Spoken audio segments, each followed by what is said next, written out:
Yo, what up? It's your boy once again. We're playing Pyre. We're back playing Pyre. Oh my gosh. I realized I was stalling a little bit. Sorry. Charlie has a new tier list about Arby's and it's pretty important. I'm gonna be honest. So we're playing Pyre. The goal here is to beat the game, save our friends. We haven't met everyone, but we have met quite a few. So we have Pamatha, the harp, the bird lady. We have Sir Gilman, the worm. He is very worm-like, but it's spelled worm like a dragon. Ruki Greentail, he's a cur, which is a dog person. We have Jodariel, she's a demon lady. Hedwin, he's just a human. Faye, the moon touch girl, she's also a human. Tizo, he's a bird friend. Is that everyone? Oh no, do I not remember anyone else? I think that's all we have. I can only think of one person we're missing. Oh, we got double music happening. This needs to stop. I didn't realize that the main menu was going to play music. So we just finished the Nest of Trieste. Right? Pyre? Right? Yeah, they're rights. And we had somebody waiting for us in the wagon. We were doing voices. And we're going to continue as if nothing ever happened. There she is, Pamatha herself. You approach Pamatha, who has kept to herself since she joined your small band. You sense she is unaware of you as she preens her flight feathers. But then she speaks up before you can do the same. Come to check on me, reader darling? In those first few moments when we met, that vote of confidence in me which you relayed to that nice headwind boy, I'm grateful you were willing to see past these wings. One of your kind's ancient enemies just happens to insert herself in your group, and you just go with it. However, I assure you that my motives here are plain. You'll see. I have business with my blood sister Tamitha and nothing more. You briefly met, I think. She's quite a catch.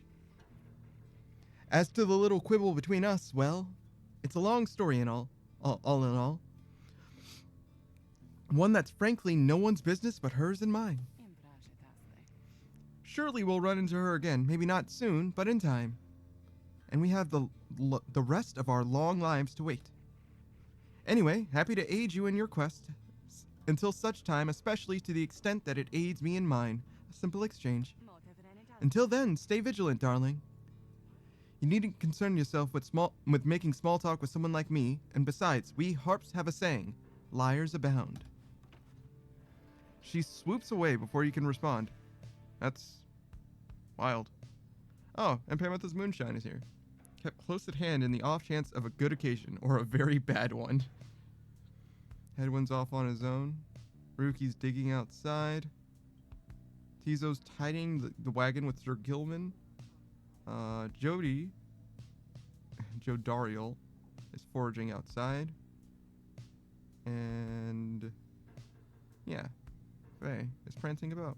That's everyone, right? 1, 2, 3, 4, 5, 6, 7. Yeah. We're good. I nailed it. 7. So there are 7 there's 8 then. 8 companions. We've met the other companion already. Perhaps you will remember her. I gave her a voice. Oh, is that too much of a spoiler since I said her? Oh well. It's fine. Wait, because there's at least one more other than that who has been mentioned but we haven't seen yet. So there's got to be one other one to bring us to 10. Right? That isn't what I meant to click on. 3, 6, 7, 8, 9. Who would be the 10th person?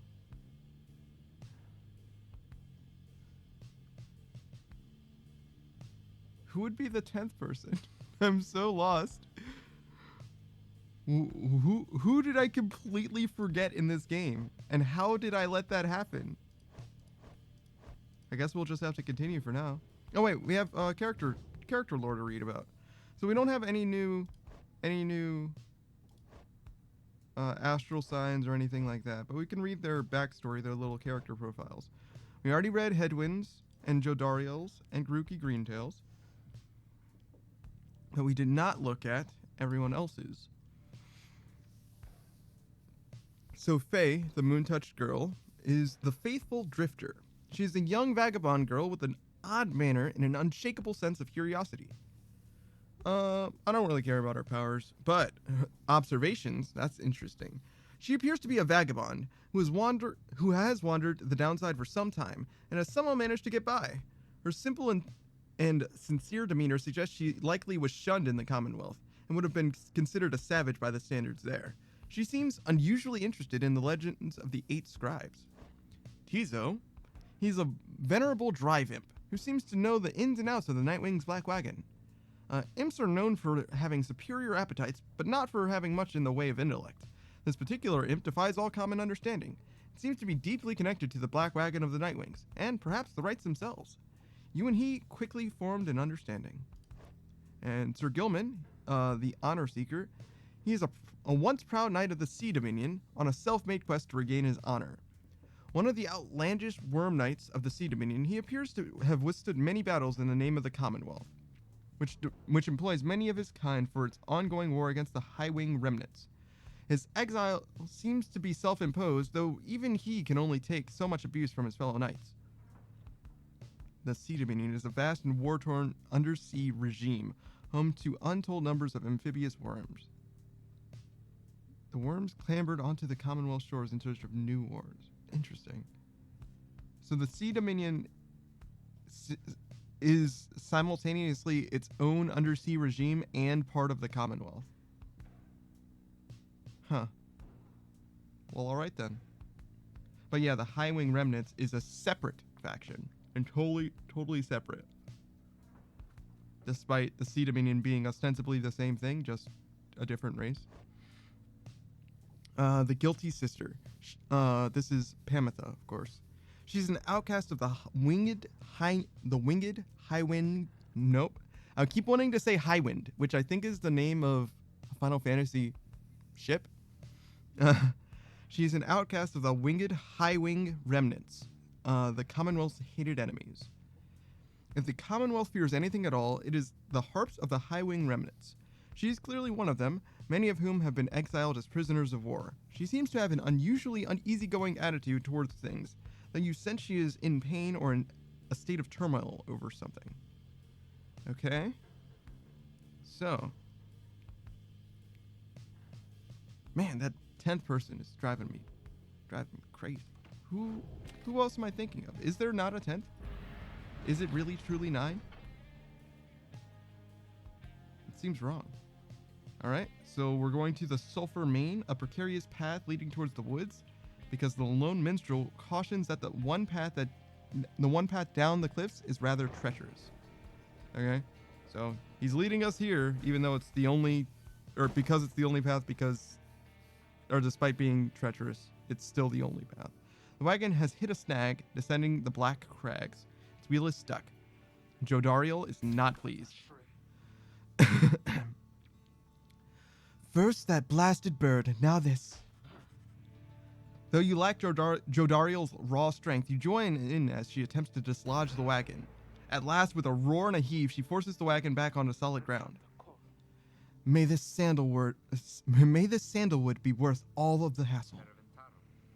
Thank you, Jody. I'm guessing sandalwood doesn't like to be kept waiting. He is very patient, on the contrary. Not I. Let us move on. Soon the wagon is prepared to press onward down the jagged slopes toward Wakingwood. Your companions who explored ahead advise on which of the forked paths is best. Alright, so we have 2. We can go to Flamberg or Glass Peak. Flamberg, which is suggested by Sir Gilman, since he claims he can dig up something of value here. Flamberg is the lands on a northern plateau over Wakingwood, pocked with seething fissures. Meanwhile, Glass Peak, which Pamitha says she can procure a talisman from, the Glass Peak is the lands to the east of Wakingwood, riddled with black crags. So, money or talisman. Let's try the talisman. See what Pamitha has to offer.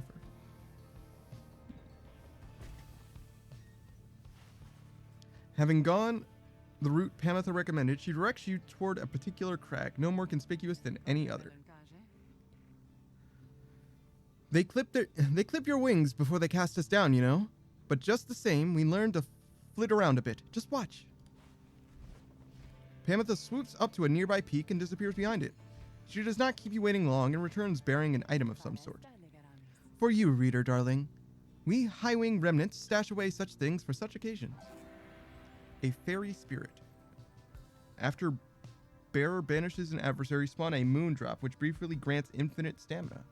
Okay. As fairies presumably do not exist, it is likely they came to no harm in its creation. Yeah, I bet. Banishes an adversary. Spawn a moon drop. It's not bad. Moon drops are good, but I don't know if I need that, you know? I could probably use it well, though, to be honest. Infinite stamina is not nothing. Having passed beyond the Black Crags, your wagon arrives at the edge of Wakingwood. It is here that Sandalwood is to be expecting you. However, most puzzling, he ought to have met us here. You said he would find us himself. I forgot how to do Hedwyn's voice.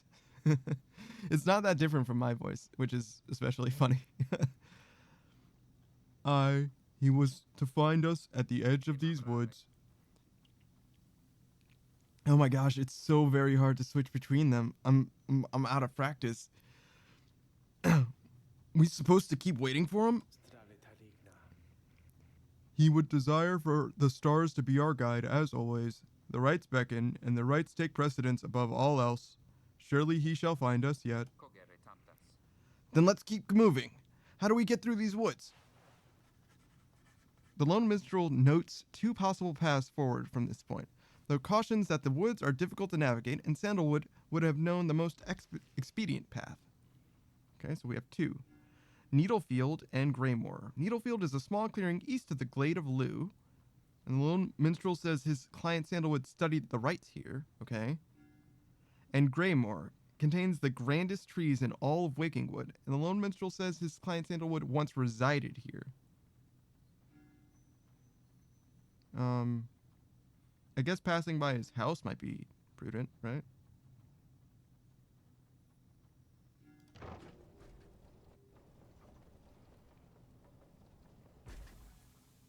Well, once resided here. Sandalwood Sandalwood has led a long life compared with any of you at least. In the last years of his exile, he became rather reclusive for a variety of reasons he shall no doubt explain. He found some solace here, in these woods, though I fear I cannot locate his residence without him. Fortunately, you find no trace of Sandalwood, and without him there to guide you, you remain quite lost. The woods seem to have encroached. There is no path forward, while neither of the paths leading backward appear to match the route you took to this point. Uh-oh. Okay, so we can go to the Burnt Grove or the Underthicket. The Underthicket is the southern pass through Wakingwood, and the Imtizo seems to wish to go towards this direction. That seems promising, then. And the Burnt Grove is the Ashen Grounds amid Wakingwood, and Faye seems drawn to this location for some reason. Tizo wants to go this way. It could just be for food. So I trust Faye's intuition more so than Tizo's. Tizo's motivated by all kinds of different things. I mean, so is Faye, to be fair, but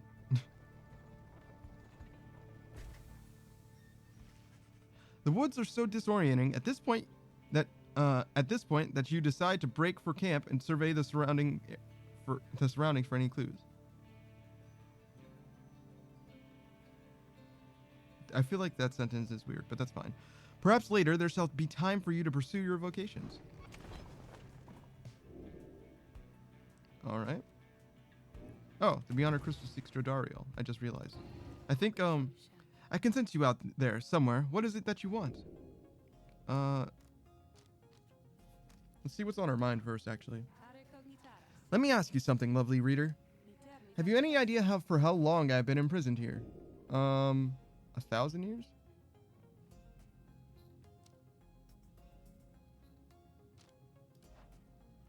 You guess that Sandra could have been in her current state of exile since well before the dawn of the current age. At first, she shows no indication that she even heard you. Close. Soon enough, I shall be getting there. Wow. I've been imprisoned for 837 years. According to my count, at least. It is possible I have lost track, although given my state, I can assure you that I have had ample time to verify my arithmetic. She goes silent for a minute. Let me give you some advice. If you decide to kill the Emperor, make sure you achieve what you set out to do. Yeah, no kidding. I expected my own death regardless of the outcome of my task. I was not expecting this. Certainly not to be telling you about it 837 years later, or however long it has been. Although, enough of that for now. Let us get back to business. Absolutely brutal. Of course, reader. But you need to think of who shall be the subject of my trial, and we shall go from there. Alright, well, Jodariel's the one who has a new thing. You ask Sandra to administer one of her special trials for Jodariel. Alright, let's see what we get. The surly demon, is it? She could stand to lighten up, though I fear that is not a secret I can teach. But let us bring her forth regardless. Soon Jodariel appears in heed of the summons. What is the meaning of this, reader?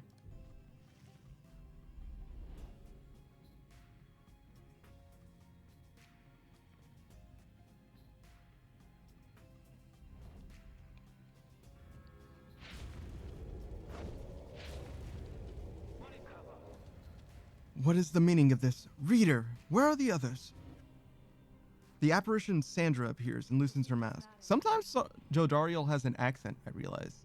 I'm not intending to do that, but sometimes she has a bit of an accent. Welcome to my humble home, demon. You are good at taking orders, no? State your purpose quickly, Wraith. My purpose is to put you to the test. You may be fearsome to behold, but you are old and slow. Your weaknesses perhaps outweigh your strengths, though I sorely wish to see you and your lovely reader prove me wrong. Old, she says. Very well then, reader. Let us show her whether she is right.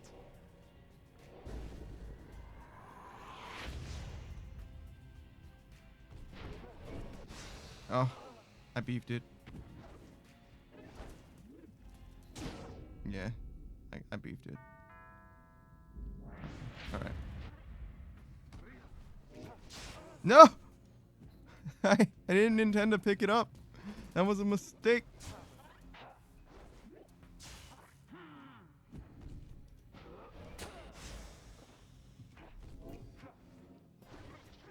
Yeah. Alright, well, we almost got it.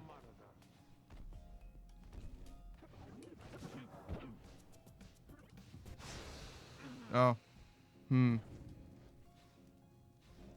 I pressed space. I don't know what that did. I don't know what space does. It causes you to stop moving. I absolutely got it. I feel like I'm being counterpicked.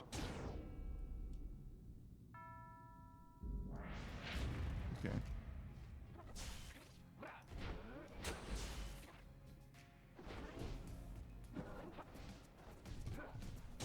All right. Whew. We at least got some get back. Good night, brother. We're struggling. I think I got both of them though with that, yeah. All right, now we're talking. Just that one more time. Whew. Oh, I walked into it. It's fine, we're back. The Mooncrest doing work. I didn't even realize that there were walls there.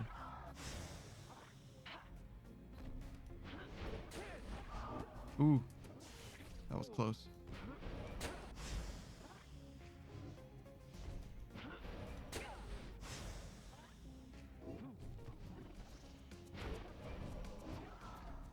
Okay.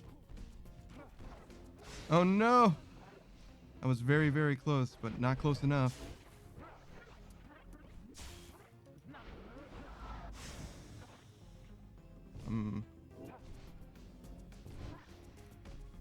Can I jump over this? Oh, wow. The landing was huge there. The fact that it propelled them away. Wow. Very good.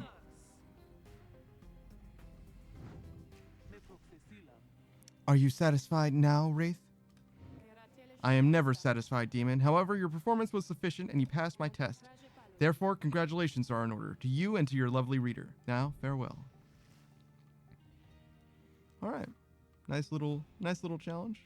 Wrapped up real nice and easy. No problems. Was a little out of practice, but you know, it's fine. We got there. That was a strange experience. What have you there, reader? You received Solium's Horn for completing Jodariel's trial. It's a rank 5 legendary talisman for Jodariel to cast her aura farther and faster than usual. Wow, that sounds worthless. Throw that thing directly in the trash can. Great. I really have zero respect for the aura casting thing, because I feel like I only ever do it when things are going wrong. Alright, so we're here now, and Faye was kind of the one who guided us here, and she has to say, He was here! You mean Sandalwood? If I may ask, how can you be so certain? I think from this. It says something. I don't know what it says, but I feel like it has to mean something. Faye produces a small strip of bark she found in the ashes. At first, it seems like nothing of interest until you see a message carved onto one side. You found a bark strip. It must mean something. A bark strip. This can be sold at the slug market. Okay. A sturdy strip of bark. On it is written, "Come to Cinderroot S." So, it's some kind of message from the Sandalwood guy? Seems that way. Which way to Cinderroot? It is due west. Perhaps we can forth early tomorrow when the woods are still. Sounds good. Everyone rest up. Big day coming up. I wonder if I'm doing different voices for Headwind, and they're all just like very similar. They're in a very similar space for me.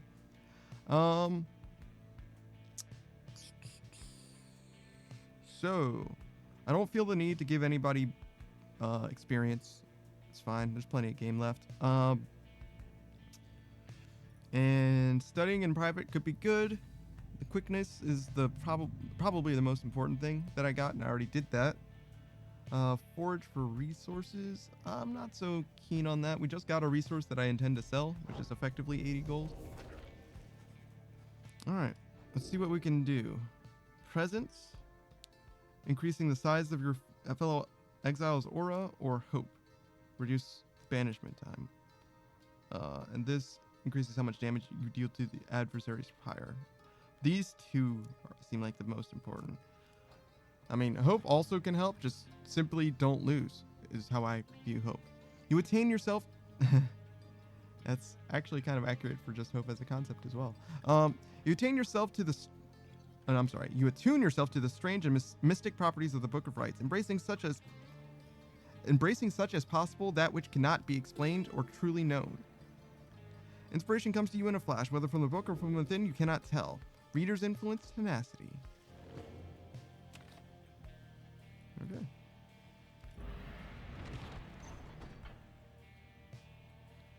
And now we go to Cinderroot, a hushed clearing south of the Glade of Loo. You have reason to suspect the informant Sandalwood may have come through here.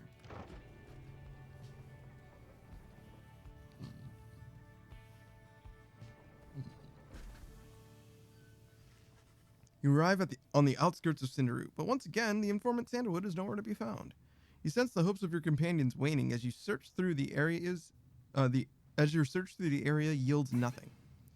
Then something startles the little imp Tizo. Tizo seems to be crying out in surprise. He has spotted something or someone. A tall figure strides forward from the trees, making a sound like laughter. The imp charges toward him and leaps right into the figure's arms. They embrace. Oh, Sandalwood, huh? Okay, so if Headwind sounds like this, Sandalwood will be the same, but slower and more confident. A bit more of a baritone, I think. Hail, Tizo. But you look famished. Here. Is that different enough from... Yeah, that's different enough from the bard. I don't know why I gave the bard a voice of all characters. The tall sap produces something that the imp swallows immediately and with great pleasure. Sap is the race, right? A tree-like creatures known for their ingenuity, cleverness, and ambition. Having allied with them, the Commonwealth achieved in decades what it could not achieve in centuries. The lone minstrel nods his head in affirmation. Everyone. Everyone.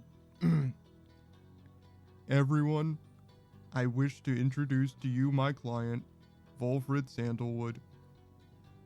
Everyone. Yeah, that's it. He is the lone minstrel's client, Headwind's informant, and the leader of the Nightwings. It has been too long. It has been too long, Volfred, sir. Too long indeed, Tark. I trust your new companions bring some color to your days. Nope. Now I'm reading them the same way. Okay. Can I do this? Can I make them different enough?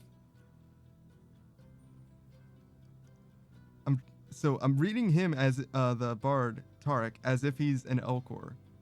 Which says to me that they should be like a very clean delivery that doesn't have very much inflection. And then Volfred, I'm intending to do much lower, a deeper sort of a voice. Too long indeed, Tarek. I trust your new companions bring some color to your days. Is that different enough, though? Maybe not. They do, sir. I think you shall find them worthy of the Nightwings. Raising the lone minstrel's voice definitely does help, I think. The sap looks upon the lot of you. You cannot sense his thoughts. We shall... Nope. We shall see. We shall see. And like the way that I'm trying to to say this or speak as him in my mind is lower and slower. Then he turns to you. You must be the reader. I am certain that we will appreciate your efforts here, my boy, though we shall manage on our own from here on out. You're welcome to come with us, of course, though you are free to go. I trust you have been adequately compensated for your time. Thanks as well for looking after all my books. You consider what to say of all this. Volfred intends to relieve you of your duties to the group. Yeah, that's crazy. What do you mean? You stand your ground, meeting Volfred's steady gaze, and assert to him that you do not feel your commitments to and from this group have yet been satisfied. Hold on. Volfred, sir, I'm Hedwin. My companions and I are the ones who answered your call. We followed the signs you left for us. Now we're here thanks to you, and also to this reader. Not just a reader. He's our friend, my friend. He's not disposable. We made him a promise, and our freedoms are now intertwined. Volfred smirks at this. Freedom's not something to be traded or exchanged, my boy. I'd hope that you have come to grasp this much by now. He breathes a sigh. It seems we've started off on the wrong foot. It is not my wish to sour the occasion, for there's much to do. You have a right you need to go to, do you not? I'll come along, though shall not interfere, for it seems you have a kinship with this reader of yours. Now then, Tarek. Aye, Volfred, sir. Come, let us have a chat. Of course, sir. The more that I do their voices, the more different they become, but switching between them is very, very, very hard. Volfred strides toward the black wagon, which must have belonged to him. You sense many conflicting emotions among your companions. Volfred Sandalwood joined you. He knows much of the rites.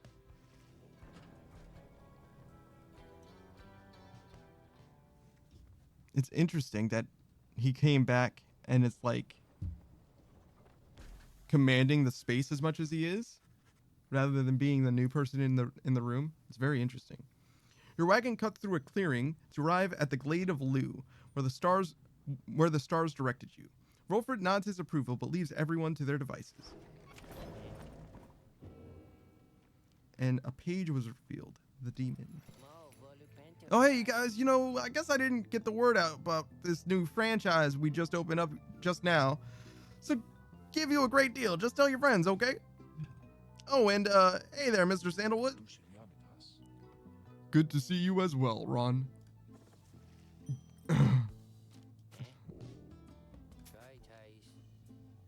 Once for a right, if the bearer's pyre is extinguished, it is instead restored by 5.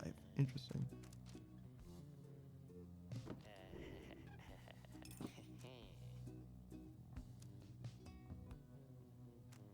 This could be useful. This does not strike me as useful.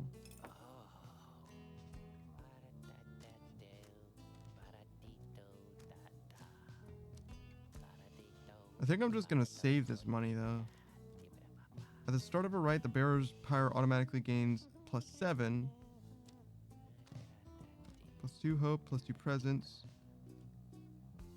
After dousing the adversary's pyre, the bearer's pyre is restored by up to +5. I imagine that's only if you're missing some, so it's not just like unlimited growth. Any adversaries banished by the wearer.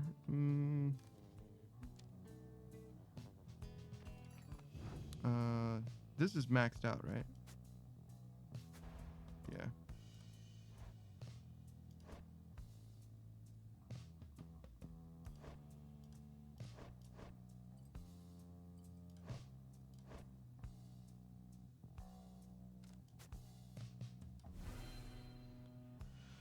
All right. I'm not so sure what the new direction is, but I imagine money is going to be useful, so I'm just going to hold on to it for now. So be seeing you guys. I don't super have a voice for the goblin, but I definitely read his lines in a particular way. So there is a voice for him. I'm just not very good at manifesting it. It kind of comes naturally as I read lines. Volfred here seems to have something on his mind. As you approach Volfred Sandalwood, you feel very much aware that you reside within his black wagon rather than he in yours. He studies you in silence for a time, then... Tark, if you have a moment. Aye, Volfred, sir. What is it? This reader. You deem him worthy, by your estimation? The lone minstrel tilts his hat in your direction. If you wish my own estimation, Volfred, sir, then I do. Of course, it is not entirely for me to say, but I have seen this reader integrating with the others well. I believe that his achievements are self-evident in having reached Black Basin. Your instructions were deliberately difficult to follow, yet he and the others followed them. Indeed. Your words make sense as ever, Tark. And what does little Tizo think of him, I wonder? Tizo indicates that, as a matter of fact, he is happy to have you around. There you have it, sir. I see. He continues to examine you. High praise isn't oft-spoken by those two, my boy. Nonetheless, I shall be watching you. Now, pardon us, Tarek and I have matters to discuss. They leave without another word, though you think you notice the lone minstrel look your way over his shoulder.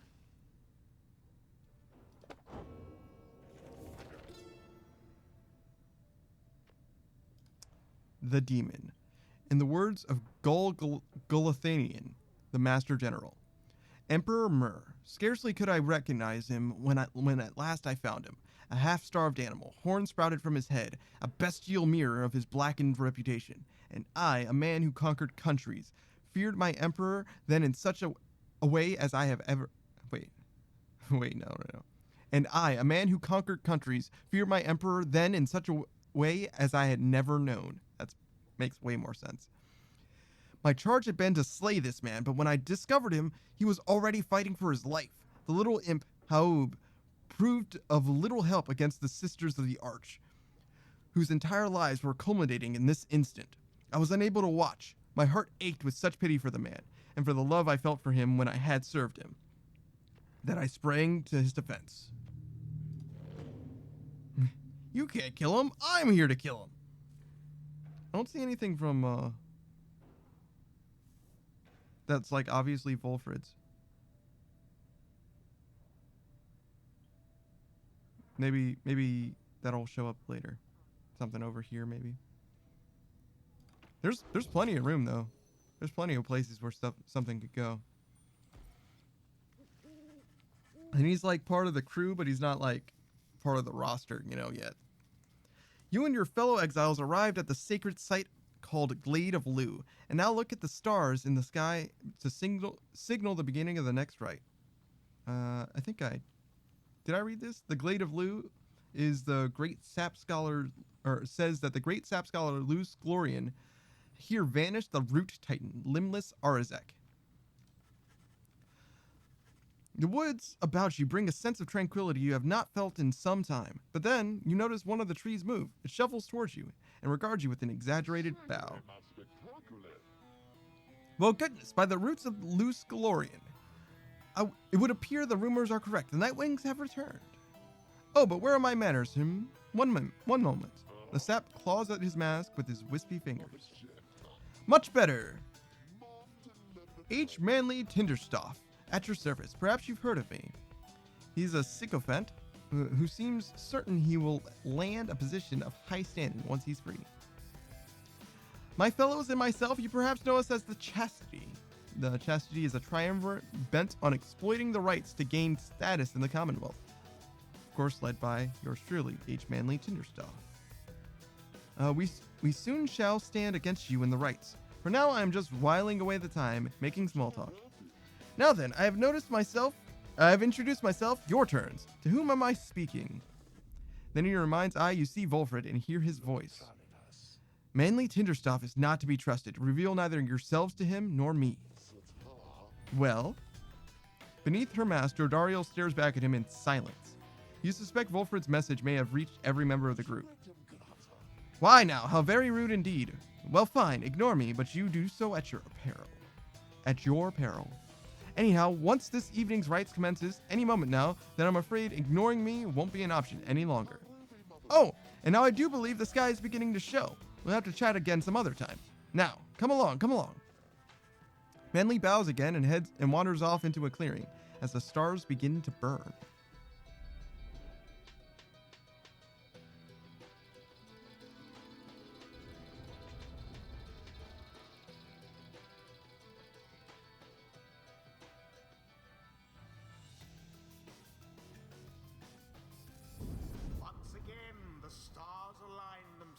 Before you, reader. And here now at the Glade of Liu, I have to say, you've come so very far. Yeah, but we're not even, we can't even be halfway there yet. Called the Chastity, who have toiled for this too. Well, the latter half of the game is faster, so maybe this is closer to the halfway point. It could be yours instead. Please show the Chastity that the Nightwings are superior. That's the idea. I only play to win. Well, at least when it comes to Pyre, right? I'm trying not to fail the homies. I wonder, O honored Nightwings, how well you know these woods. Why, these woods would strangle you, and I'm afraid I could do little to stop them even if I tried. It might do better to beware of them.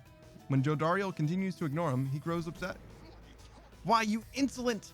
Then fine, let us begin the dance, indeed! He shoves his mask back on and off. And allow me to thank you in advance for helping me return unto my proper station in the Commonwealth. Well, alright then. The rite shall begin forthwith. Alright, so we're gonna start with Jodariel, I think.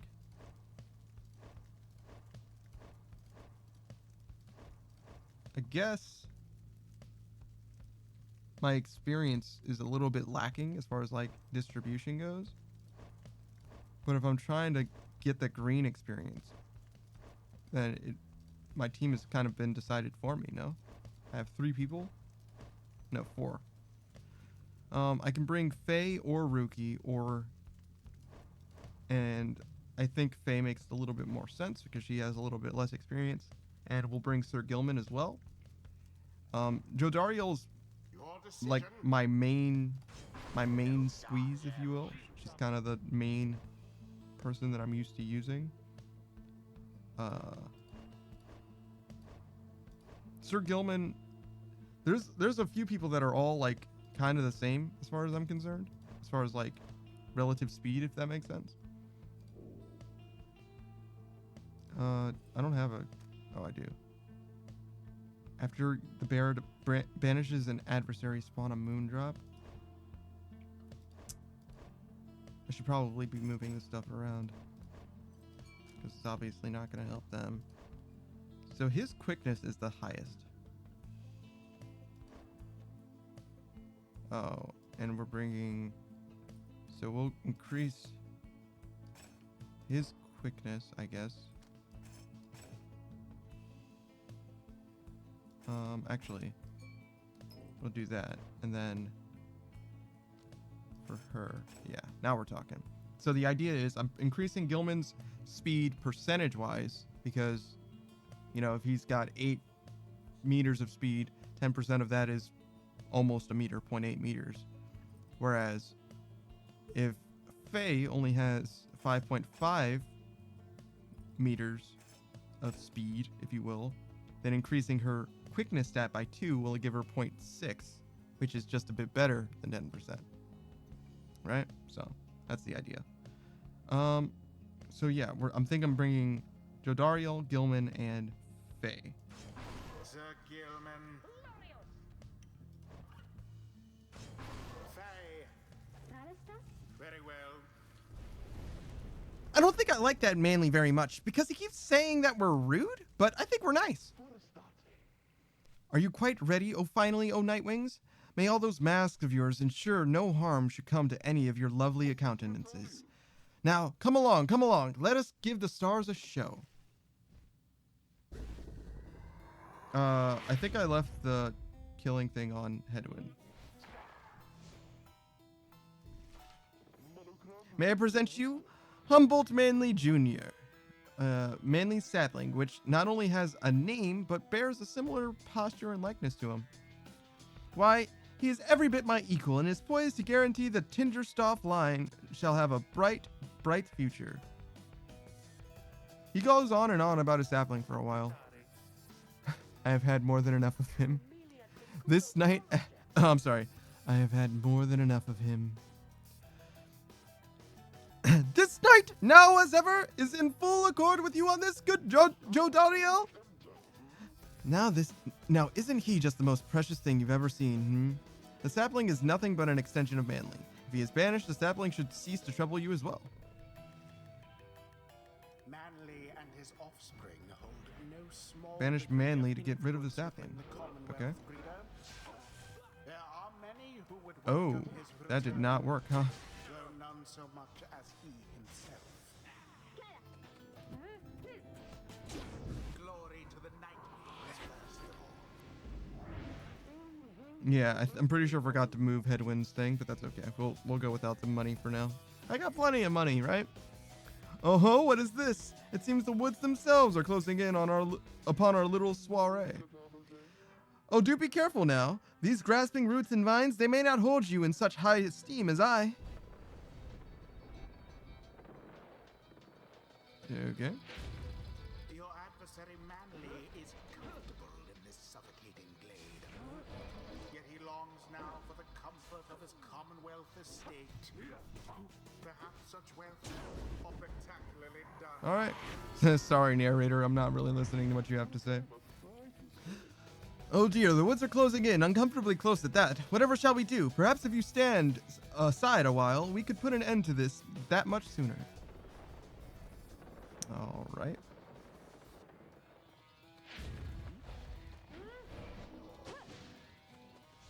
Quench now their pyre.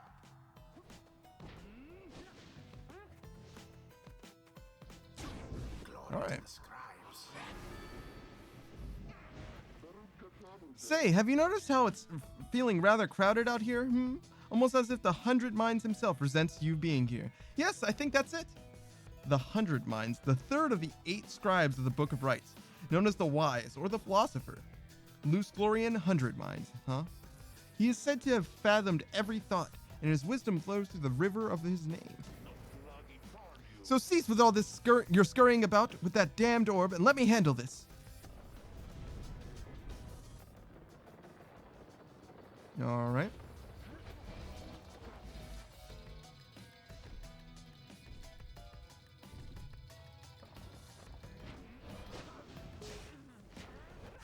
Woo. Splendid.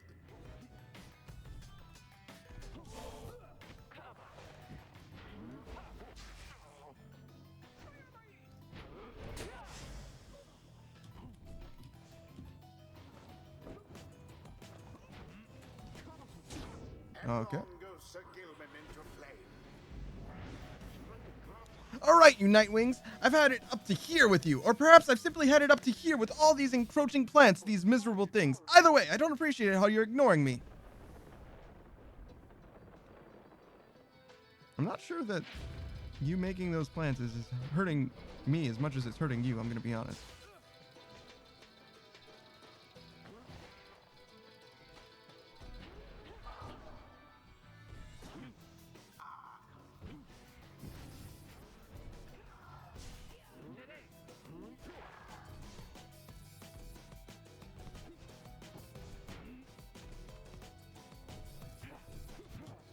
Later, man. It is done.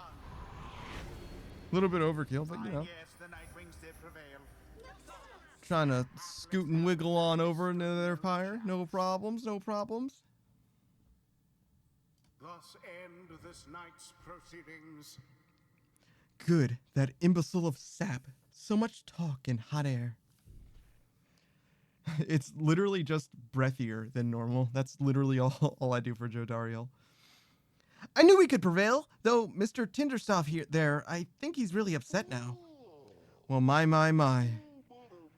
Oh, worry not, oh Nightwings. I'm not angry with you, honestly, but I am very, very, very disappointed. I thought perhaps that we had something going here between us. You scratch my back, I scratch yours and all. Instead, however, you decided to spit in my face. Fine! We'll have to see where all your rudeness gets you. Now, ta-ta. Always is there greater knowledge to be gained. All right.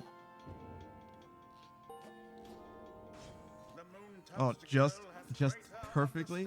The eight scribes, they so inspire me, and now I feel that I've grown somehow closer to them. Maybe? Sure.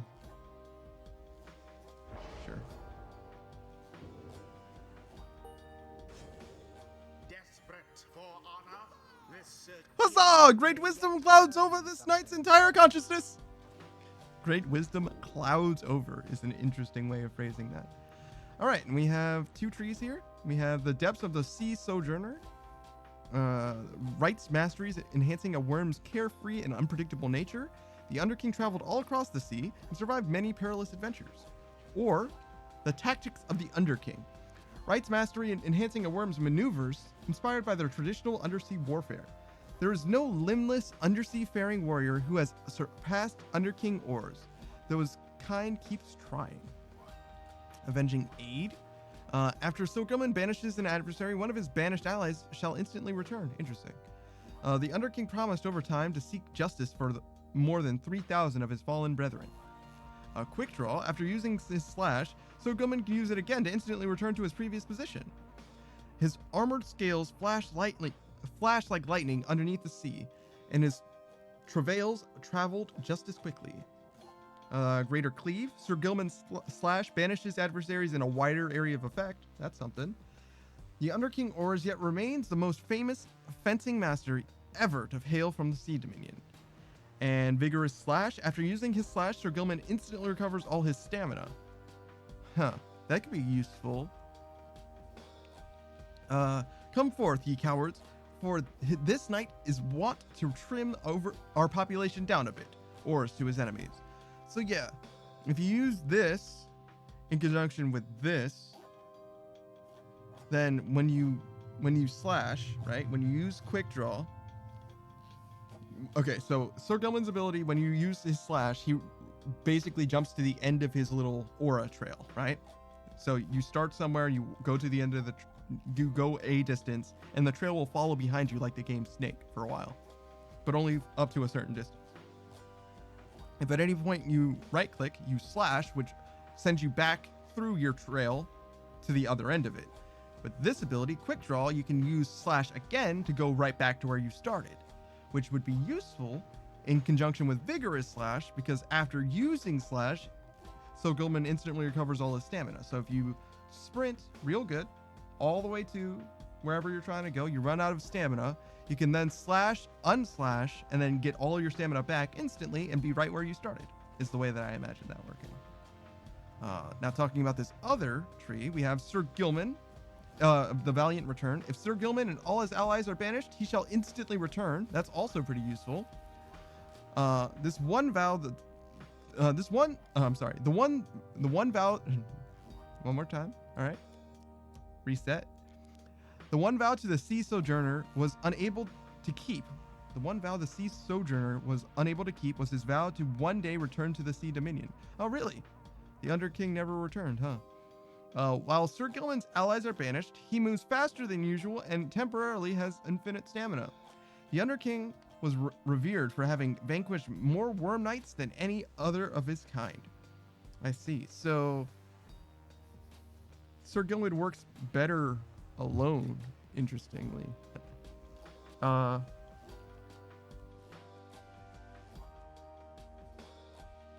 stunning claim. Once per round, when saluting his adversary, Sir Gilman freezes all exiles for 3 seconds. I imagine it means all other exiles. I don't know what, or maybe it would be useful if somebody is banished. That could be something. Underking Ors was known for his many boasts, although the vast majority were not far off of the mark. Interesting.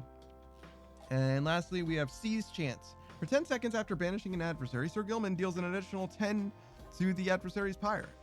Now, these seas shall sing the tale of Ors, the Underking, having felled unfathomed plurns.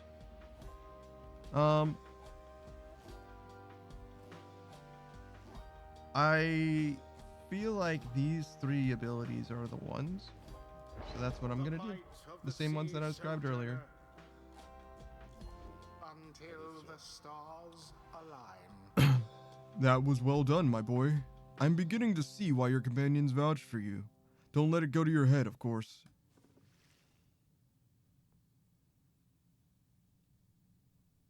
I wonder if he calls you my girl. That's reads differently than my boy, I feel like. After vanquishing the Chastity rather decisively, you return to your wagon to consider your next move. An adequate performance back there.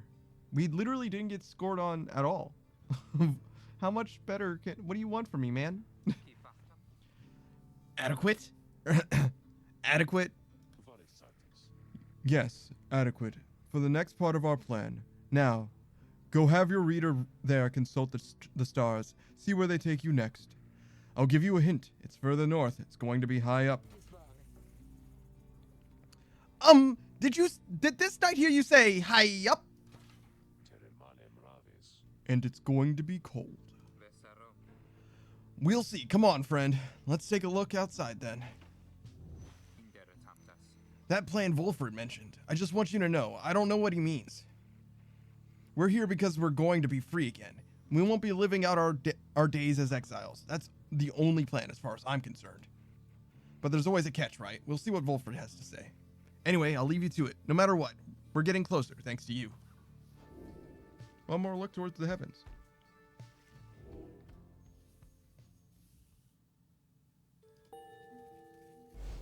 I stopped reading the stars entirely. It's okay. It's the one thing I haven't been reading, so I'm sure it's all right. We'll get through it. So now you see for yourself. You are summoned to the north, where looms Mount Allodiel, at the very top the Fall of Solium. Mount Allodiel is the sacred mountain on whose summit the rites were first conceived. Whether its summit is the downside's closest point to the Commonwealth or the farthest, none can say. And the Fall of Solium, according to the stars, the next rite shall soon commence there. All right. The temple at the highest point in the downside exists to honor the 8 scribes. You confirm the stars indicated this exactly. Wolford, sir, how did you know? Wolford smiles back at him, but you sense his thoughts, as though he is directing them at you. I too can read, my boy. I actually feel like I did a decent impression of him without knowing his voice. Forbidden though the words may be. Forbidden though the words may be. He turns back to Hedwyn. Your reader's skills, while rare, are not unique, but as I said, I'll let him do the job. I have a lot more gruffness in my voice than he is, but I feel like he's in a similar, like, depth, like a similar deepness in the voice, if that makes sense. Basically, I feel like I was doing an impression of him without knowing necessarily what he sounds like, if that makes sense. Like I was aiming for the right target. But as I said, I'll let him do the job. I see that you have something special going on here, which benefits the plan. What plan? I thought this was about our freedom. Oh, fear not, my boy. It is indeed. Plenty of time to tell you all about it on the way. For now, however, you look like you can use some rest, and for that matter, so can I, if you'll excuse me. You sense your companions are exhausted from their recent travels. Given the road ahead, you agree it would be best to take the night to recover as much as possible. All right. At dawn, Wolford is already up. He reveals to you a pathway through the woods into the cold lands to the north, beyond which lies your next destination. The Sklorian Shore. You have not yet been to this region of the downside. Wolford revealed this path to be the only one through the woods into the north. Well, alright then.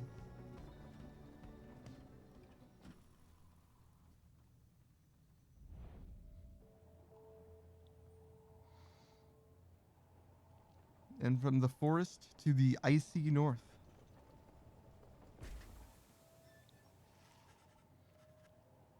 You get clear of the woods at last and arrive in lands grown cold in the shadow of Mount Alodil. You will now have to make it all the way to the top. In a moment of respite. I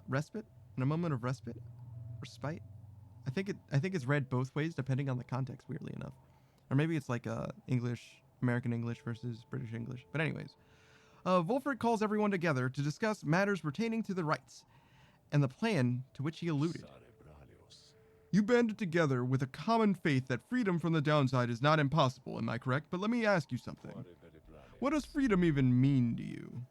He looks in your direction as he asks, defying you to answer. You cannot sense his own thoughts on this subject, and only know the truth on how you feel. Having no master, going where you please. To feel true love? What an interesting choice. Living without fear, nothing at all. Freedom means not having one's strongest feelings or emotions repressed or rebuffed. There's a lot of these that I kind of like. What does freedom mean to you?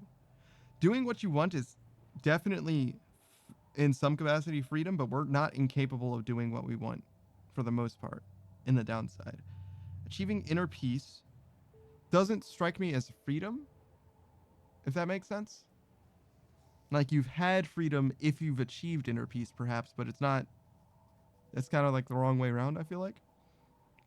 Having no master, obviously, does work, but I don't have a master now, I don't think, in the downside. Going where you please, that's also certainly, to some degree, freedom. We're more than capable of going anywhere we want within the downside, though, so I don't feel like that does everything. To feel true love, I don't think that makes sense as freedom, but the way they elaborate on it makes a certain amount of sense. Living without fear, and also I'm drawn to that answer. Living without fear. Freedom means living life without concern for others' judgment or approval. Is that freedom? In some ways, yeah. I feel like that's pretty good, pretty close. Freedom is just another empty goal to chase, to give one's life a false sense of meaning. It doesn't mean anything at all. That's brutal. Freedom means not being forced into responding to such questions. True. Bars. I'll do true love. You tell Wolford that freedom is to experience pure requited love. I almost said unrequited. Oh no. A state of deep emotional honesty and fulfillment. If you love someone and they love you back, nothing else matters. He considers your remark for a short while. A romantic, are we, my boy? An interesting interpretation, and I'll grant you that when one is spurred by love, one tends to feel unbound by other forces typically at play. Nevertheless, the love that you describe does not supplant basic necessities, and may be unable to take root in certain circumstances. Indeed, the love that you describe might well wither on the vine in such a place as this. He then turns his attention to the whole group. Now, now let me tell you all what freedom means to me. Freedom means to live without fear. To be able to indulge one's curiosities and passions, at least the ones that cause no harm to others, without the constant threat of judgment and reprisal. Freedom means not being made a criminal for what you know or whom you love, or what you choose to think or not think. He looks out toward the distant mountains. Within the next few days, your time in exile could come to an end. You could see the Commonwealth once more. And you would be exalted there, given the highest honor, the opposite of how you got here. But you would not truly be free, I think. At the least, you would become complicit to an ancient system that would deign to cast down others such as you. It is a system whose well-intentioned founding principles have long been lost, and the 8 scribes, if they are still out there, have made quite clear that they shall not intervene firsthand. That is where you come in. He turns to you and everyone again, looking at each of you. Long have I wished to gather such a group, that together you might see that seeking freedom only for yourselves is too modest of a goal. You share a higher calling now. The plan, then, is this. We free each other from the downsides through the rights, then we meet up on the other side. We organize. Each new moon at dusk, we join together at the Spiral Sanctum, the burned-down remains of the old capital of the Commonwealth. The remains stand as a warning to those who would seek to spread forbidden knowledge. We need as many of us there as possible. My agents on the other side shall explain the rest. You're plotting a revolt. Just so. I'm asking a lot. You do have other options. Deceit, however, is not one of them. The reader and myself, you know by now that we can see through it. But you need not be a part of this, nor is it in my interest to coerce you. You may go your own way if you wish. Live out your remaining days here like so many others. So, if anyone among you prefers that, if you cannot see yourselves continuing to strive together in the Commonwealth, as you are doing here, then speak now. Wolfred pauses for a time, examining each member of the group. No one stirs. Very good. Some of you consider yourselves friends, some others not. But all of you are bound together through the rights, and are integral to our plan. Remember that. You seek true freedom? You will not find it waiting for you in the Commonwealth. But together, you can bring it about, both for yourselves and others. That is my promise. He then lets out a long breath. That's it. I ask you to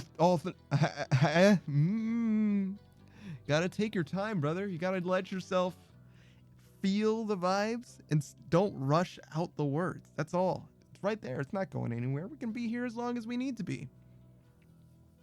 That's it. I ask you all to think on this, and let's reconvene along our journey to the summit. Wolfert turns toward the mountains, leaving you to consider what he said, and plot the wagon's northward path.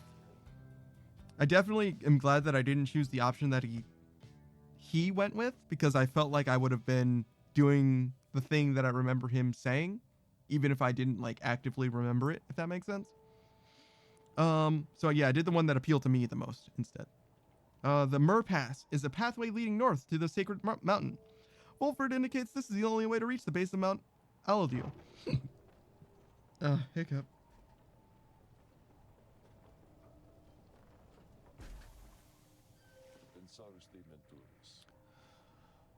Beyond lies Mount Alodiel. I suggest we make camp here at the base of the mountain, for we shall need our spirits and our strength to make the ascent.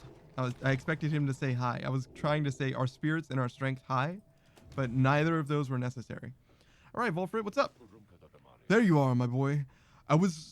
There was something I wanted to discuss with you in private. Wolfert stares at you rather intently, as if reaching out to you, and then...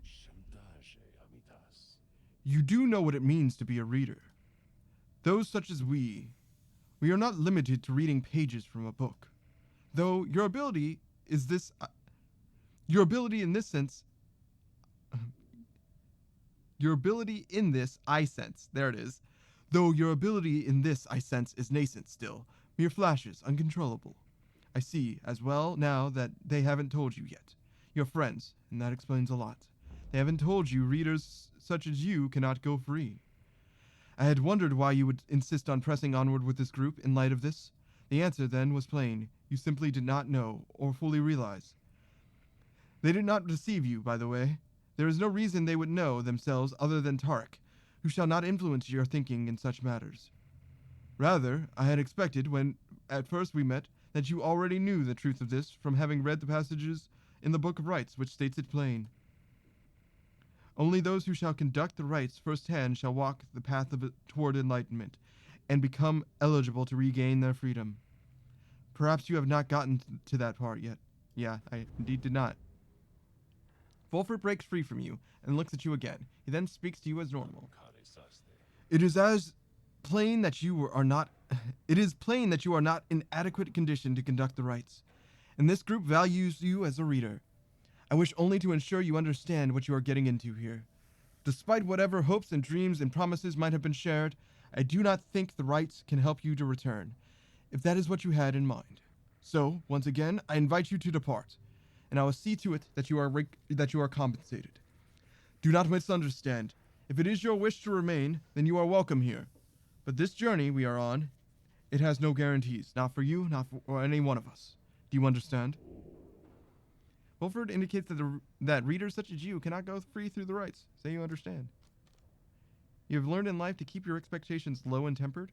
There is more at stake here than your freedom alone, and besides, perhaps there is a way. You understand the words of warning, yet just the same you choose to carry on. There is more that you wish to achieve on this journey than freedom for yourself.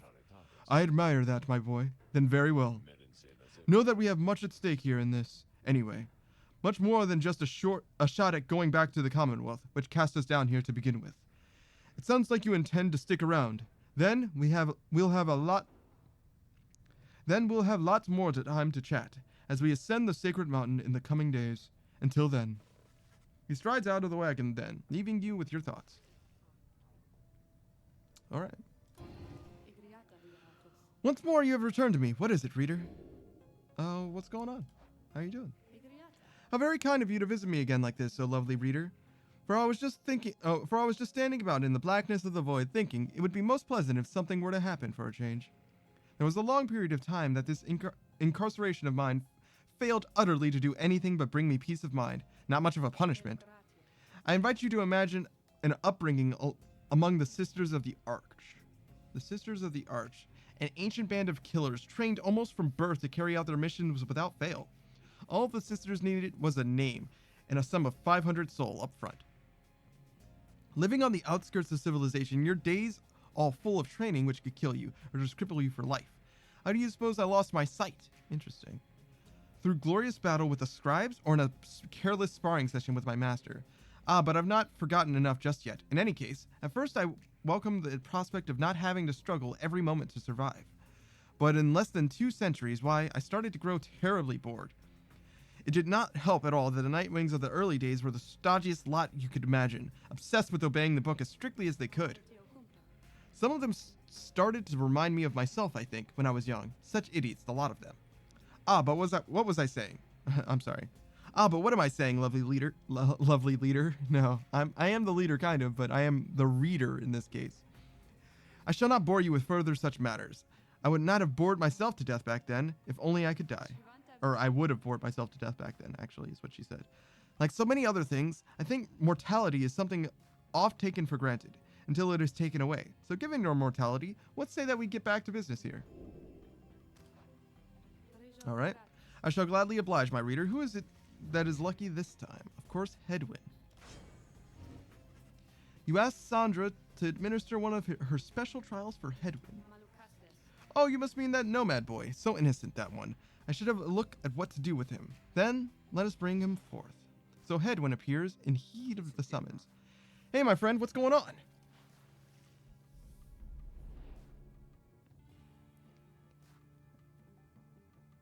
Alright, Hedwyn is just a balanced unit, it seems.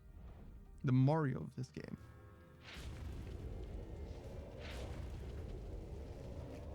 The apparition Sandra appears and unfastens her mask. Listen well, boy. You answer to me here. Understood. You are a fool. Do not talk back to me. Your reliance on your friends is such a burden upon them. Let us see what you can do without their aid. Save for that of your lovely reader here.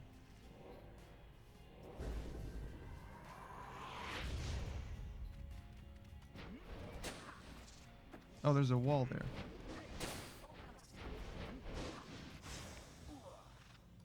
Uh-oh.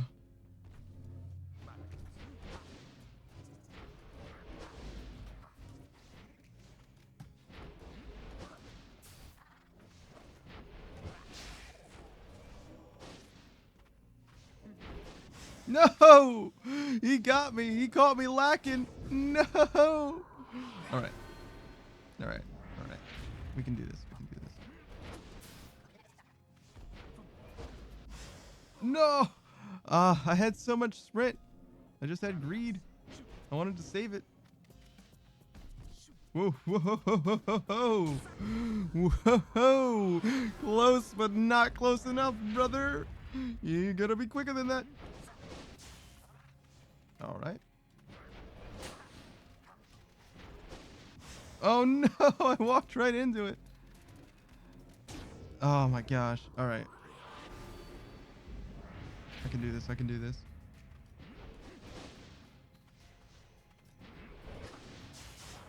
That was a clean trade.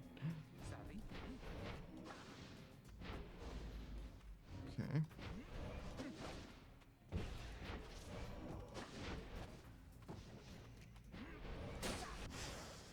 Double kill. Just like that. Walk into it. One more. One more. Ooh.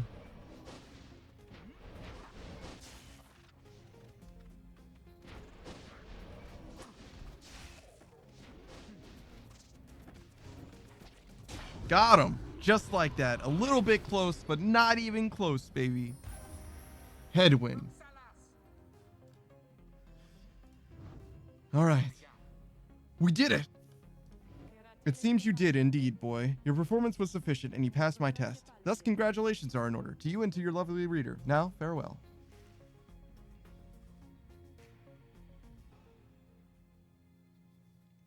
All right. And what's the story now? Good to be back after all that. Say, what's that you have there? Goals Bracer. Headwind power casts his aura with greater ease and gains infinite stamina on hit for 2 seconds. I mean, that's at least something. To find their mark, Sandra and the Sisters of the Arch first had to circumvent his loyalty, circumvent his loyal man-at-arms. Man, I really do struggle at reading for someone playing a game with so much text. It's literally a visual novel, basically. All right.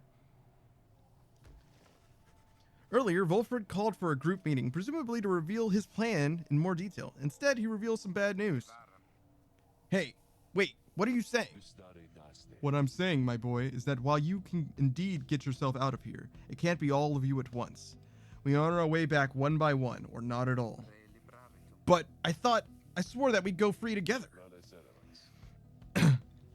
We may go free together yet, but it's going to take time, and this is only the first phase.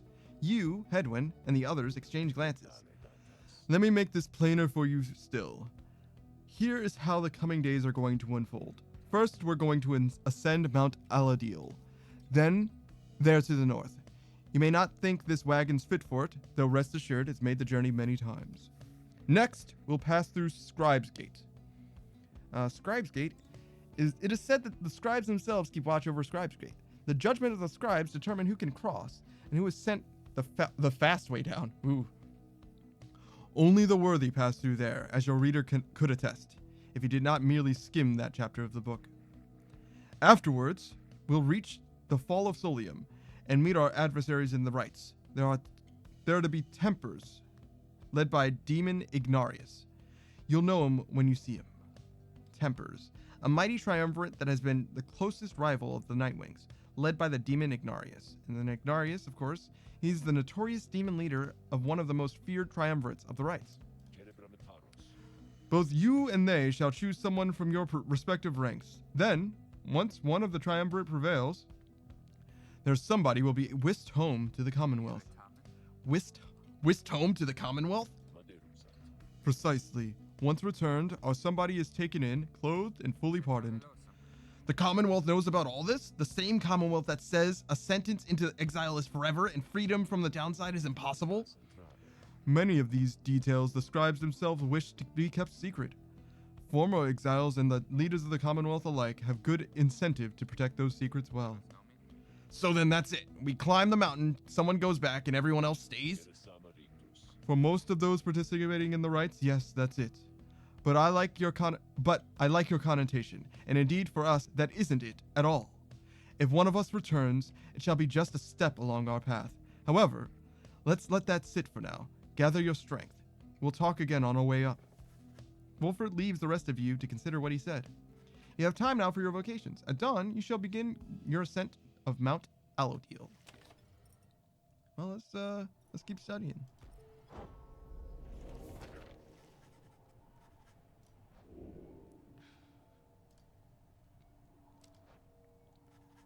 The textures of the book are the texture of the pages of the book, the foreign bindings. Despite the volume's age, it shows so little sign of wear. At times, the power emanating from it almost overwhelms you. Inspiration comes to you in a flash, whether from the book or from within, you cannot tell. A little bit more tenacity. All right. Onward to Mount Allodiel. You've not yet been to this region of the downside. Wolfert states that your ascent of Mount Allodiel shall begin here. Just hop on over into the background, you know, as you do.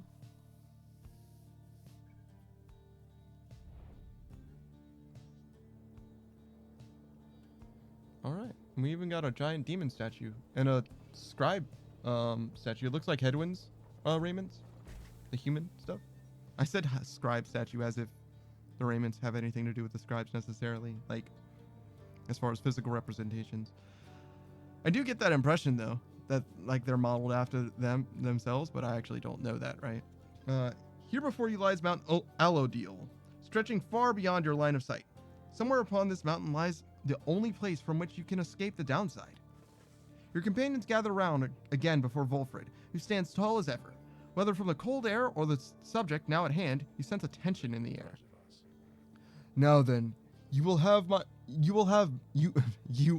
don't, it's not you will, you all, that's it. You all have many questions, no? I've done a lot of talking, so go on, ask away. But there is only silence. One question stands out in your mind, but you refrain from asking yet. If only one of you is to go, free at first, who shall it be? Go on now, don't be shy. Who first? Questions. And Jodariel asks, why us? Why us? Why you indeed, madam? That I can explain. You've seen the sort you stand against as adversaries in the rights. What is it they want, do you suppose?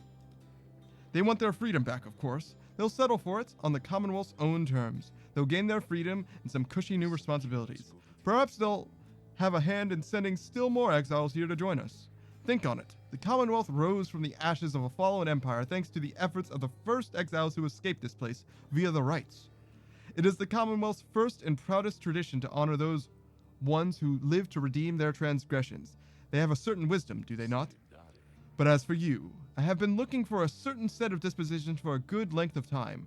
All I needed was for somebody appropriate to show up and to listen. So I planted my many little eyes and ears throughout the land, whispering hints of this, absurd as they may sound.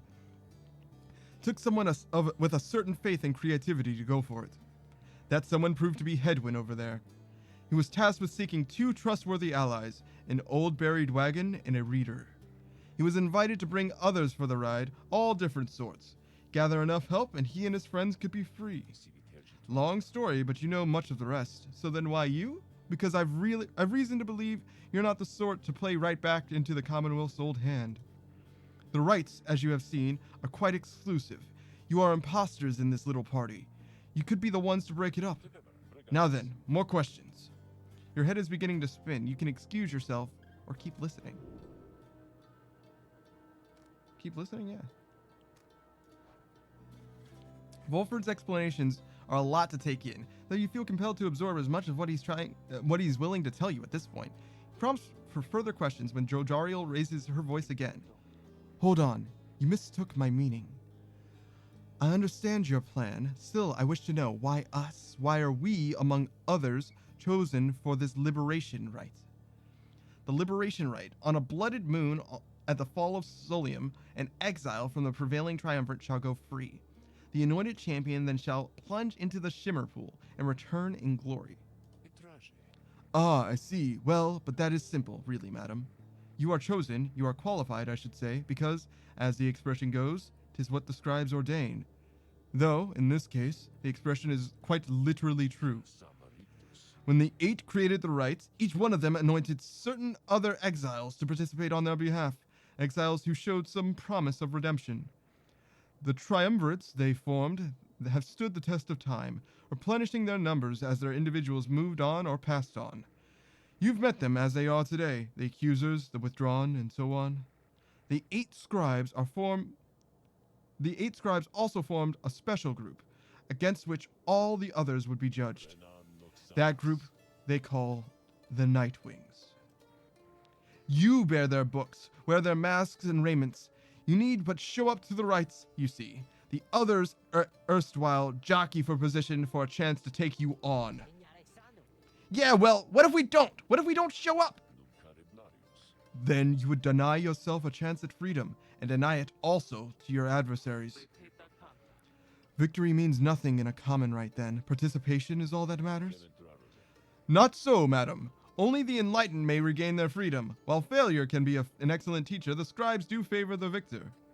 So you see, those who do not conduct the rites, or do not prevail in them sufficiently, they may find themselves barred from the liberation rites. But these are technicalities. The Nightwings disbanded years ago. Since then, no one has gone free. Yet still the other triumvirates pressed on, with fleeting hope that one day you'd be back. It's been a heavy price to pay in all this. Now, if you'll excuse me, we'll talk again some other time. Some murmur to themselves about all this as Volford takes his leave. Others reconnoiter pathways leading up to the mountain and present you with some options. So yes, Jodariel was absolutely my favorite, and she was the first one that I freed last time, for various reasons. But looking at the game now with fresh eyes, she, to me, if I'm following Volford's lead, she is probably the single best person to send up. Volfred would be fine, but I feel like we need him right now. Like, we need him to guide us while we're here. Jodariel is the most self-sufficient person and also the most self-reliant in that way. She's the one who I think can be trusted the most to be the first person on the other side, if that makes sense. You don't necessarily, if you're worried about, the Star Trek teleporters, right? Then you don't send the captain through first. You need the captain the most. But you don't send just a random red shirt, because you need someone who's capable and able to hold the other end of the portal down in case anything happens, right? So you don't send your captain, you send your second in command, I think. And to me, that ends up being Jodariel, someone who's highly capable. Also, the others who come to mind would be the reader, me, which obviously couldn't happen because there's a video game, for various other reasons as well. And the next would be Hedwyn. Hedwyn still, to me, is like the spiritual center of the group, so I don't really love the idea of him being first, but I don't hate the idea either. I'm still torn about who should go first. I'm thinking Hedwyn this time, though, particularly because I did Jodariel first last time, and there are some implications to that, which we'll probably cover not too long from now. So we have two paths, the Emperor's Ascent and the Emperor's Fall. Thing is, we're climbing the mountain, so I don't know how the fall is going to help us. The Emperor's Fall is a pathway on the outskirts of Mount Alodiel's nameless lower summit, and Pamitha expects some long-lost valuables to be stashed here. Interesting. Meanwhile, the Emperor's ascent is a gap through the nameless lower summit beneath Mount Alodil, and Faye believes that the 8 scribes will bless whoever goes through here. Well then, we gotta get that blessing. In retrospect, honestly, the little +1 bonuses or whatever that we get for this and that, honestly, seems like they straight up don't matter. I'm gonna be honest. But money also hasn't mattered in a big way yet, so I'm not too concerned about doing what I might consider suboptimal. You know, we're just here for the ride. We're just seeing what there is to see, etc. And also, I do trust Faye's judgment more than Pametha's. The sublime beauty of Mount Alodil, along with the thin air this high above the sea, has been enough to silence even the most talkative of your companions. However, Faye has been positively bursting with excitement. Isn't it wonderful? I think it really is, don't you? Squirt you, huh? And Tizo seems not to share Faye's enthusiasm. He does not like the coals. You've been in here before, Tizo, isn't that so? Why would you ever leave? I wouldn't leave. I'd stay. I think I'd stay. Unless maybe I got too cold or hungry. Wait, is that? Something about her changes then. Wait, look, but Tizo, don't you see? Look, don't you see them over there? And Tizo seems to be exclaiming something in utter disbelief. You see nothing, but Faye rises almost off her feet as the imp looks on, astonished. Was that the scribes? It was! I know it was! They said something to me. They spoke to me. They told us we are welcome, that we're welcome here. Faye runs off to spread the word among all your companions. Strangely enough, her enthusiasm is infectious, and in spite of everything, your spirits rise. +2 hope for the next rite. Faye and Tizo both saw it, huh? Alright, so we have Temple High Road and Temple Cistern. The Temple Cistern is the second of 2 paths leading to the mountain summit, and Sir Gilman wishes to look upon the sacred waters here. Okay, sure. And Temple High Road is the first of 2 paths leading to the mountain summit. Hedwyn expresses a passing whim to see the view from here. I think we're gonna go with Hedwyn because I think he's on the fast track out of here. He's got the fast pass, I think. I don't know who else I would be sending because it's got to be someone in our crew right now. You and Hedwyn walk in silence for some time as he conducts a customary survey of the area. Well, my friend? No sign of howlers, as Jody would say. No sign of anything at all. You sense something is troubling him. Oh, that. It's just... I've been giving lots of thought to everything that Volfred's told us. In another couple of days, one of us may be gone all of a sudden. Or, I don't mean to put it that way. One of us could go free. We are on our way back, one by one, as he said. I want you to know something, the others and I. We talked it over, and when the time comes, we want you to decide. Decide who gets to go, if anyone. This will all be part of Volfred's plan, but we got here thanks to you, and even though I'm worrying right now about us splitting up, I guess if Volfred has his way, all of us, we'll meet up on the other side. And won't that be a day? Worst case. Sorry. I remember how this game ends. Worst case, we keep failing in the rights and we'll be stuck down here together just like this. The 2 of us? Sorry. It's something else to send him up first. When this is gonna be the last thing he says to me. The 2 of us, the two of you walk on in silence for a minute. When at last you return to the wagon, Hedwyn turns to you again. Thanks for the company. I think I'm better now. Hedwyn feels more prepared for the next rite. I'm glad he is, because I'm most certainly not. I'm swiftly becoming less and less prepared for this.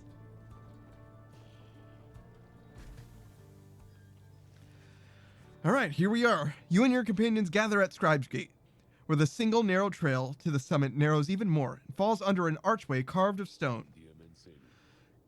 Come along now, everyone, and be prepared to speak your mind when you are called. Frankly, most of you still lack enlightenment, but we may pass together, much as how we act as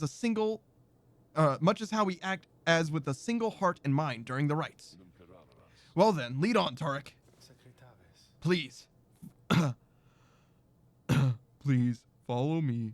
Oh, Is that actually part of it? Do you need to have a certain amount of enlightenment? Did I goof this all up?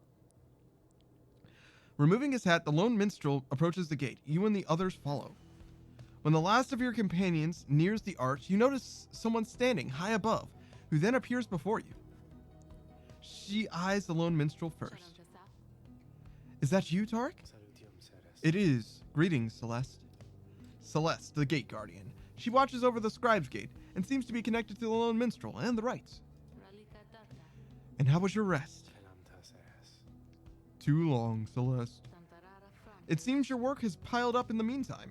You bring this many to the gate? Aye. Then let us make this quick. She gestures towards the rest of you. Now each of you in turn, state who you are and what you are seeking whilst crossing Scribe's Gate. Do as she says, please, without questioning. Your fellow exiles exchange glances, but quickly comply. I'll start. They call me Hedwyn the Deserter. Hedwyn the Deserter. I've come here seeking freedom for myself and my companions. In my case, so I can return to be with the one whom I love. The woman bids him farewell, or bids him forward. The lone minstrel prompts Ruki to speak up next. I'm regarded by the name Ruki Greentail. I just want to get out of here, I guess. With my chums, preferably. Go see Mama back home. I am Captain Jodariel. I do not truly know as yet what I am seeking here. Oh, my name is Faye, and I'm here, I think, because the scribes have called me to be. Or called to me. It must be them, because if not, then who? Tizo? Tizo seeks to live up to the Nightwing's legacy, and maybe see the Commonwealth someday. Sir Gilman of the Sea, Dominion at your service! This knight is on a quest to find his honor. He lost it at a certain point. Pamitha Thane. Pamitha Thane. I'm only here because my sister's here. Then, as Volfred steps forward, the one called Celeste raises her voice. I recognize you from the Nightwings of the past. You are not clad in the raiments any longer. I would know why. I had my chance already. I had my chance already. The Nightwings that now stand before you, I travel with them as a pilgrim now. I see. Then state why you are here, as have the others. My name is Volfred Sandalwood. I seek liberty for each of us, so that one day we might stand shoulder to shoulder on the other side and bring our freedom to the people here. That's kind of who Volfred Sandalwood reminds me of. Three Dog from Fallout 3. I don't think Three Dog is specifically like a freedom advocate in the same way, but he does strike me as a freedom advocate type. I don't remember. He's trying to make the wasteland, the capital wasteland, a better place, but I don't remember freedom being something that's like a particular point of his, if that makes sense. Freedom isn't really a thing in Fallout 3 in so much as it is in Fallout 4, if that makes sense. What with the railroad and whatnot, right? Though that isn't necessarily a freedom thing. It's like a civil rights thing, which is kind of like freedom, but you get what I'm saying. She waves him by. Then she turns to you, for there is no one left to go. State who you are to traverse Scribe's Gate. You are just a crippled scholar? You are just an old farmhand? You are just a war orphan? You do not know who you are.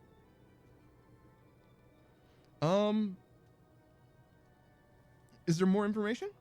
When they learned you knew the old ways, they came for you, and you cannot run far.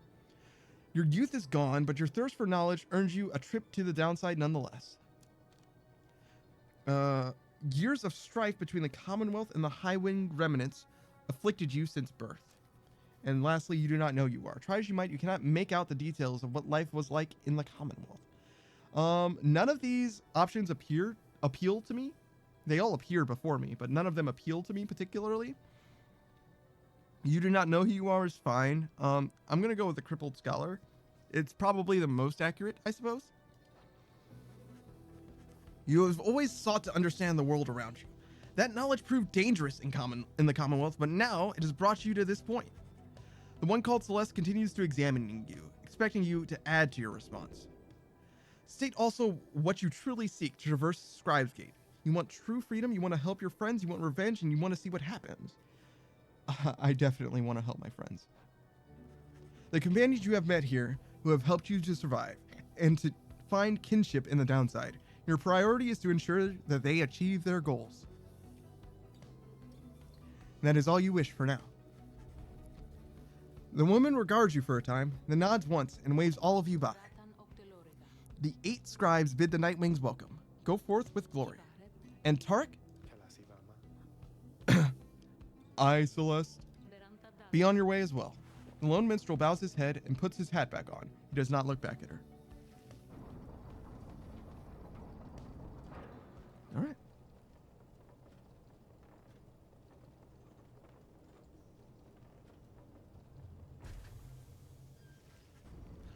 From the top of the mountain, from the top of Mount Alodil, you can see the distant downside before you. You think on the many thousand leagues you have crossed to reach this point as the sky grows dim. All right, we can commence the liberation, right? But let's check out the slave market first. Psst, psst. Hey guys, just so you know, you're aware and all. I know how you come here and how. Wait, just so you're aware and all. I know how come you're here and how come you made it all the way up here. Oh, I know, all right. You're here because I got the lowest prices and all the downside. Am I right? And some of the new stuff I got in stock. You're gonna get a lot of value out of here, an awful lot. I don't know why I yell. I don't know what I'm buying this for, but it seems right. What is this? Unlearn any masteries and choose again. Huh. It's only usable once, so we'll get rid of this.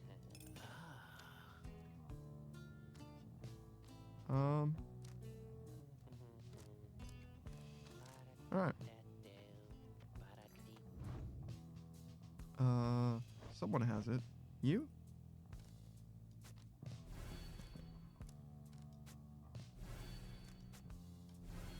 Yeah, now we're talking. Now we're talking. I am ever so slightly worried that no one has enough sauce. I remember enlightenment being a thing. Exiles gain enlightenment by conducting the rites or from certain events.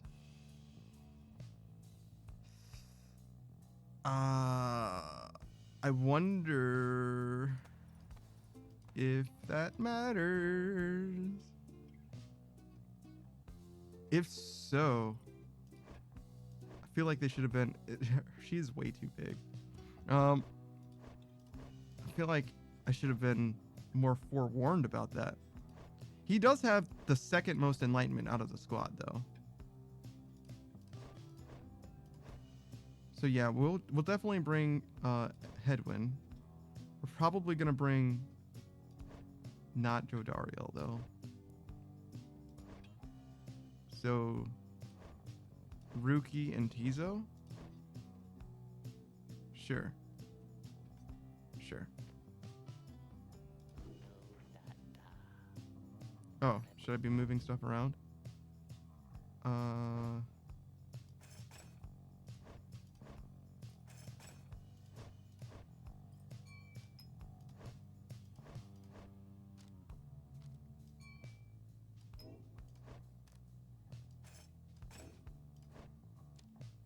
Well, I guess I'll just leave this on Jodariel then. She has the lowest hope, right? Yep, for sure. Alright. Pleasure doing business with you guys, so, Alright. What's up, Jodariel? Jodariel appears to be preparing for whatever is to come this night. Though it is not yet dark, she is already in her raiments. Hedwyn soon joins her, also looking ready. Any sign of Ruki? None as of yet. Complained about a chafing in at the collar of his mask. Our freedom might be hinging on that collar, then. I am certain that it is. They share a laugh together. The three of you exchange glances, but nothing is said, or needs to be said. Soon, if Wolford is to believe, one of your companions may regain his or her freedom. Hey, what'd I miss? Am I late? Is it starting? Is it starting yet? Easy, Ruki. We've got a little time. It isn't starting yet. How fare your struggles with your mask, Greentail? Feeling a lot better, thanks. Just had to smash it repeatedly against the wall for a little bit. Put some of the old nerves back to bed. There, for good measure. Though this is really something, huh? One of us might be getting out of here, like, soon. By dawn, in fact, if all goes well. If all goes well. Well, that's one way to look at it, I guess. What are you getting at, Greentail? Well, it's just that we might be breaking up the band here for you people. If one of us gets out, that's been bugging me for a while now. I thought we were all gonna get out of here at once. He shoots a look at you. Some of us, we might not be getting out of here at all. Hedwyn slams his fist against the wall. No, not if I can help it. We made a promise to each other, each of us, the four of us.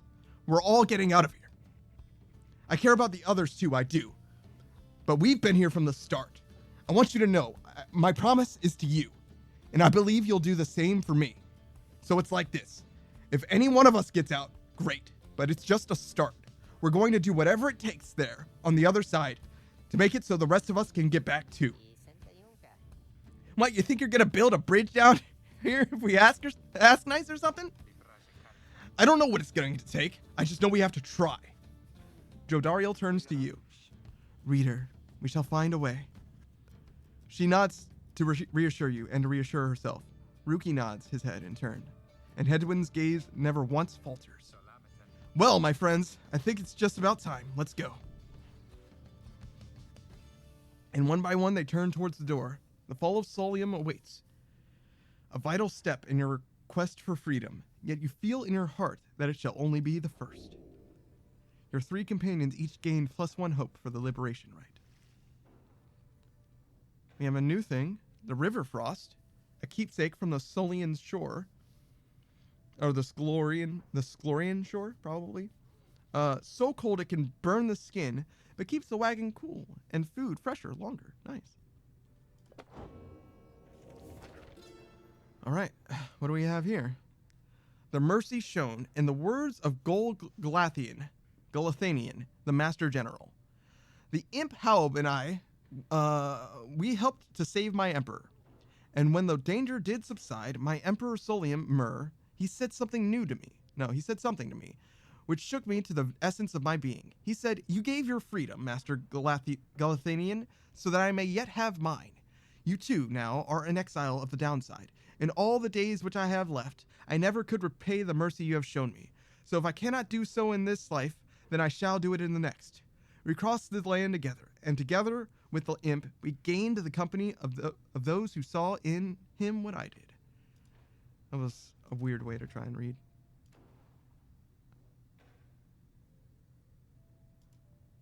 Huh.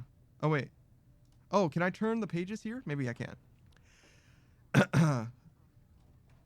I cannot.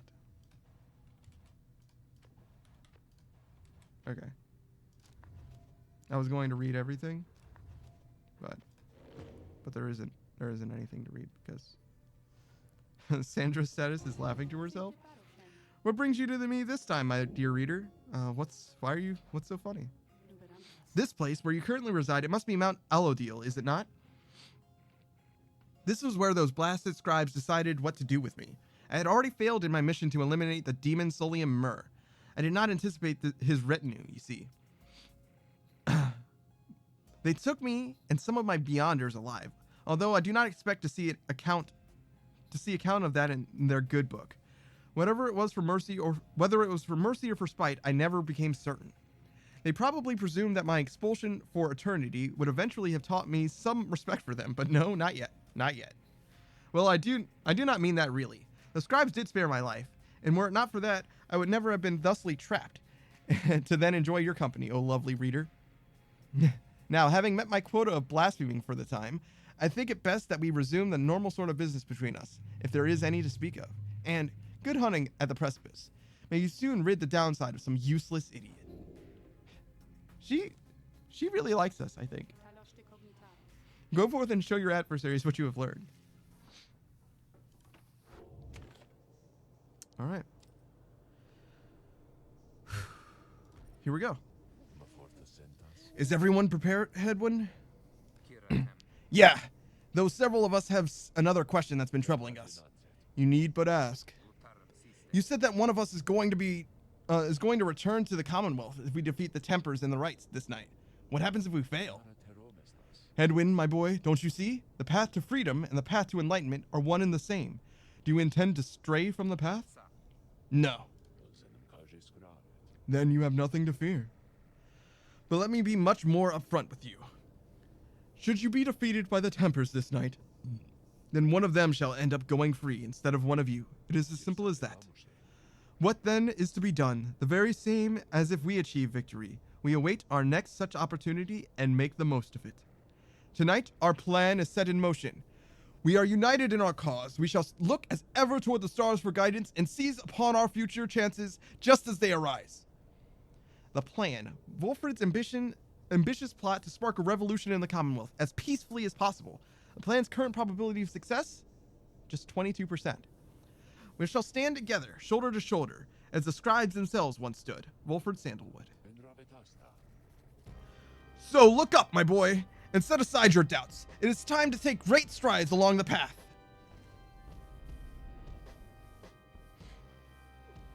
Oh my god, this song.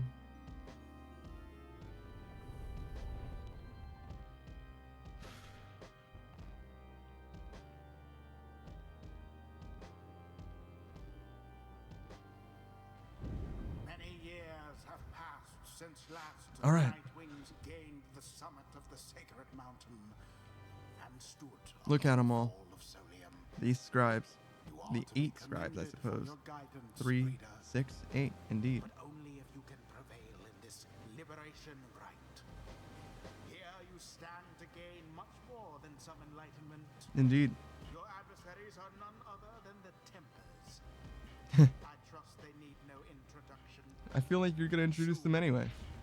One among you shall regain their freedom. Oh, you won't, but the game will. The Pyre's burn in each of the triumvirates is present and prepared. I concur. The Pyre's burn in each of the triumvirates is present and prepared. Then, anointed one of the Tempers, come forth now and declare yourself, and pay any respects you have unto your adversaries, the Nightwings. The Tempers, and we've gone over who they are. A massive demon swaggers into view. He reaches for his mask. You know who I am already. But look at what we got here. The damn Nightwings decided to show up. Almost figured we were never going to see the day again. He takes notice of someone in your ranks. Hey, you! He indicates Jodariel. She scoffs back at him. Lose the mask. Ain't seen one of our own in ages. Not in these damned robes. Jodariel's hesitation is almost imperceptible before she moves to remove her mask, just as her adversary asked. Satisfied? Whoa! You must be new! Jodariel soon puts her mask back on. Enough talk. Ha! I like you, curly horns. Tell you what, once we put out your lights, you come along with these guys. We're gonna have a slot open. Only shame is I ain't gonna be around to show you a good time. I should cut out your tongue. I should rather cut out my tongue. Sorry, I thought it was going to be a threat. Oh, you don't mean that. Our kind, we ought to stick together. Now come on! Ignatius throws on... Ignarius? Yeah, it's close to Ignatius. Throws his mask on as his allies snarl at the rest of you.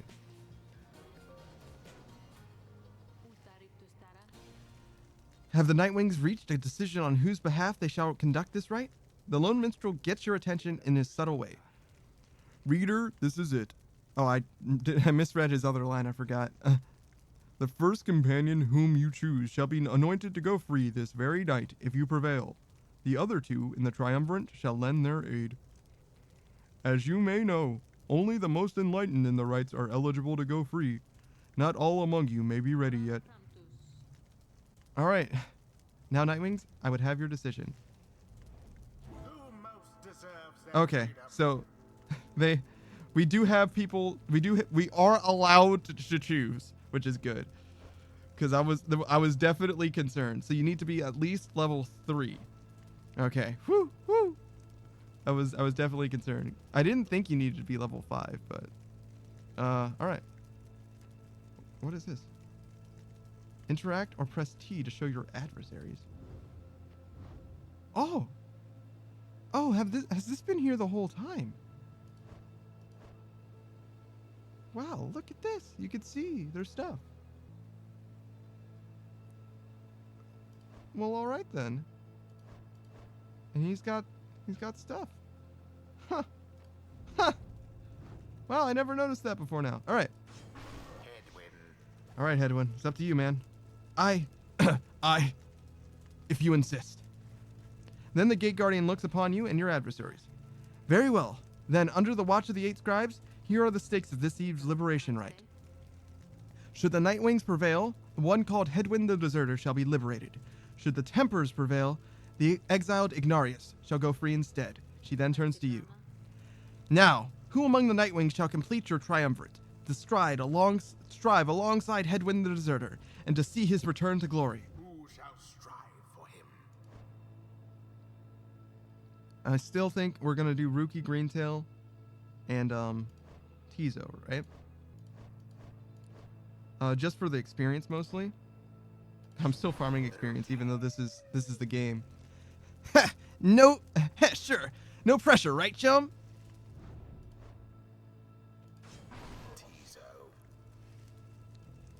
Tizo is more than willing to throw all his support behind Hedwyn this night. It is done. Very well. The 8 scribes accept your choices, Reader of the Nightwings. She then indicates the lone minstrel. Now, are you prepared? Are you yourself prepared, Tarek? I, Celeste. Then let us all begin. Nightwings! Been waiting an awful long time to get out of this hole. Try and stop me. That's the plan, brother. Good luck. No hard feelings, right? Commence. Gather.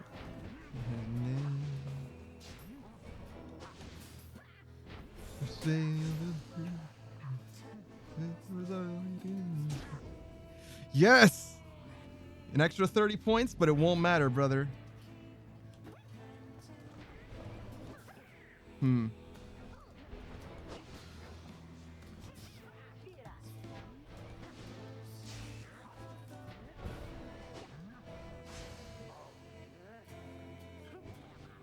Oh, close.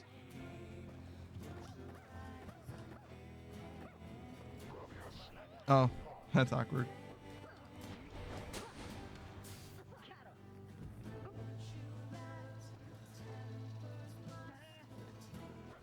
Later, man.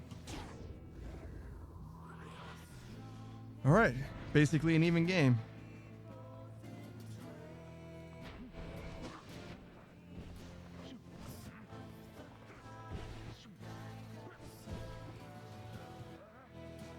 Oh, close. If I had jumped.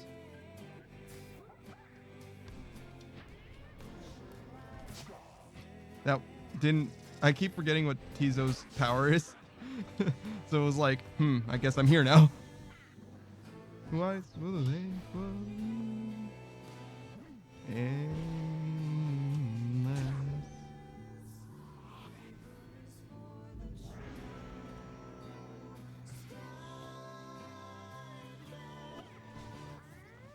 What if I just fly, though? Later, man.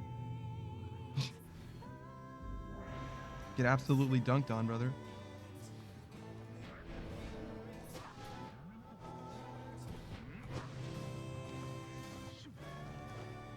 Oh, they got me. He's a little faster than me, it seems.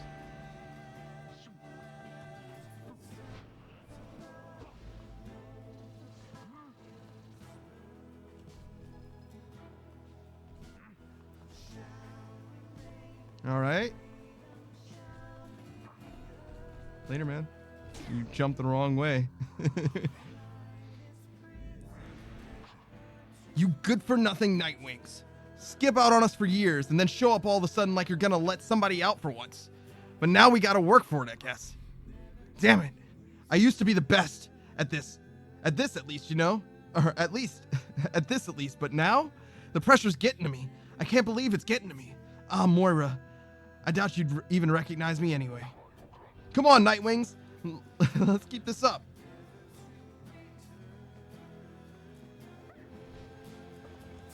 Oh, I didn't. I misclicked.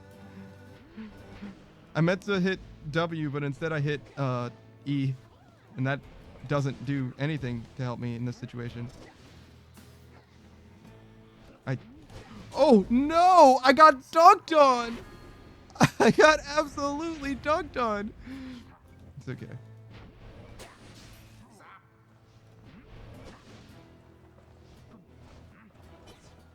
Later, man. As per the sacred law, All right, one more. now Oh, wait. end I guess the it's ceremony. actually going to be 2 more. Nah, man. You ain't just running it in like that. Not for free. Oh, that was very, very close. Now it's 1 more. Oh, I just noticed that the walls are different every time, huh?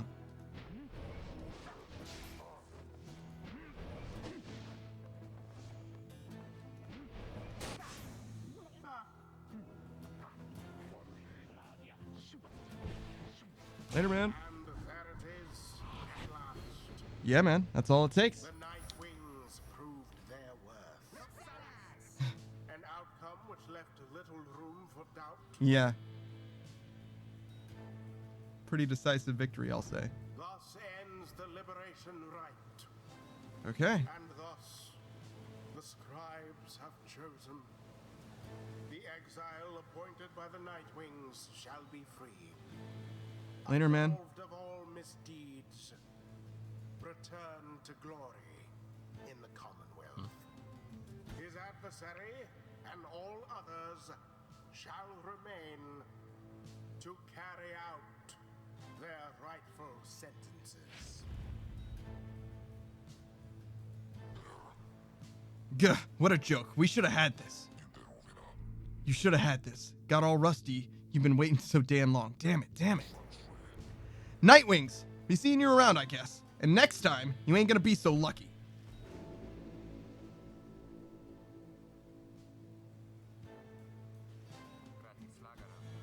We did it. Then, I guess that means I have to go. I broke my vow to him, that we would all go free together. Reader, my friend, why would you do this? Will you ever forgive me? Fakani, wait for me. Fakani, someone who Hedwyn cares deeply. They were separated in the Commonwealth. I don't believe that we're ever going to find out more about Fakani, because he's leaving. But she's a harp. She's a bird lady. And as he said, he's going to return to his lover. That was his goal. He remained silent for a moment longer. Then, listen to me, all of you. I will not forget this. If there is anything at all I can do back on the other side to help the rest of you, then I'm going to find it, and I am going to do it. And at the very least, I will do everything I can to make sure that by the time more of you come and join me back at home, that it will be a better place for all of us. Look, I don't have long now, so just thank you, all of you. I won't forget this. Then he plunges out of sight into the shimmer pool, his voice inaudible but growing faint. Oh, I'm sorry, his voice audible but growing faint. Shimmer pool, a seldom seen celestial phenomenon linking the downside back to the Commonwealth. Thus, beneath a blooded moon, the Sklorian waters rise but for a moment, only to fall again. It's a downside legend.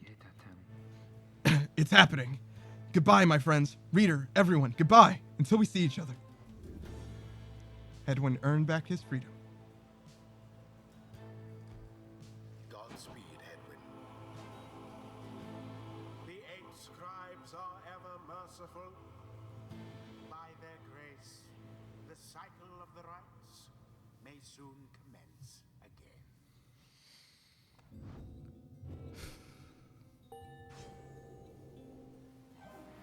Some sauce for Rookie. Faster, stronger, and a little better looking, too.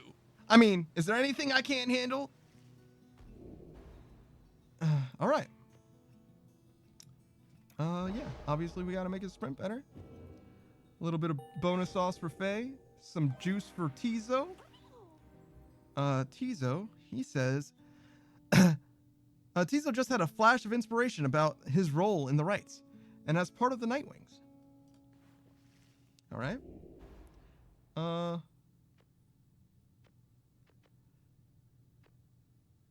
As I recall, I kind of wanted all of these. Is that right? Banish, drops a moon sigil, automatically cast his implode ability, saluting. Yeah, I think I want all of these. Since I often cast this, in order to get the most out of Titan's Rage, you definitely want safe return, I think. So I think safe return makes the most sense. First, right? Until the turning of the stars. If I'm going to be blowing myself up, I want to come back sooner rather than later. That's kind of the goal, I think. A soft goal, if you will. After your victory over the Tempers in the Liberation Rite, you return to your wagon to decide how to proceed from here. I'm gonna miss that guy. It is quieter now, but we'll see Hedwyn again if we persevere. Our journey's now begun in earnest. We'll just need to make a few last preparations while we're here. Wait, what about the stars? They don't seem to wait around for us. About that, reader, go see for yourself. The night sky over Mount Ulladil is much darker than you would have expected. Your thoughts are with Hedwyn as you look towards the heavens. Hedwyn, his was the first friendly face you encountered in Downside. He has regained his freedom and a liberation right. You gaze into the darkness of night.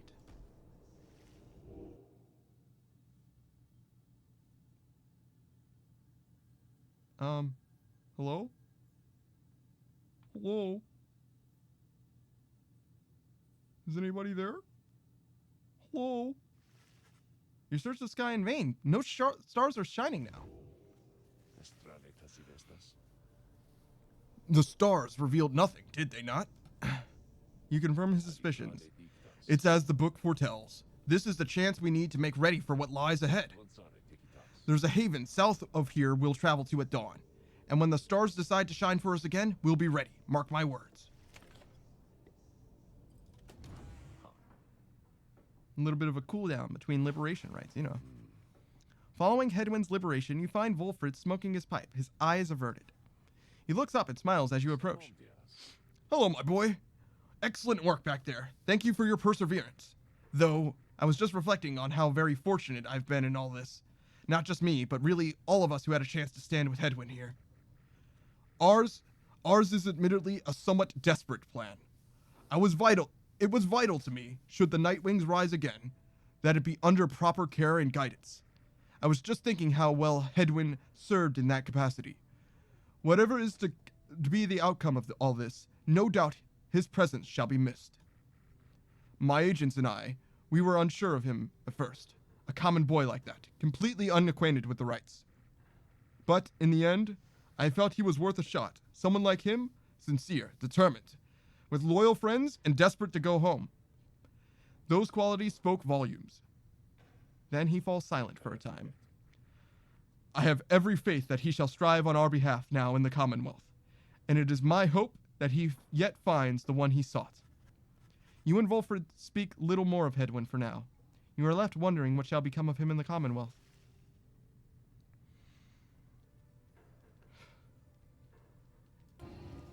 You're wistful about something?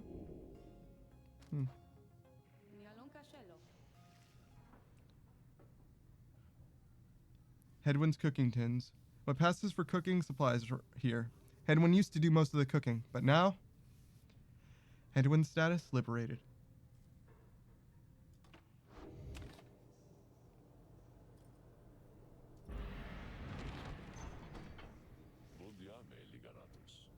There's a joke there, but I'm too sad to make it. Good morning, my boy. The place I noted earlier. Let me illuminate the way. The Moonlight Alcove, huh? A small landing on the dark side of the sacred mountain. Wolfred indicates you can await the next cycle of the rites here. So yeah, I'm trying to level kind of everybody equally. Get them all to the point where so I can choose, from a wide pool, the next liberation rite. Wolfred leads all of you into a calm, quiet clearing, tucked away inside one of the mountain's hidden folds. All about, you see a variety of strange items and equipment. All right. Wolfred again. You find Wolfred seemingly lost in thought, but then he turns to you. Greetings, reader. This wagon and I, we have. I was gonna say we've made, but he's saying we have, but he abbreviates it to weave, which is weird to me. This wagon and we've many memories together, and I could not help but I could not help reliving some of them just now. I suppose aspects of my past may be of relevance to you, given your role. If there is something that you wish to know, you need but ask. Wilfred invites you to inquire about his past. Ask what he did to earn his sentence, ask why the Nightwings disbanded, ask how he knows the lone minstrel, and ask to be excused. I'm curious about how he knows the lone minstrel and how he managed to earn his sentence. This one seems too private to me, so I'm going to go with this. Why the Nightwings disbanded. I think I asked this before, but I don't remember the actual explanation. You expressed interest in knowing more of how the Nightwings came to be here, and Volfred's past connection to the group. I have been connected to the Nightwing. I have been connected to the Nightwings almost since the beginning of my days in exile. They found me, in a manner, as I understand, quite like how Hedwyn and the others found you. Back then, it was a smaller group than we have now. I joined an exile called Erisa, and another known as Oralek. Erisa, a former exile of the Nightwings who conducted the rites alongside Volfred and Oralek. Oralek, a former exile of the Nightwings who conducted the rites alongside Volfred and Erisa. Once in a while, we let little Tizo stand with us as well. He is rather older than he looks. The other triumvirates we stood against, they feared us. Only the Tempers presented any threat to us in any given rite. But there was a terrible accident. Erisa, we lost her, and Orlek, he was my friend. He fell from Mount Alodil. We lost him as well. On the night when he was to be free. We were reckless, hasty, and I was powerless to stop any of it. I blame the rites themselves, the circumstances that put us into danger. The downside has claimed many lives, yet it was too much. I vowed never again to don the mask and raiments. I had the black wagon cleared and buried, such that it could not be used again. If the Nightwings would rise again, it would be under different circumstances, under new leadership, and towards a different purpose. That is all I wish to say now of this, my boy. What else do you want to ask about? Let's ask about the Lone Minstrel then, if we can ask more than one. You asked Wolford about his history with the Lone Minstrel, whom he seems to know quite well. Tark was there with the Nightwings when they took me on. His manner has always been much as how you've seen. Although he is somewhat more cheerful now than I recall back then, if you can believe that. I think our plan has sparked a little fire in him. The plan's success percentage, 30%, and went up 8% by liberating Hedwyn. We shall stand together, shoulder to shoulder, as the scribes themselves once stood. He serves the rites, and the Nightwings. I have tried to ask him of his past before, but he seems rather reluctant to speak of it, though it is plain that he's not from around here. This being downside, I respect his wishes for some privacy. Nonetheless, although I do not know too much of him, I count him a friend. I lost track of him for some time, though it was he who first informed me that the Nightwings had returned. He and Tizo were instrumental in our meeting. It's been good to see him doing relatively well. Anyway, was there anything else you wish to talk about for now? Yeah, sure. You asked Wolfred about his past in the Commonwealth and how he came to be in the downside. I'll rather forward with you, my boy. Most whom I have met during my travels here have been reluctant to approach the subject of one's history before one's exile. Nonetheless, I am happy to tell you. As a reader, I assume you are familiar with the stamping press. I owned and operated one. A stamping press, and a legal invention allowing written materials to be published at an extraordinary rate.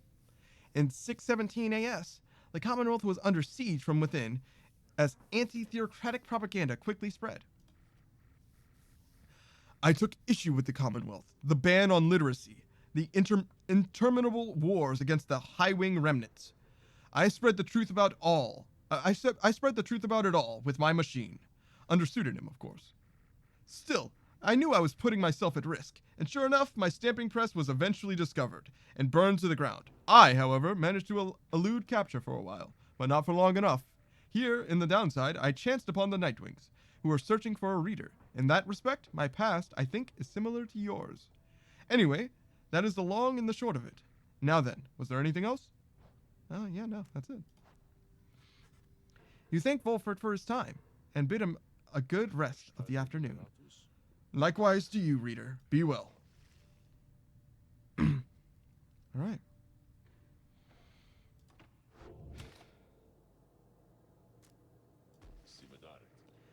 Everyone, the amenities are modest here at Moonlight Alcove, but I suggest that you get comfortable. We may be here for some time. As for myself, I have some business to attend to. Please leave the wagon in my care for now. It shall be ready by next when you need for it. It shall be ready when you need it next. It shall be ready when you need it next. There it is. Why did I read that so weirdly? I added so many words. So yeah, I think your first liberation is probably truly the halfway point. Obviously there are many liberations to come, right? We have 7 more people, right? Or is it 7? No, we have 6 more. If you count Wolfred, we have 8 or 7, but well, if you count Wolfred and the reader, you have 8, I think, but it should be 6. From the mountaintop, you can see all across the downside. It's impossible expanse staring back at you. The thought occurs to you that you may never see another land besides it. Yeah, that's what it is to be a reader. And so you and your companions wait upon the mountaintop in quiet solitude, anticipating when the cycle of the rites begins to turn again. Then you shall have another opportunity to free one of your own. You may earn back their freedom, one by one. Many moons pass. Then, one evening.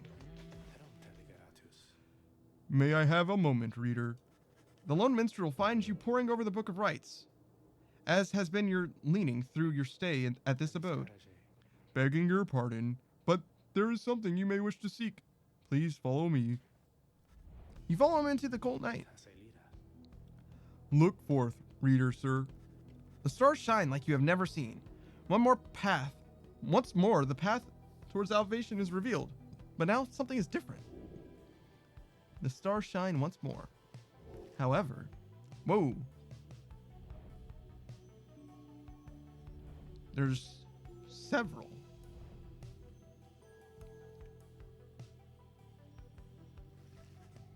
Each prior time you searched the stars, they showed to you a single path, but now several rites avail themselves to you at once. Henceforth, you may choose from several different rites. Okay, so we have Ors, the Azure Star.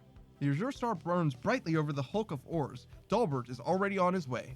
Interact to challenge the Fate here next. The Fate are led by the Cur Dalbert Oldheart. Your record against them is 1-0.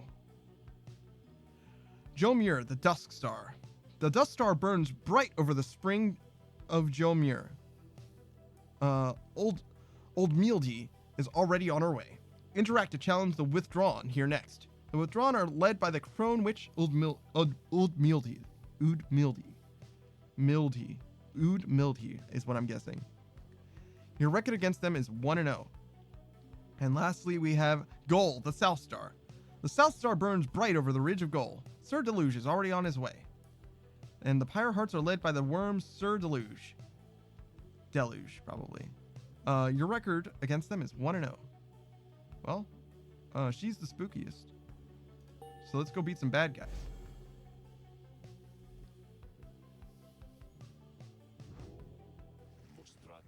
The stars urge that we go for the spring of Ymir, a long ways off. Wolfred, sir. Oh, wait. I didn't read it in Wolfred's voice. Oops. Wolfred, sir. How are we to reach the spring of Jomir? How are we to reach the spring of Jomir in due course of time? You know full well, Tarek. Preparations are complete. You think you see the lone minstrel smile, ever faintly, but cannot be sure. Please, ask the others to gather their belongings, rest, and then assemble at the wagon here at dawn. We shall be departing at that time. As you will, sir. As you will, sir. The cycle begins anew. The cycle begins anew. As the years advanced, you'll find there ought be fewer rites this time. Till once more we are to traverse Scribe's Gate. Exactly how many is difficult to say, but our next chance at liberty ought present itself much sooner than before. So let's be ready for it. Now, then, See you in the morning, reader. Your companions have not traveled far from the Moonlight Alcove. Word of the news soon spreads throughout the group. All right. Next morning. Why am I so tired? Next morning, Wolfert calls everyone together before the Black Wagon. This old wagon is more than it appears. With Bertrude's aid, it escorted you across the sea, to me. Now it shall escort us anywhere the stars require. Come and see. Wolfert beckons you to join him in the wagon. There's pulleys now. Something has changed about the wagon's interior. What looked before to be old cracks and signs of age now expose various intricate components once hidden from view.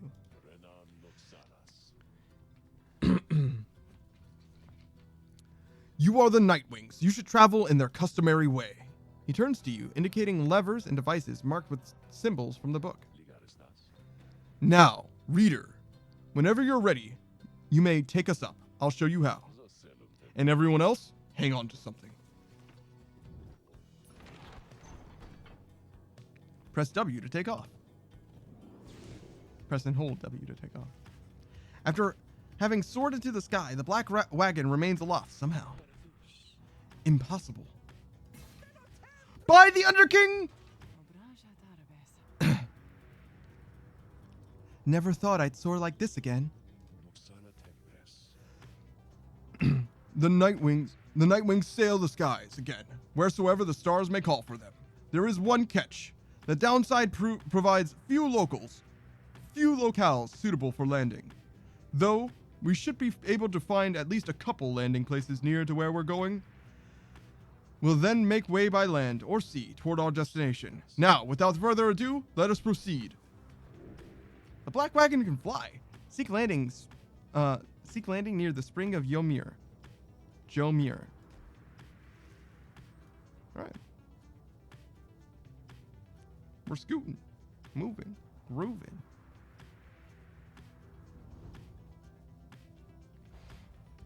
Oh, when we have a boost option. I see. Whoa, what is this? How dare you, Nightwing scum!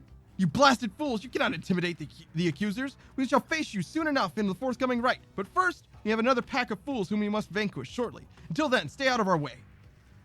I see. I don't think I ever noticed them flying, other ships flying around before.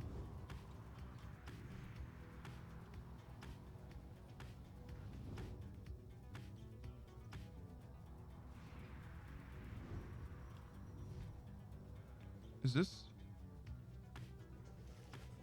As you soar above the Worm Gulf, you notice Sir Gilman sidle up to you very slowly. We are very, very high above the waters.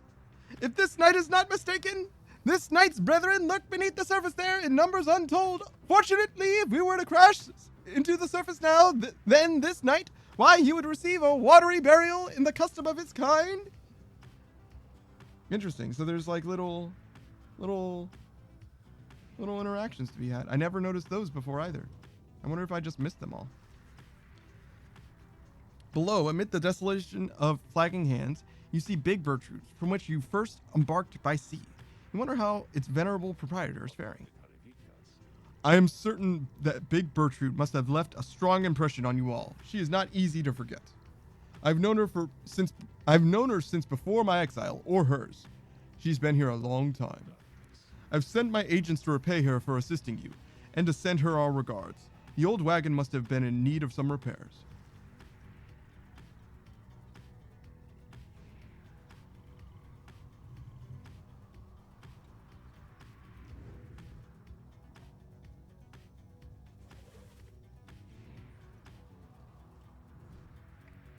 What is this? The spring of Jomir has the spring of Jomir has always flown forth from the crushed carapace of Beolanthius, the legend of whose demise is a rather sordid tale.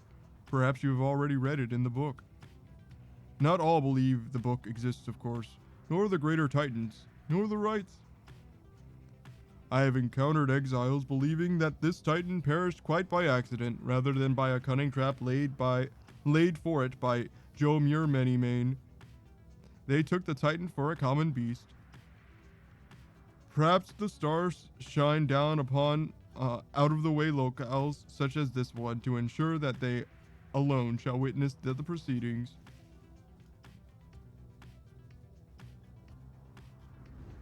Oh, what do we have here? So near the border of the Sandfolds, where your companions first found you in the downside long ago. There's nothing for you here, and you wish never to see it again. What about this? As you fly aloft over the downside prairie where first your path diverged, you see Ruki looking down at the lands below. You know, chum, I gotta say, I never did get over you taking us through Blooming Pool that first time way back when. To think that someone of your character would side with Jody rather than myself. It is fortunate for our sake that the Reacher does not often heed your advice, Greentail. Hey, that's cold, Jody. My chum here listens to me at every turn, I'll have you know, except for that first time. A shame we shall never know what delights awaited us at Hollowroot. Oh, you missed out! You mark my words, we'd all be riding in style by now rather than spluttering around in this old thing. No doubt. Despite how it appeared to you at first, they both seem to be in good spirits, reminiscing about old times. And there's nothing further this way, right? Yeah.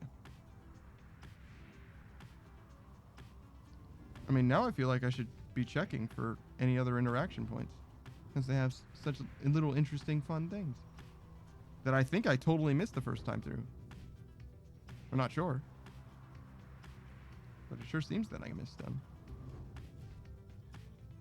I kind of wish there was like something to indicate that they were there, you know? Just a little something. A little like ping or somebody. Like motion sensor type dealy. Something, I don't know. A little mini map. It would be a little anachronistic to have a mini map though, I guess. Something about the strange island you see below draws your attention. Best to avert your gaze from the Isle of Kaelmer. Best to avert your gaze from the Isle of Kaelmer. Even the scribes themselves thought to avoid the place. Let us fly on.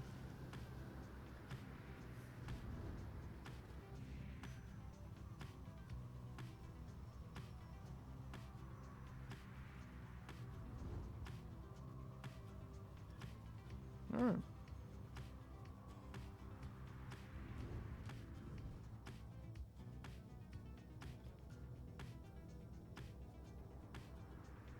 Oh, there's something here too. The inverted fall of Solium roars into the sky. Somewhere beyond it lies the Commonwealth. Beyond your vision and beyond your grasp. Alas, that we cannot simply fly on back up to our homeland. This wagon has its limitations, I'm afraid. But we shall return. Let us continue now along the path. Okay. I've had my fun. Little tiny interactions, just little micro stuff. No big deal. Still, very much worth seeing. All right.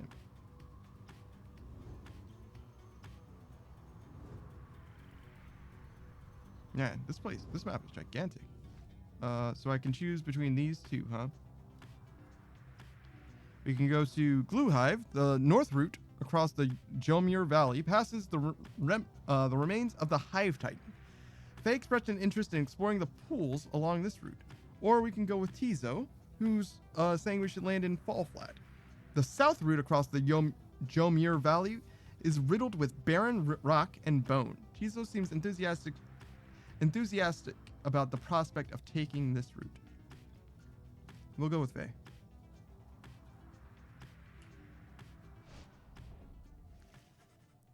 You touch down at the heart of the Jomir Valley, where first you face the fate and the distance. You briefly wonder where they might be now and how they are, or how they fare. You join your companions for a routine inspection of the wagon following its flight. Ruki confirms the wagon's wheels withstood the shifting temperature and still appear to be in reasonable shape. Tizo managed to calm some of the drive imps prone to dizziness or frenzy at high altitudes.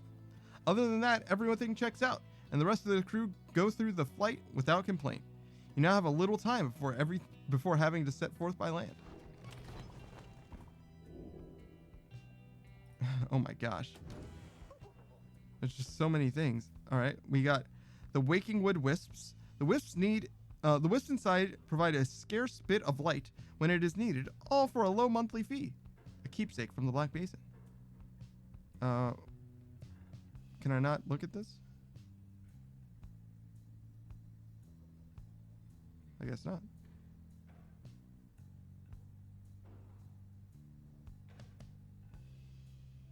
Well, we have canvas wings. The Black Wagon is flight capable, though by which means you do not fully grasp as yet. The keepsake from Moonlight Alcove. And we also have the Singing Sands. The so-called singing is the sound of countless screeching wheel mites. A keepsake from Jomir Valley. We have this Grease Stone. Exhibits a flagrant disregard for natural law, thus providing light entertainment. A keepsake from Mount Allodil. Obviously, Sir Gilman is here. See what's going on with him. Sir Gilman is shivering there after the Black Wagon's maiden voyage through the skies. Master Reader? This knight is very, very slightly out of sorts is all. He merely appears terrified, but he assures you that his seeming cowardice is but an optical illusion in this case. Hammerthroat overhears and joins you. Flying's not for everyone, Sir Knight. This knight heartily concurs, though how anyone at all can stand it has yet to understand. He has yet to understand? Well, let's see. What's it like to swim the waters of the Sea Dominion? Ah, those glorious murky waters, engulfed in hideous warfare to be sure, but otherwise a joy to cut across. To feel the coolness of the waves beneath one's gill slits and the like. Although this knight is now accustomed to his life above the surface. Flying's just the same, Sir Knight. It resists those of us not born to it. I, in turn, have wondered what your seas are like, but the thought of swimming fills me with disgust. Though I haven't had to swim, and now you now have to fly. That's very brave of you, and you handled it better than some harp fledglings I've met in my day.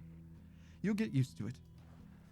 She departs, but you sense Sir Gilman is feeling better after the exchange. Plus one hope. All right, we have a new trial. Greetings to you, lovely reader. I'm at your disposal. What's going on, Sandra? Ah, my best friend in all the world, come to visit me again. Does it make you uncomfortable, perhaps, that I should call you thus? Perhaps you think that you do not yet know me very well, but I know you just fine. You reveal a great deal to me when you come visit me like this. You are not the only one who can sense these things in others, you know. She laughs to herself. One learns to read a bit when forced to suddenly appear within a book for 837 or so years. Especially if one is wont to pry a little, you understand, for it gets rather boring here. I know all about you, a crippled scholar who vowed to help his friends to be free again, only to end up spending all his time talking to an apparition stuck in a stone. Oh, I know about your loves, or lack thereof, and about your favorite pastimes, certain habits you may be somewhat loath to admit. Fear not, of course. I use this special knowledge only as a means to entertain myself, I think.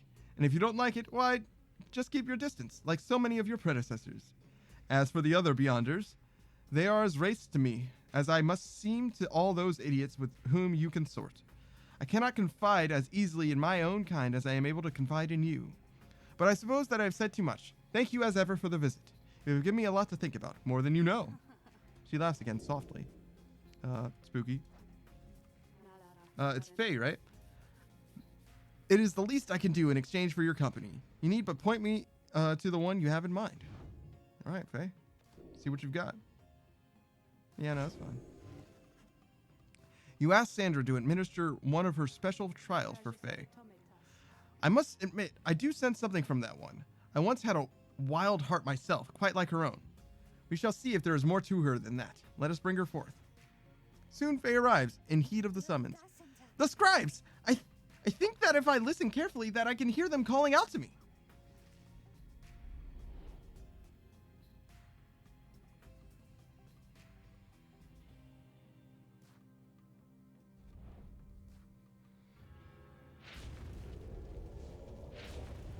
All right. The apparition Sandra appears and unfastens her mask. Listen well, girl. The place where you reside at present has but a single rule, which is you answer to me here. Wow. Okay, I will. Such naive enthusiasm. Now be silent. It is plain to me that you have much to learn as yet about the rites. But you have learned something, and I would see you prove it, without the benefit of anyone, save for your reader. Okay. Are you out there to help me with this, mister?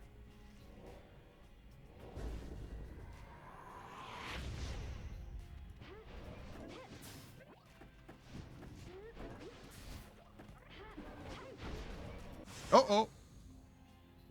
Wait.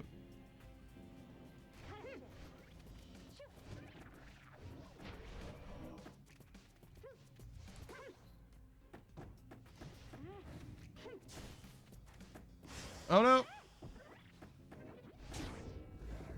Wow, their zipping is pretty good.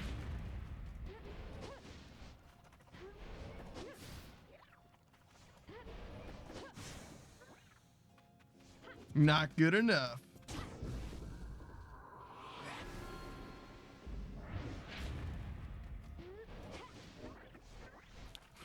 Yo, that guy had the moves.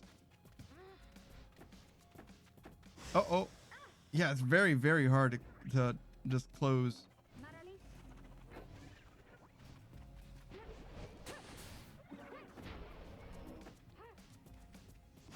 Oh my gosh, they're so fast.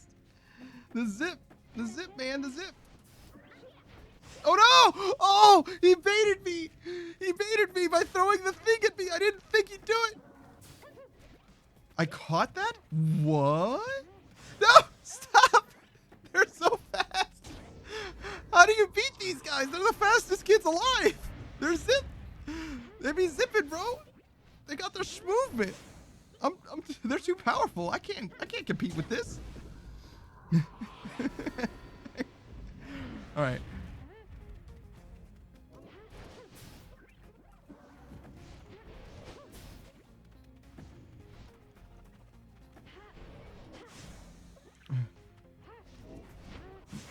No. No.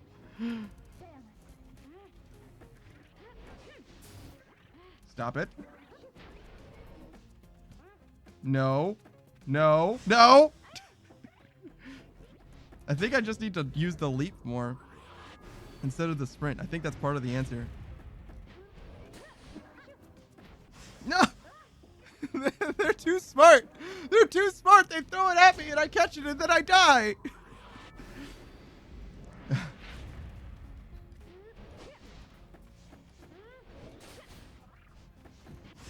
Oh no. They have a bigger aura than me too, huh?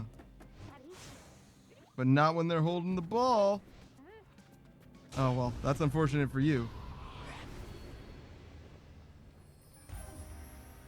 All right, well we managed to get through it. It wasn't the cleanest victory, but we certainly did. Okay, how did I do? How did I do? I must admit that you did better than I expected, girl.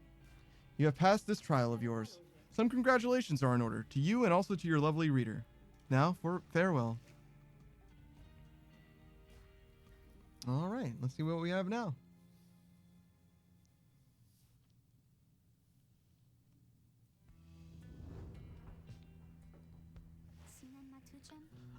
Did I imagine all that, mister? Because I hope I didn't. Wow, what is it that you have there? You received Kilmer's anklet for completing Faye's trial. After Faye casts her aura, it can bounce off objects and solid surfaces. That's very fascinating, but I think I'm going to get rid of it. I don't think I care. The Royal Traders Hollow Band ensured the Sisters of the Arch were to carry out their mission.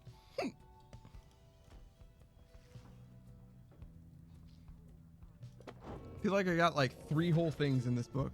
Yeah, look at all this stuff. Okay.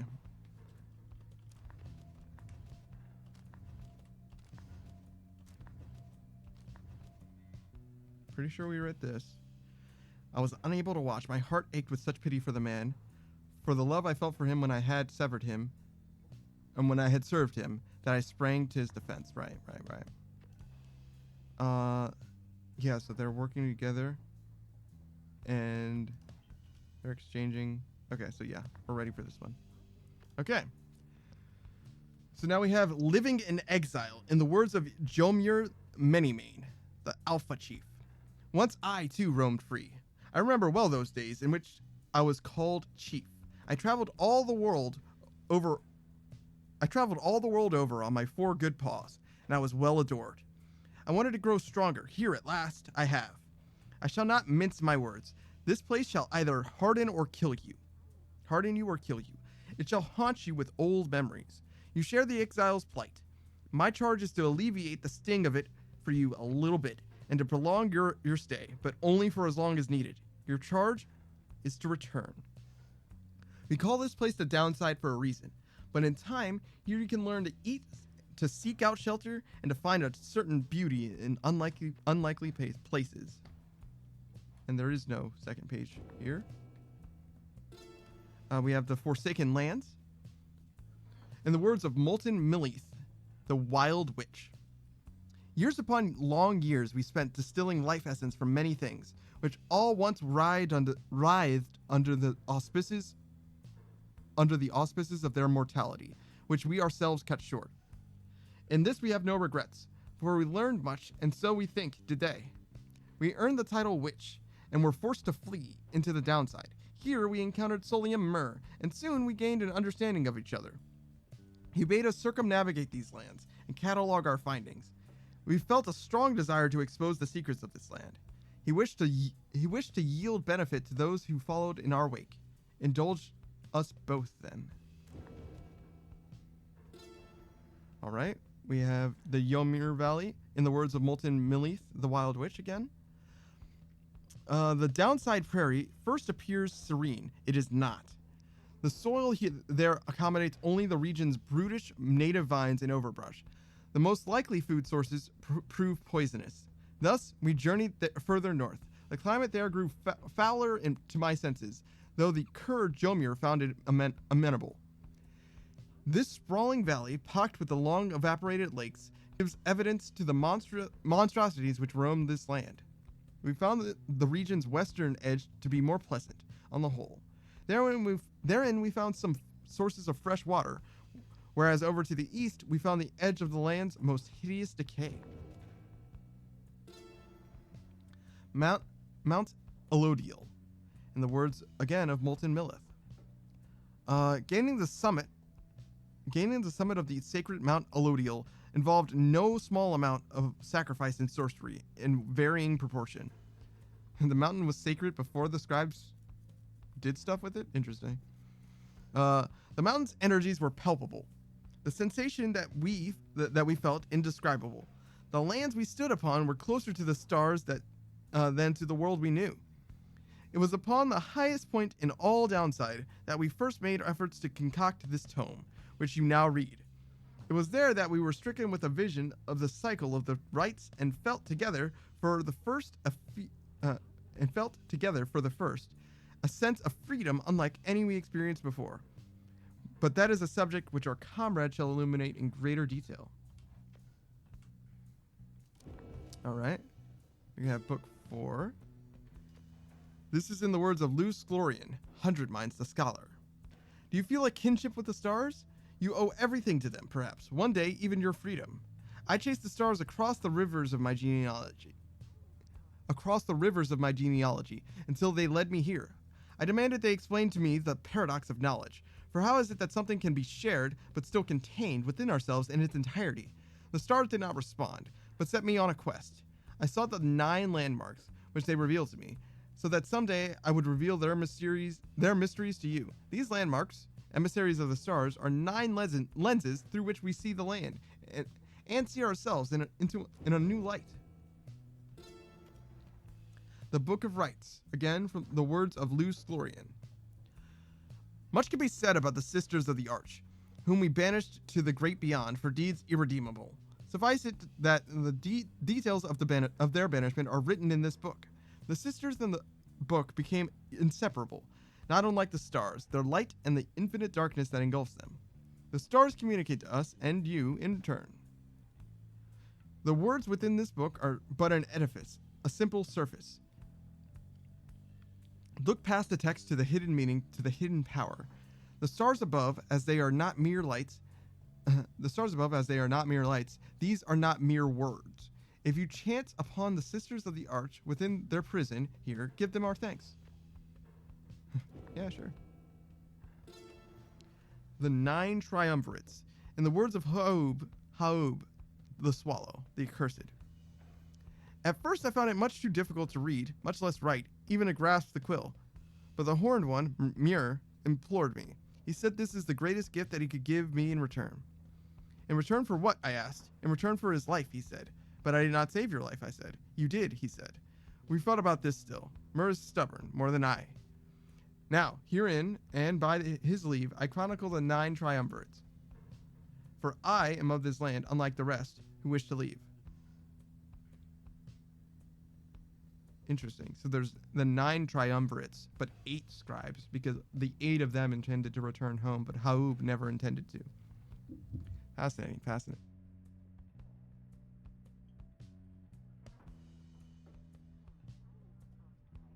My voice is certainly dying. We knew not everyone could leave who wanted.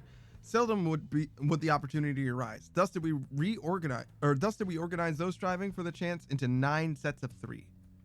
Interesting. What else do we have?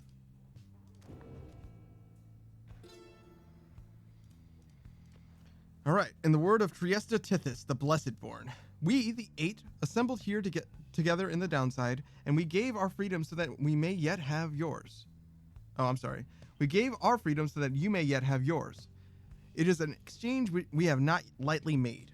It is my charge to ensure that you, should you regain your freedom, first off recognize the qualities and also use it wisely. You do not need a pair of wings in order to be free. My own wings, I once thought that they could take me anywhere, and they took me here, where I am bound. All right, I'm going to read that again. You do not need a pair of wings in order to be free. My own wings, I once thought that they could take me anywhere, and then they took me here, where I am bound. I'm going to try one more time. All right. You do not need a pair of wings in order to be free. My own wings, I once thought that they could take me anywhere, and they took me here, where I am bound. It is your charge to be free, and not to make the same mistakes. Spring from here and learn from what we did, and build a new and greater society, a free society with wings spread wide for everyone. All right. Can I talk to you about Milith? No. Okay. I don't know if she would want to talk about her anyway, but I figured. I read a book that said to say something to you, so I figured I would. Okay. You end up spending part of the day with Faye, exploring the area surrounding your wagon. You learn this area used to be a swimming hole many years ago. Interesting. The water here is sick and crying out. I told it we were very sorry. Your lasting memory of this place is standing by the shore, imagining the feel of the water. As you head back in silence, you consider which of your vocations to pursue. Well, we're wrapping up this stuff now, I think. Yeah, there's only these 2 left, and then those 2. You concentrate on the substance of the words and teachings of the Book of Rites, such as you understand them thus far. Inspiration comes to you in a flash, whether from the book or from within, you cannot tell.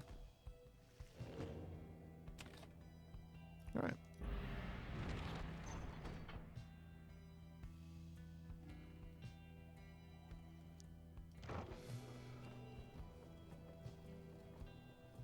Don't beef it. Do not let the bad guys win. Other people are bad guys, but these guys are the bad guys. You know what I'm saying? This is some ooky spooky territory. Hey guys, come on in. Say now, Whatever happened to that smiley headwind guy? Did he really get out of here like I've been hearing or what? Who did you hear that from?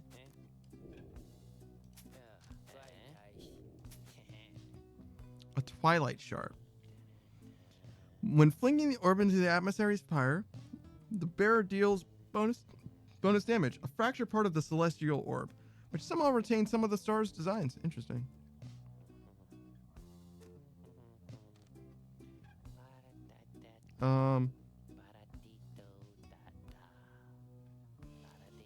I guess I'll just sell this for now.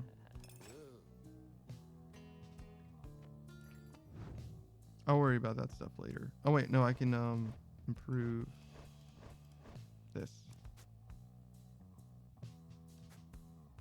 +2, +1. Oh, is it not done? Oh no, it's done. That's it.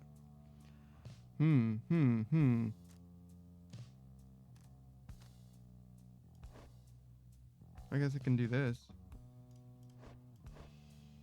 Or this. I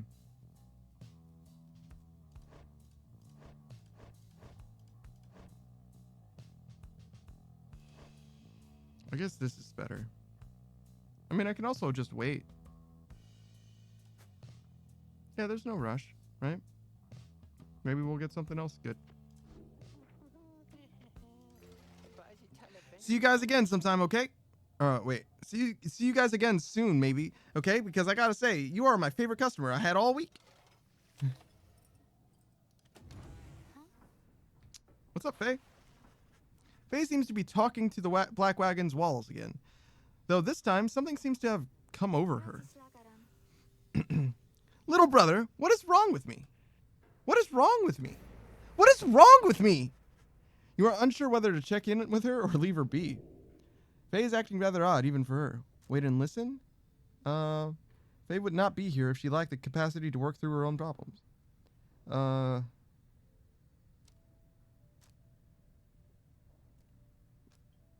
She's probably going to work through this, but I'm going to get her attention. Though Faye is clearly capable of surviving on her own, you do worry for her, and in this case, make an attempt to reach out to her. Oh, hi, mister! I don't think I saw you there just now, so, my little brother here and I were just talking for a little while. Well, I was the one doing the talking. Why, my little brother, he's just a wagon wall, so he can't respond. He can't respond, but he can listen, and he listens really well. Now, I'd like to get back to my conversation here with him, if you don't mind, and you're welcome to stay, though, if you like. It seems Faye is doing all right after all. All right, well, sure. You decide to take Faye up on her invitation and keep listening to her conversation with the wagon wall. Her little brother, as she calls it. Anyway, what was I saying? Oh, I remember. It's that they always said that there was something wrong with me, but they wouldn't really tell me what. They said that I was a moon touched, but so what? Moon touched. Those deemed impaired by Commonwealth standards are very different in a negative sense. Oh, maybe I shouldn't call her the moon touched girl. That's what they call her in the song, though. So then the scribes, they called me here. They are the ones who brought me here, not those people. They were so cruel. They always were so cruel. I didn't have a little brother at the time. No one that I recall, really. Although so much of it back then, I can't tell how much of it was a dream. How much of it I dreamt. Most of it, I didn't want it to be true. But I remember that they threw me out. They decided they would throw me out and let the scribes take care of me, they said. The scribes, they would take care of me. It was so very quiet here, and I was all alone again, although I think I liked it more being alone down here than being alone back there. Everybody's alone down here, and so it makes me feel less alone somehow. Back there, why, I would sometimes see families, brothers, sisters, mothers, fathers, but here, there was hardly anyone at all. But I knew I was closer to the scribes. I knew that they were in the sky above, and I did search for them up there, you know? And then one night I found them. I saw the stars, and they were falling to the ground, and I thought, why is it the scribes themselves are crying? And are they sad, and maybe, are they sad for me? Well, that was when I first saw you, little brother. With your help, I would get closer to the scribes. That way, maybe they could answer all my questions, don't you think? But I'm so very glad I found you and the others. I'm finally not alone. And more importantly, I think, sometimes I even feel that way, that I'm not alone. Maybe, if we get closer, maybe I will get to feel that way more often, being here, or being anywhere, with you and all my friends. She falls silent. Though we were concerned for her at first, you sense now she is at peace. She wanders off, faintly smiling. You sense you have a better understanding of her now.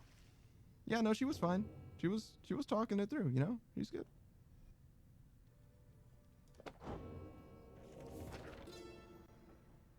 Okay. The 8 scribes. In the words of Gol Galathanian, the master general. Gol, probably. Gol D. Roger. We found each other. We found each of the others in due time, by fate, not by coincidence. The wise Lustlorian stood among the trees, gazing at the stars, expecting us. The wild witch, Melith, was so enthralled by my liege's utter transformation, she stayed her sorceries. Blessed-born Triesto swooped down upon us, but to warn of imminent attack. The many-maned Jomur thus intervened, and shared with us his humor and his hunt. Even the Underking Ors himself sought out an audience with us. Thus we became the 8, and journeyed on together.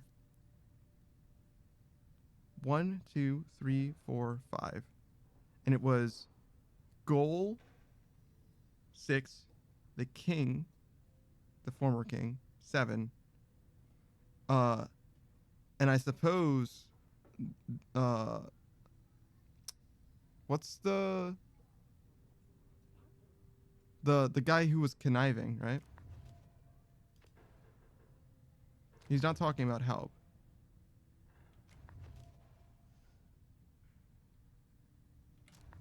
Wait. The rope collar. Is the rope collar Loose Glorian though? No. Loose Glorian is the 100 mind or whatever. So yeah, the rope collar is the other one. Alright. The Springs of Jomur. In the words of Loose Glorian, the 100 minds, the scholar. I ofttimes think the carapace of the hive titan Beelanthius shall be an everlasting blemish on an almost splendid bit of land. But Jomur, in his brashness, felled the monster with a certain flare. Then the moon shone through the ridges of the massive carapace, and shined upon the pooling ichor, turning it into the freshest nectar ever to be tasted. The spring shall flow eternally, and those who walk within it shall experience the resplendent glory of the land. The stars began to fall there in the spring with regularity, and we now know how soon again that they shall do so, and we wish for you to see for yourself.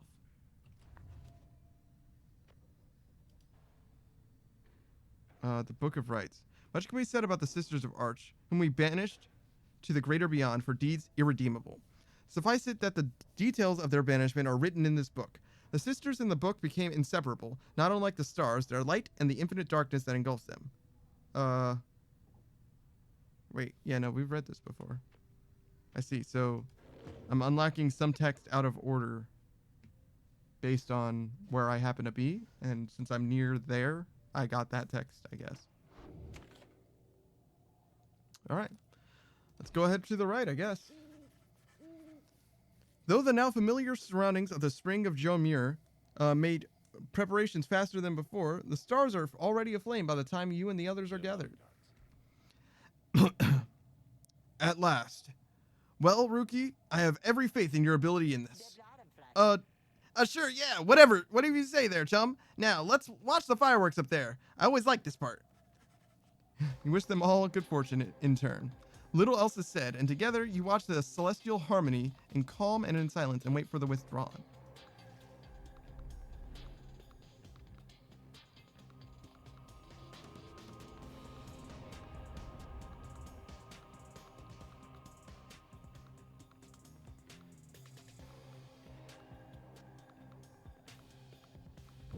Reader, ever persevering, aren't we?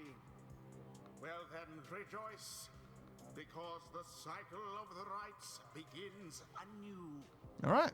Perhaps you'll liberate another soon enough. That's the plan, brother. That's the plan. Your adversaries here shall be the withdrawn. Mm-hmm. Reduce their flame to ash, just as you did when last you met. Now, who exactly shall oppose them?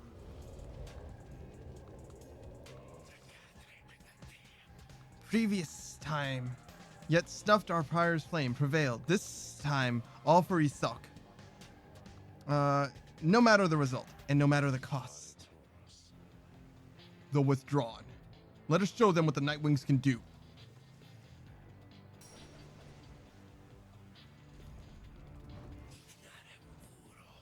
We have grown strong. The power of Isak courses through our veins.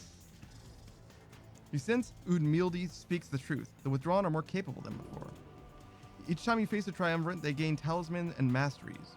Do not underestimate them. Now we shall get started. Oh, okay.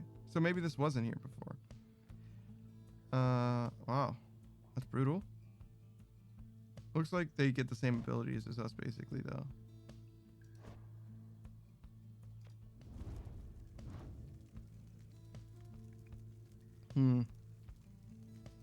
I can't see how much experience she's gonna be missing out on. Choose someone. We have 6 people, though, so theoretically... Faye had enough experience. But so do those 3. So we'll do Faye, Sir Gilman, and Pamitha. In no particular order. So...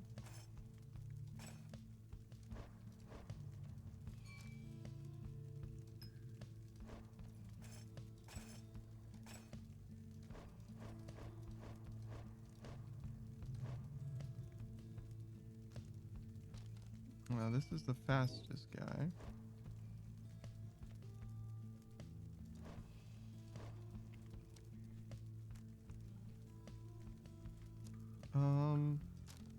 I might want to be clearing people out with her.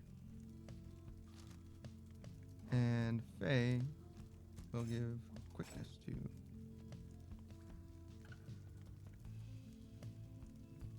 So we'll lead with Pamitha then.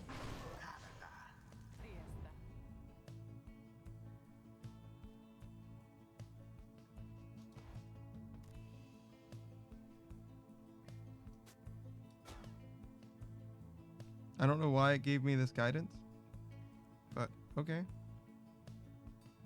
I'm gonna bring Ruki because it seems to want me to bring Ruki inexplicably.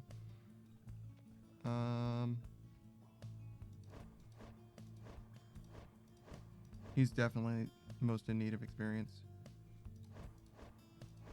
And it's fine. Faye was actually already had enough experience anyway, so. Sir Gilman. It is done. For the glory of the Nightwings! Hear us, Asok. Bring us thy terrible power.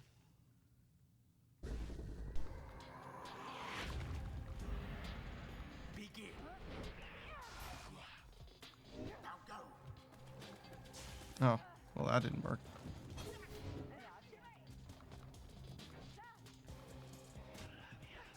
Oh, I pressed the wrong button. I'm just gonna run. Oh no! If I were Well, that didn't one, work. I'd be rather angry. But that did.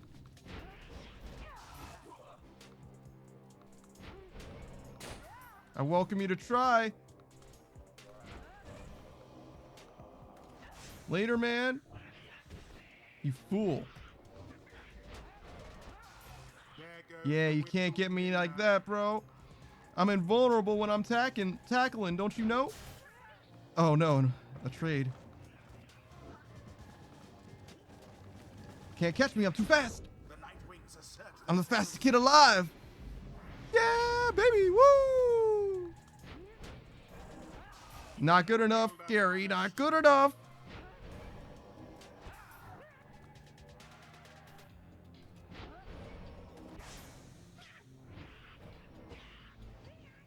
All right. Oh, away with them. that was nuts. No! You got me. You got me. Oh no! I went to pick up the thing and I was gonna get out of there. It just didn't move quick enough. Oh, gotta be quicker than that. The witch Udmilda sets herself ablaze. Yeah. I definitely choked there. It's alright. Banishment.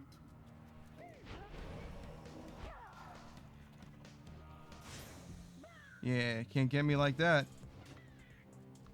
I am farming this money, if that isn't obvious.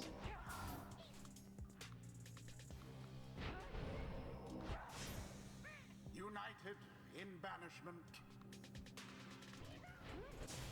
Oh no. Gone. Oh no. Oh no. Nightwing's girl. All right, I gotta Devious maneuver. I gotta clutch it up. Now we're actually in death range.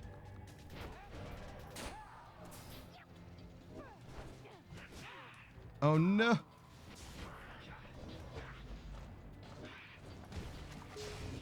Whew. Stroke of luck is all. All right. Oh gosh. Oh no. Contempt. The zips, man, the zips are too powerful. I'm actually gonna lose. I'm actually choking it up. You stand against us once again. Begone, irrelevant to us and our purpose. All right. Well, I certainly have the fear in me now, if nothing else. The fire of resolve. Oh my gosh, I have to get like 4-ish.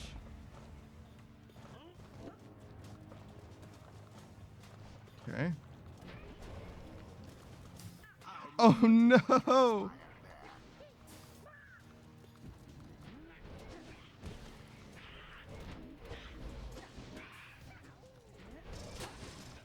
Oh no! Oh, I choked it all the way back. Oh my gosh. Scribes themselves surely have taken note. This is the only faction that I have ever lost against, and I've only ever lost against them one other time. And this was just like a regular fight. It's fine. It's very, very sad, but it's fine. Rather, this is an opportunity for you and your fellow exiles to press onward. Pamitha, for example, learned a valuable lesson this night.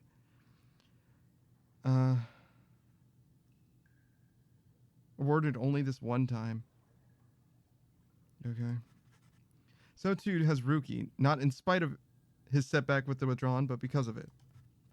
And Sir Gilman is no exception. He has gained more insight here as well.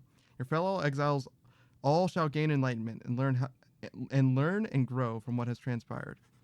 And your story shall continue. The choice of whether to accept such outcomes now and all throughout your quest is to be yours alone. So yeah, they definitely make it they're trying to lay it on thick here.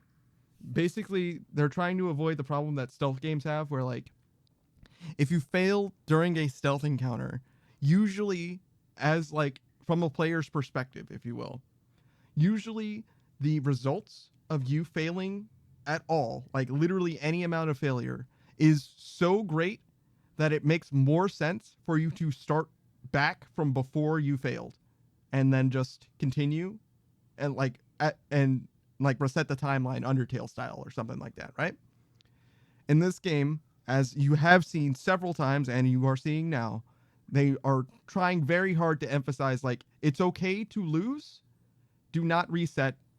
It's supposed to be part of the experience, is the idea, the conceit, if you will. Well, that could have gone better. Well, you can't win them all. That's as I always say. Yeah, no, Bask now in the wisdom of the scribes. yeah, I'm very much, in fact, I think they got more experience than they would have if they won.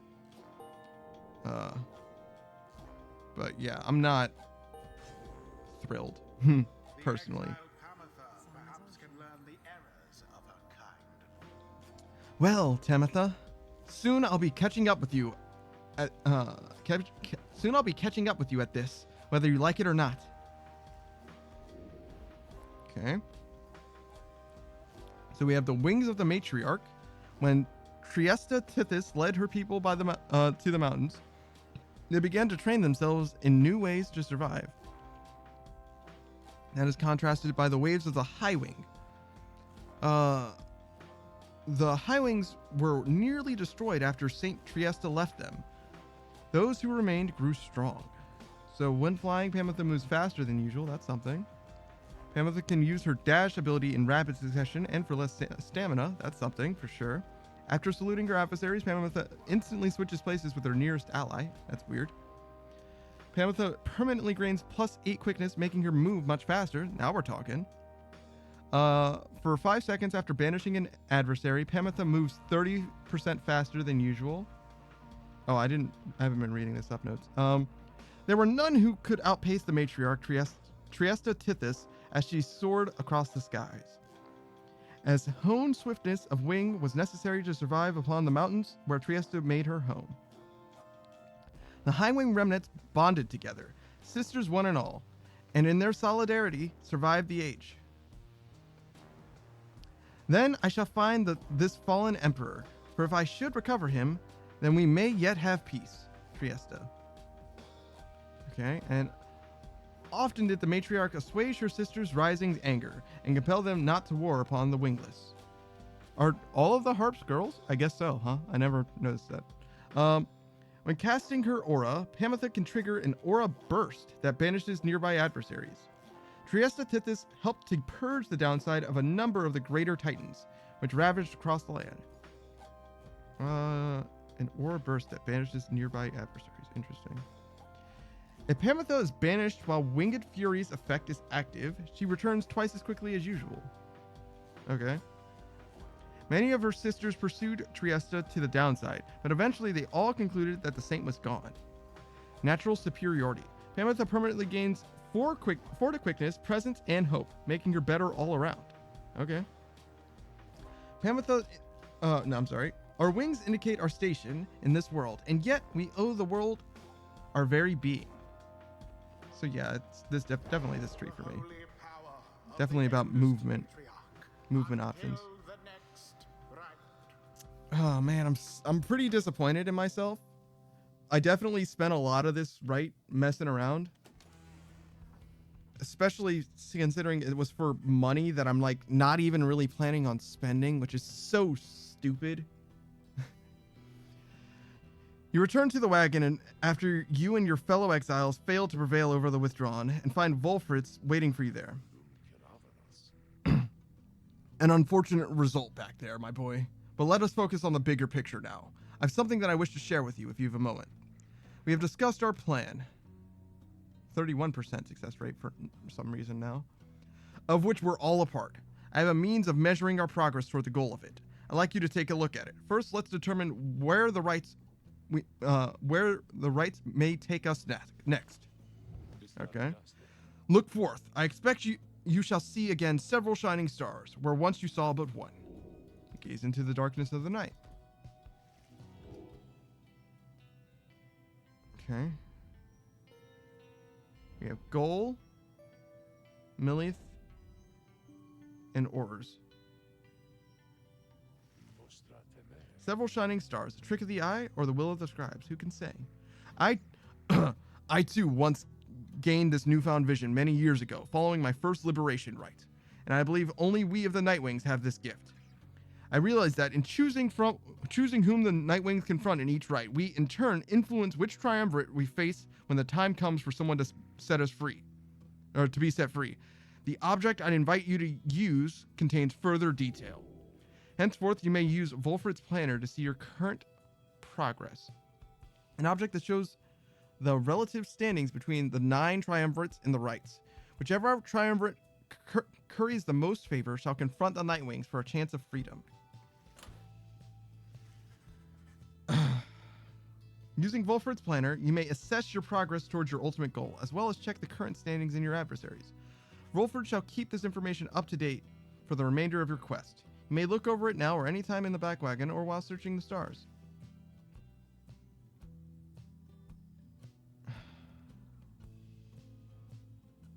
Additional exiles required. The number of additional exiles required to join the Nightwings and fulfill a key aspect of the plan. Okay.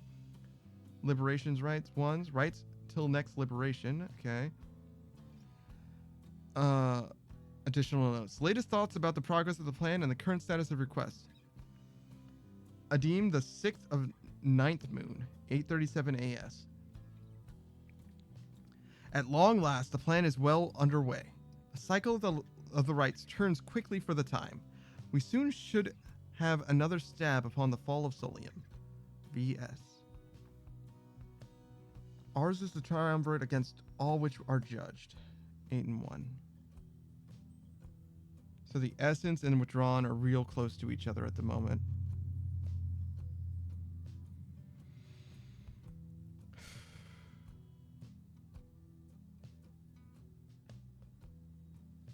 I wonder why this guy's so low. Tempers were recently surpassed in favor relative to other triumvirates. I wonder, I guess, so as I understand it, right? You encounter these guys at the liberation rite, right? And there's like story beats for several people. Like obviously Pamitha and Tamitha have something going on. Ruki and Barker have something going on.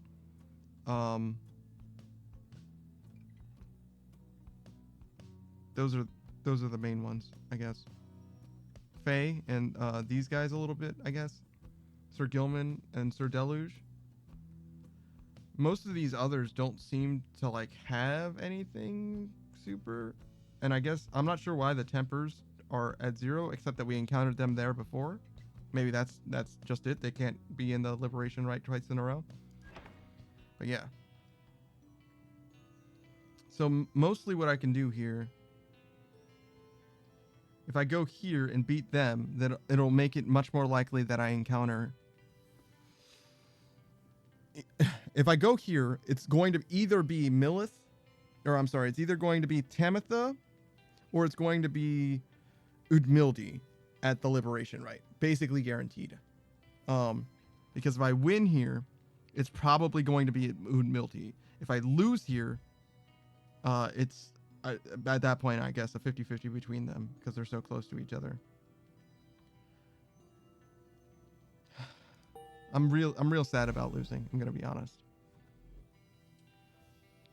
But such is life. Sometimes you win, sometimes you lose. So we're to have another brush with Tamitha. Perhaps she'll spare. I'm sorry. So we're to have another brush with Tamitha. Perhaps she'll spare me yet another moment of her time. She's here because of me, and I am here for her. Tamitha tells you more of your next adversary, her own blood sister, Tamitha Thane, a harp of high-wing remnants, raised from birth to excel in outwitting and outmaneuvering her enemies. She seems driven by her hatred for the Commonwealth. After retreating to the mountains several centuries ago, the harps refused to join the Commonwealth, and those old tensions boiled over into raids or skirmishes or all-out war. Flight tacticians such as Tamitha gave the high-wing remnants a swift and powerful military presence to this day, despite the harp's small numbers. She once hatched ambitious plans to overthrow the Commonwealth, breaching its defenses so her sisters could rain down untold destruction. On the darkest night of the year, she led a daring infiltration mission deep into her enemy's lands. It almost worked. However, she was betrayed by someone very close to her, someone branded a Commonwealth sympathizer, Pamitha. Tamitha was caught, clipped, and subsequently exiled as a prisoner of war, but being trapped within the downside only stoked her fury. I wound up in here too not too long afterwards. Anyways, it's complicated what happened between us. What I did for her own good, and that of all our sisters. Though, I'm beginning to doubt that Tamitha will ever see it that way. We'll see, I suppose. But for now, I'd best try and catch what sleep I'm able. Please, pleasant dreams then, darling. You bid goodnight to Pamitha in turn. No time now to make flight preparations, though come morning, the Black Wagon will press her onward.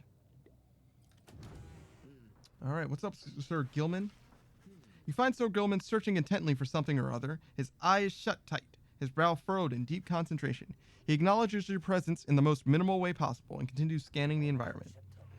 You have to forgive this knight's impertinence to you, Master Reader, for he is on the hunt at this time, using his acute sense of hearing, which is much more acute whilst underwater, but shall have to suffice in this case. He shall track down a most elusive character, a character who has eluded this knight time and time again, and from whom this knight seeks to learn still superior evasive strategies, applicable when next he may conduct the rites. Hold, is that? You have no idea to whom he is referring when?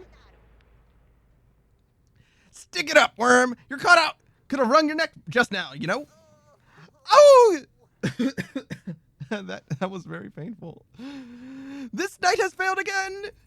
Alas, Master Ruki, once more you outwitted this poor knight and outmaneuvered him. Please, you must reveal the secret to your speed and cunning. Take it easy, chum. You're not half bad yourself. Besides, I was pretty sick of running in circles around all these slowpokes before you showed up while we were out at sea. Do you truly mean that, Master Ruki? But no, it cannot be, for this knight has nary seen anyone as deft and fleet of foot as you. Certainly, It must be advantageous to possess 4 feet, while this knight has but 1, if so it may be called, and yet we all are born with necessary means, and we must all make do. Look, chum, you gotta stop being so hard on yourself already. You ever thought maybe you ought to give yourself a break once in a while? Never! This knight deserves no break, not while there is honor to be gained. He is merely a worm, one of roughly 8 billion of his kind. Thus he must strive to be remarkable and to exceed what is expected of him. Guess what, chum? You went and did that already. I thought all you C-Dominion types were just a bunch of meatheads who didn't care for nothing but fight. But you've been downright decent. Even made me break a sweat a couple times out there. When I thought maybe we got somebody quicker on his foot than me. Point I'm trying to make is, it's been good to have you with us. I always say, it's worth having someone quick around to keep you on your toes. For a moment, you wonder if Seal Gilman is about to weep. Sensing the same, Rookie immediately changes the subject. Now come on, you want to go another round or what? There's some good hiding spots outside where I can show you how we curs get the drop on unwary passerby in a very honorable way. This knight would be most honored, Master Rookie. The two of them head off to further train together, and you catch notice of the Book of Rights there in the wagon, the rights, which so stress trust and reliance on one's fellow exiles. The 8 scribes likely did not envision Sir Gilman and Rookie in particular as conductors of their sacred tradition, yet perhaps theirs is the sort of kinship which they had in mind. Wolfred's planner. Wolfred's maintains a detailed summary of your progress through the rites, and he's surveying nearby paths.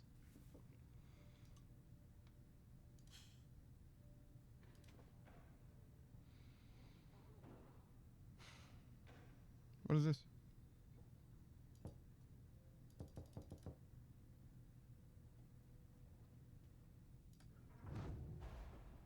Oh. Phase biography. Oh, wow. So her sign is Scorpus. She was born on the 19th of Levant moon, suggesting she is driven and fixated. One's astral sign often foretells of one's disposition, strengths, and idiosyncrasies. Sure it does. Sentencing.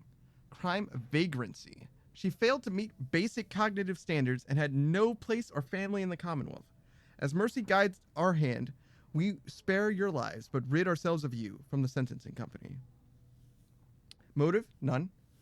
Alleged motive? None. The record states she demonstrated a thorough lack of understanding of her wrongdoing. In the downside, one's past tends not to be a subject for discussion, and years exiled, too. Faye has survived for 2 years in the downside thus far. It is a life sentence. Some within the downside some withstand the downside for no longer than a day or two, while others last for many, many years.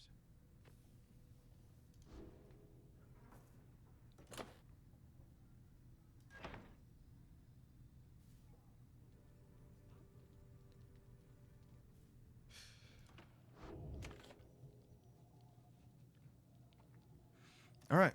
I guess we'll continue.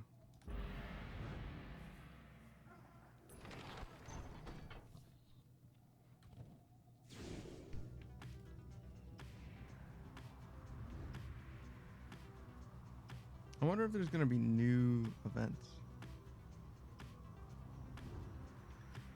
I kind of imagine so, right?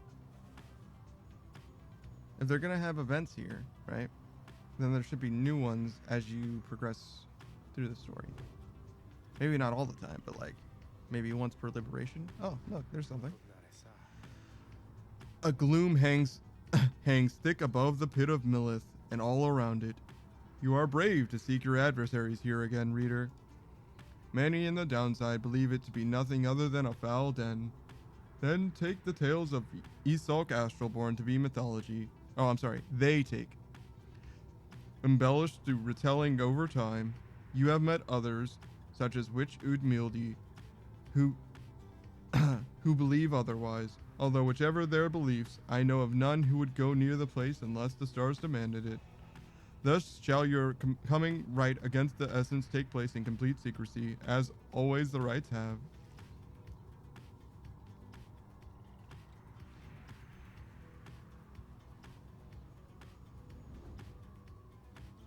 All right.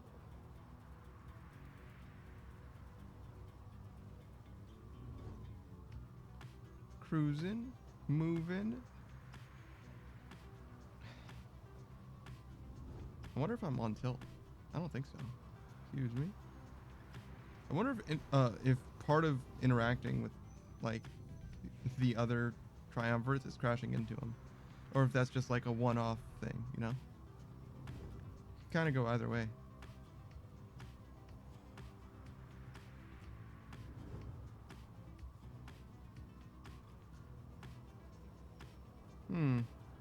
So yeah, some things definitely do change in that there's new stuff. But it's not exactly filled, brimming with content. Kind of makes sense. I wouldn't expect them to do like 100 encounters or even like 5 encounters every single right. You know? Seems like a lot. Oh, so we have 3 options this time. Cold Moat, Plague Mount, or Plague Mont, and Fallowfield. Fallowfield, the south route through Flagging Hands, crosses diseased and wilted plains. My throat does not feel good. My throat feels like I have done it a disservice. It's okay. We have today or tomorrow off, so we'll struggle through it for now. Sogelman has a hunch that you may find something of value along this route. Okay, something of value. Plague Mont. The middle route through Flagging Hands cuts straight to the pit of Millith.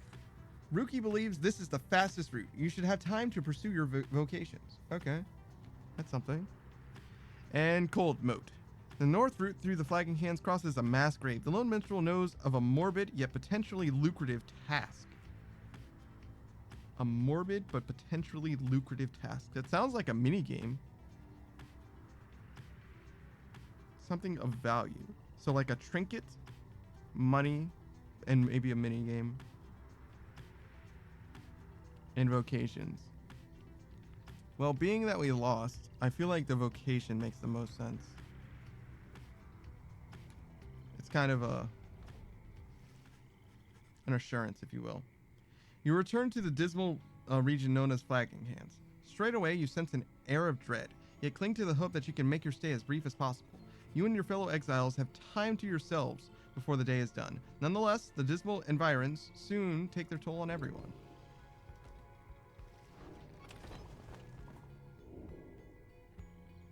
Alright. Some more for Tizo.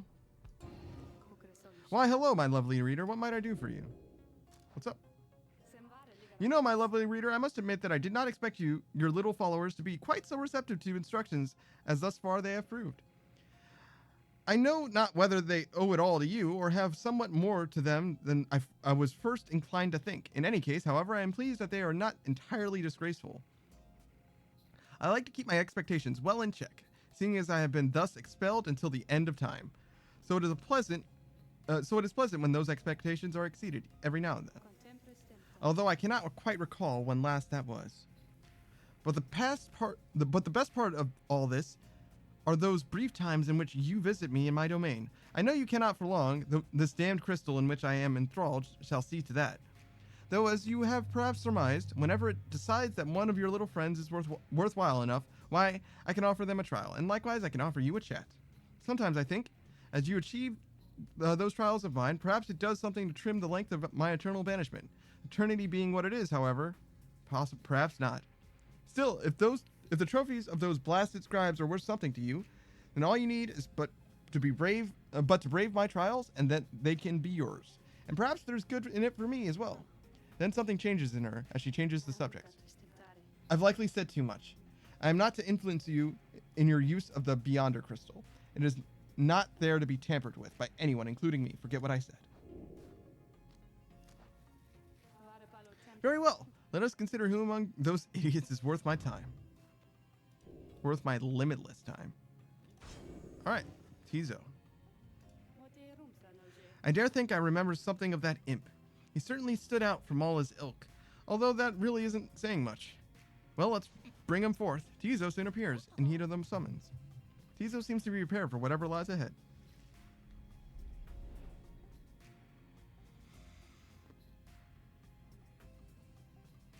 Yeah.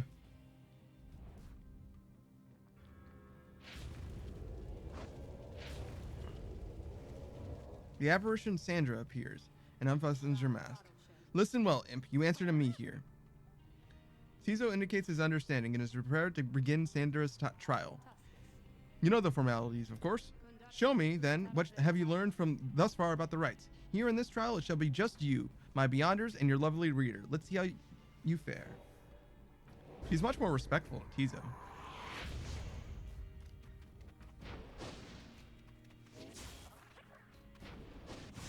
Ah, I should have flown.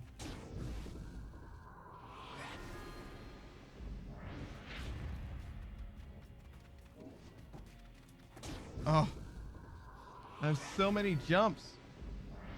Okay, it's fine. Oh my gosh, they're so smart. They're so much smarter than me. I'm so stupid and my reaction time is so slow.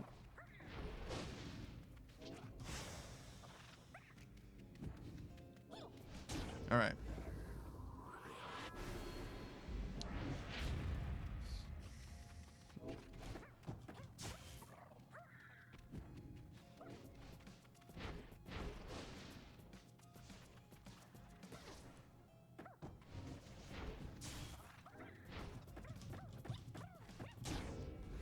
Oh my gosh.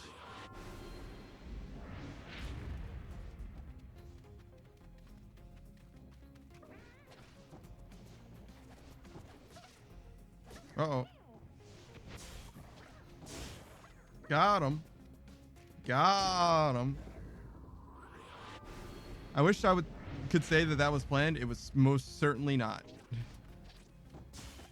Got him.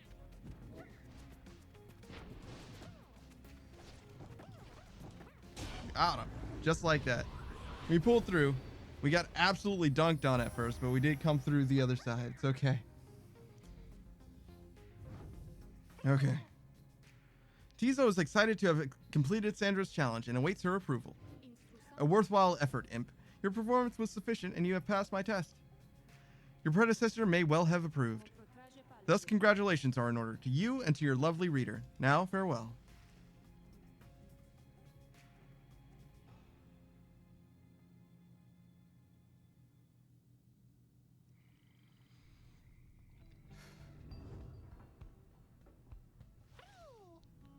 Tizo is happy to be back and wonders what it is that Sandra granted you. You take a closer look at the new artifact in your possession. Haub's Wing.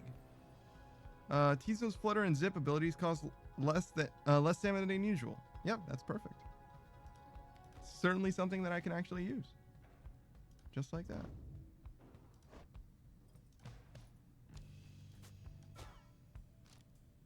It's probably worth upgrading too.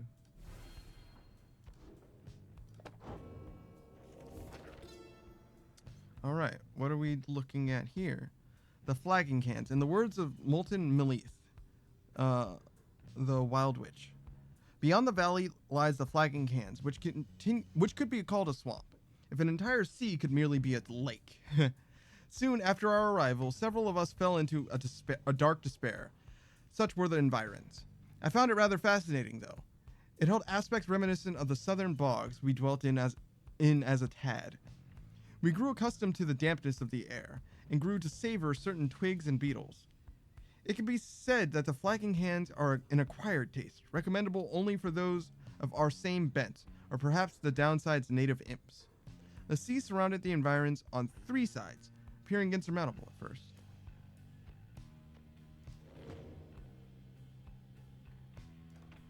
Alright, so I guess we're... Oh, no, we're going to explore? Okay, so we're not ready for the next ride. Okay, you spent a quiet afternoon in the fetid swamps of Plague Mount, surveying the area with some of your companions. How's it looking, people? This night's keen eye has witnessed nothing of significance nearby? The investigation yields nothing of note. The three of you return to the wagon for the remainder of the day, where you should have time to pursue your vocations. Oh, what's going on here? Jodariel, huh? You find Jodariel seemingly deep in thought. You consider whether even to bother her. Your presence is not unwelcome, reader. Remain a moment, please. She stares at you for some time. Today marks the beginning of my 16th year in exile. You look back at her and remain silent. You sense that all she wants from you right now is for you to listen. I have kept count, put notches on this breastplate of mine for each passing day. Notice how much it is frayed. 16 years, reader. The orphans whom I fostered would be long since fully grown. Some of them are likely gone. Many of them spoke of how they longed to one day serve with me on the blood border. Sometimes I cannot help but wonder, if I still were captain, could I have protected them? Could I have made a difference? I think not. The Commonwealth and the High Wing remnants, they have fought eternally. Those such as I have come and gone throughout the age. I catch myself feeling pity for my years, but then, had I remained there on the blood border, it is unlikely I would have lived to see this day. She looks at you again. Do you know why they cast me down? I was a decorated captain. They said I was the best. She closes her eyes a moment before she continues. One day, it was a standard patrol, but I ran across a pack of harp fledglings, fully armed and preparing for a strike, but all on their own. They were nothing for my regiment. We ensnared them all and took them in, a considerable prize. They were not yet conditioned and could be made to talk. When the order came down that they were to be executed, I could not bring myself. The Commonwealth, priding itself on mercy, committing such acts through one such as me, it was unconscionable. So I thought, then, at least in my younger years, I let the damned birds go. Made no claims as to the contrary, and turned myself in. I was cast down the following week, 16 years ago. Thus my enemies had the last laugh in that exchange. If I were faced with the same choice again today, I do not know for certain I would have chosen the same. Now then, I shall go and mark this occasion as I always have done. Be well, reader. She heads out alone.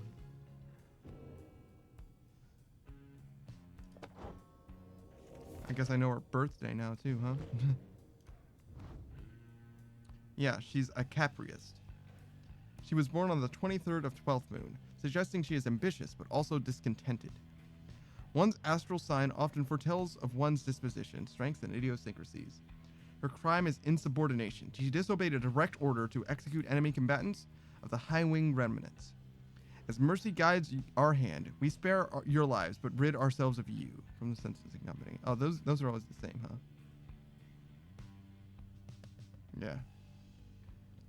Insurrection. The record states she showed flagrant disrespect for the proper chain of command. Yeah, no kidding. And lastly, Joe Dariel has survived for 16 years in the downside thus far. It is a life sentence. 16 years and she has such nice horns. I wonder if they they start growing suddenly at year 10 or something, you know?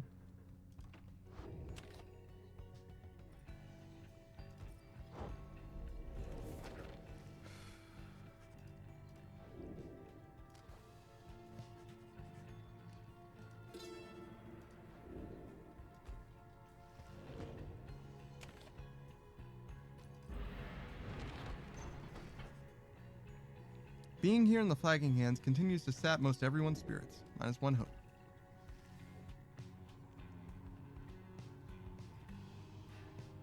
Oh, are we just ready to go? It's waiting for me to click on it. I just assumed that it was just gonna do it automatically because, there's no choice. Here in the darkest corners of the flagging hands, you encounter a messenger imp come to deliver news and rumors from the other side. The news this time contains Hedwyn, whom you liberated at the fall of Solium. You learn Hedwyn returned safely to the Commonwealth, where he was clothed and welcomed, his past transgressions all forgiven. He was to be groomed for a leadership position of his choice, whether on the council or the blood border, each equally as lucrative and secretive as well. However, he refused, and before the stunned council members could do anything about it, he left them. He's since made contact with Volfred's agents and is working together with them. Thus, the ranks of the revolution grow stronger. Per the messenger imp custom, the last part of the message was transcribed from Hedwyn, word for word, and says, "Keep going. I'll see you here."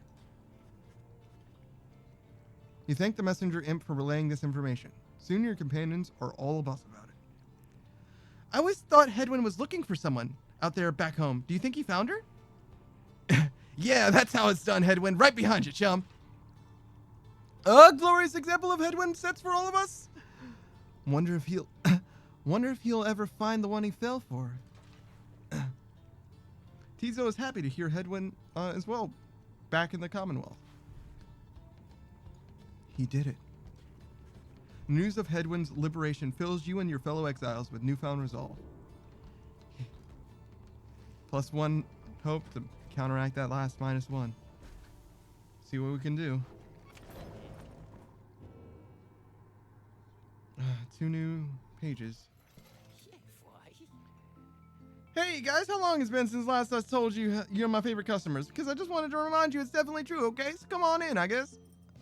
Alright. Burning Promise. After dousing the adversary's pyre, the bearer earns a reward up to 3 times.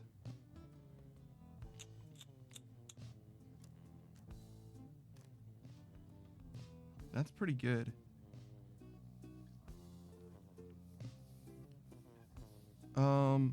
This is probably one of the best things that I could do. Because it gets me money and it doesn't waste my time. Right? Okay, so Faye... Actually, Faye had enough experience before. But still, Faye is one of the lowest with Sir Gilman, Pamitha, and Faye. So we'll probably do them.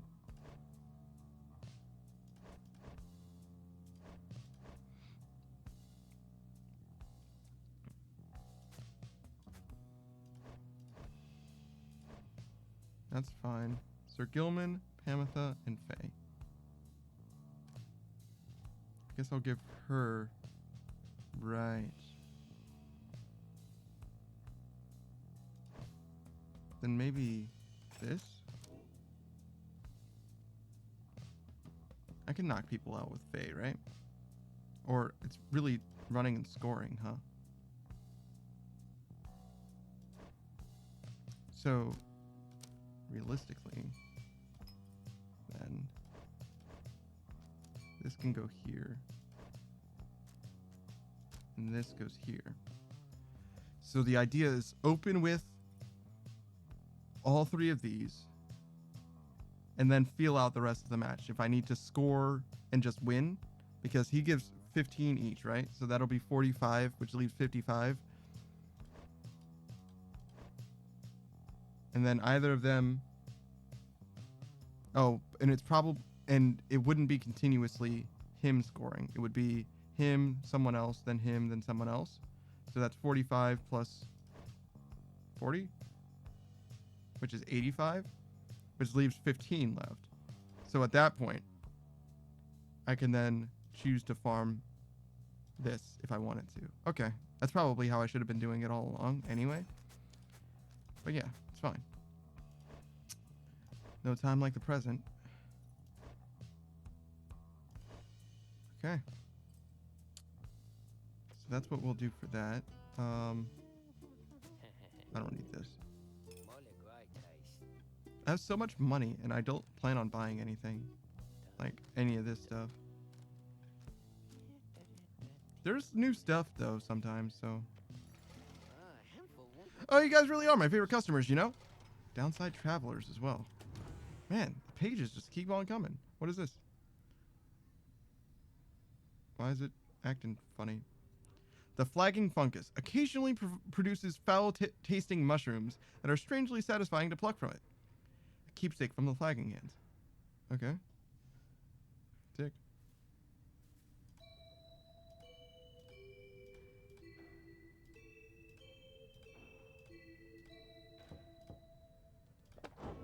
It is satisfying. All right. I wish to, and this is from Galathanian, the Master General. I wish to be remembered not for boastfulness, thus I refrain from detailing our exploits across the land, save to say that they were numerous. Know that only through our combined strength of arms and wit did we withstand the savage land. Such were the monstrous dangers that it posed. I came to see that all the terrors which I heard at bedside in my youth were based entirely in fact. So great they were, they blotted out the sky. Such was the evil that we had vanquished. that the remnants of it yet shine under the stars. And, in the end, it was the stars which guided us toward our truest calling. All right? In the words of Jomur Menimane, the Alpha Chief, you cannot survive the downside if you cannot get around. Howlers shall descend on you, or tempests shall shear you to pieces. That is just the way of it. Traveling through the environs is no simple feat. Consider yourself blessed if you were born a cur. If not, however, you shall have to find a means to cross these lands without the benefit of our 4 strong paws. Luce Glorian believes this untamed land can be traversed through means unnatural. I thought at first that he meant sorcery, but he suggests invention. He speculates that carriages could cross this land by harnessing its fury, a wild thought. In my case, my paws shall suffice. And the words of Luce Glorian, 100 Minds the Scholar. There is one celestial landmark in which I would never again wish to tread, unless, of course, the stars beseech me to. It is to be the pit. It has to be the pit. 'Twas dark in there beyond all reckoning. If not for Melis's sorceress lantern, all of us, we all would have been lost. What lies within the pit is not to be invoked, although I have no doubt our goodly underking shall be unable to prevent himself from boasting of how Melis sealed it there for an entire age. The thing yet lies there, on the verge of death, though its connection to the stars, or through its connections to the stars, it gives the pit significance. Walk there with courage and a steady mind.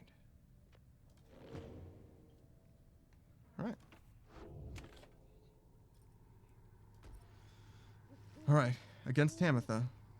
The afternoon is just beginning to give way to nightfall as you and your companions finish making preparations for the coming rite. Through all the ceremony, you realize Tamitha is nowhere to be found.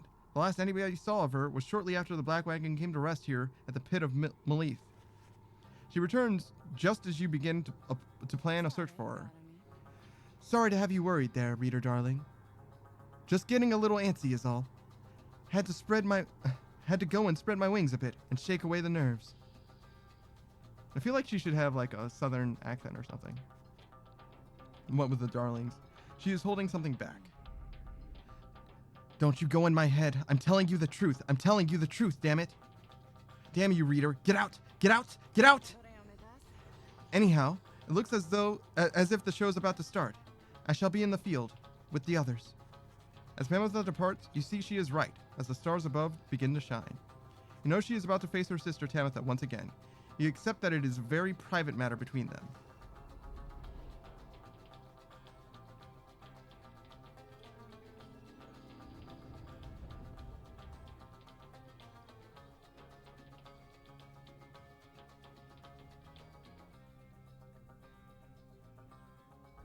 Tis time again, you exiles of the Night Wings.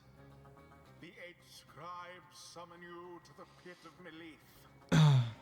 Your adversaries in the right I feel so nervous now. Now that I've lost once, you know? It's just all my mind. Now their pyre, and glory shall be yours. Alright. Now prepare So the goal is yourselves. basically a Gilman speedrun. The winged exiles of the Essence take position opposite your own companions, and their leader soon asserts herself. Tamitha, come forth! No trickery this time! She appears as asked, though remains silent as her blood sister studies her for a while. Tamitha then reaches for her mask. You look weary to me, sister. Oh? Too little sleep, I guess. I do get rather anxious sometimes on the night before one of these things. It can be a lot of pressure. Understandable. The two of them say nothing for a time. You cannot discern what they are thinking. The high-wing remnants all seem to be very mentally acute, trained as they are from birth. Soon enough, Tamitha cuts through the tension, her tone light as ever. So, given further thought to my proposal, then, I have, and I think that now is not the time for talk. Besides, your comrades there, surely you give them pause. Even now, they must be questioning your loyalty. What? But I... Oh, cut with the stammering, Tamitha. It is very unbecoming. You know that. And you be sure to tell those comrades of yours what you propose to me. She dons her mask once more. As she rejoins the other exiles of the Essence, Tamitha hesitates before returning to your group. I told her she could take my place. That I would keep her up to date about our progress, and that she could take my place if ever it was my time, if ever it was time for me to go. But you don't have to worry. For one thing, she refused, and for another, well, I'd better tell you later. For now, remember, you can count on me. Who shall conduct the rites? Tamitha makes me nervous. Sir Gilman. Tamitha. Faye. The choice is cast. Oh, I hope that Pamitha and Tamitha make amends somehow, because my understanding is that family is important, isn't it? Face us, wastrels? Wastrels? What is a wastrel? Wastrels? What does that mean? Like waste? What does that mean? Wastrels? A wasteful or good for nothing person. A wastrel. Yeah, alright, sick. Wastrels of the Commonwealth. The pain and loss of your defeat this night shall reverberate not only in your hollow hearts, but in the homeland that abandoned you. Are you quite sure it has to be this way, then, sister? There is no compromise here, Pamitha. Not for traitors to my country or my blood. I understand. Then so be it.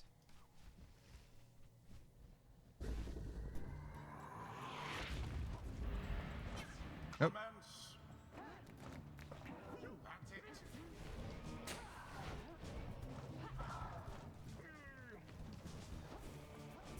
Oh my god, the wings are so strong.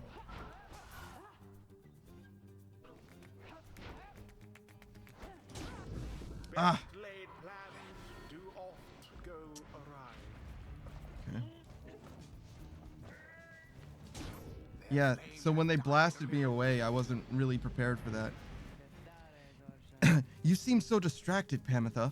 Is there something more you wish to say to me? Words you feel that I am owed, perhaps? Pamitha stops at this and reaches for her mask. I am sorry for what I did to you, sister.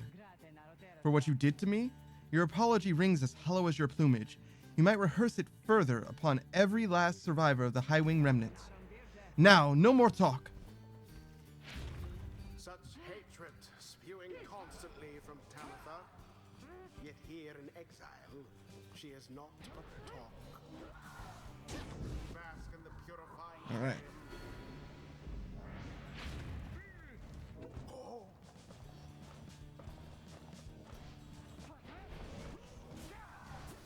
Oh my gosh, that was impossible.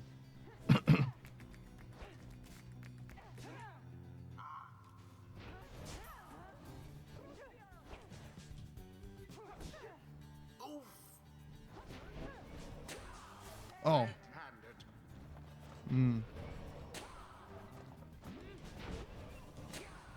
Oh no!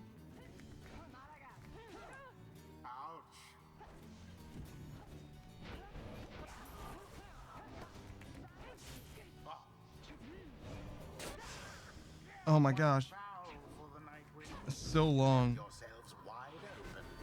It was like 7 seconds I was down.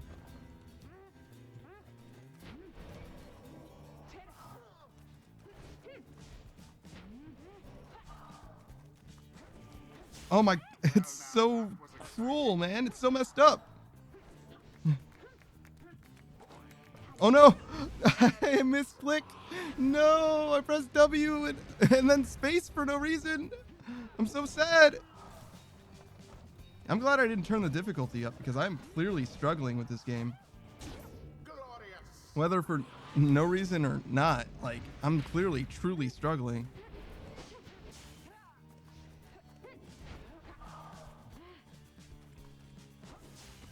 Oh my gosh, in no small part because they have so much better tech than I do. Like, they use their abilities so much better. Oh my gosh, I can't believe I made it. I literally just hoped. I just walked and hoped.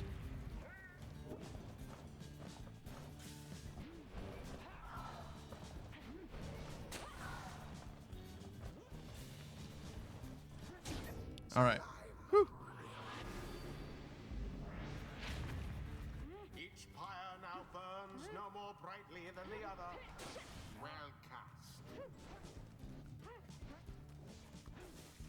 Whew. Very, very close. The whole brush with their wings thing is like very, very dangerous. Victory's at hand.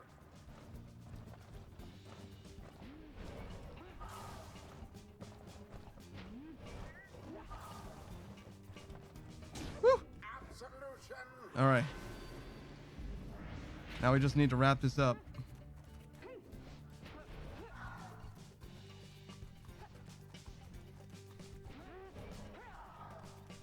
Yeah, baby, just like that. Go in the inside. The Nightwings prevail again. Whew. 'Twas the will of the 8 scribes which kept their flame alive.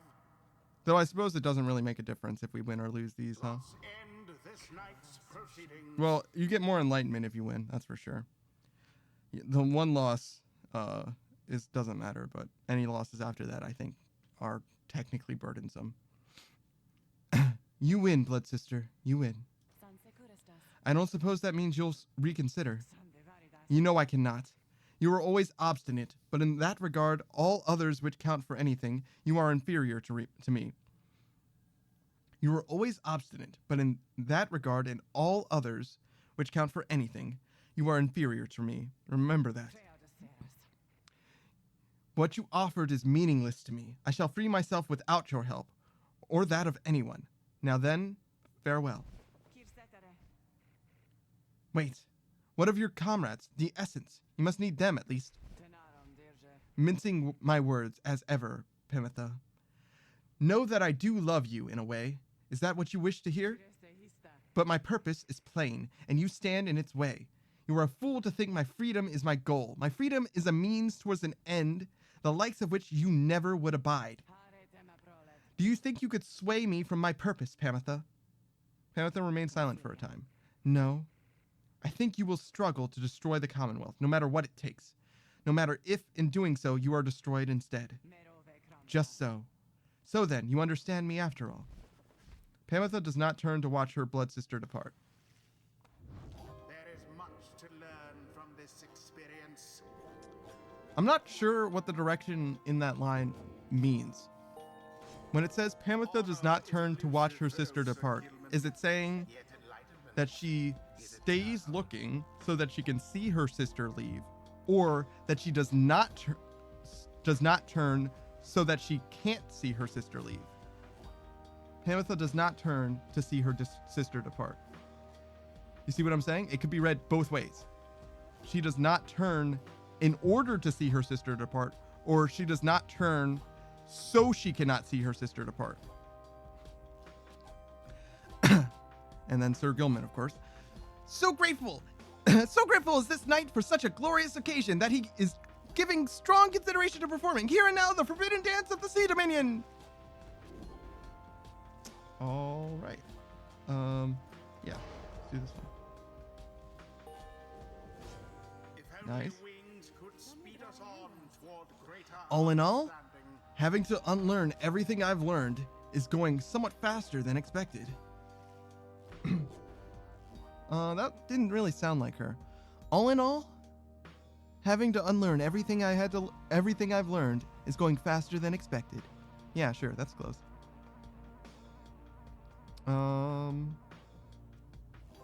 Yeah, this one. Until the stars align.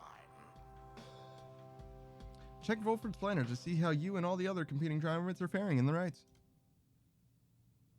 No, it's okay. It can be a surprise. It doesn't matter that much. Back at the wagon, after besting the essence rather soundly, you're able to recover for a time, though you have another task this night.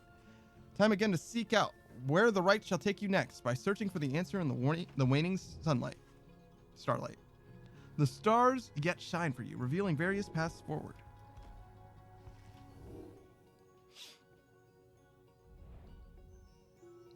Okay, so we have Haub, Goal, and Oars. Alright. We can fight against him, or him.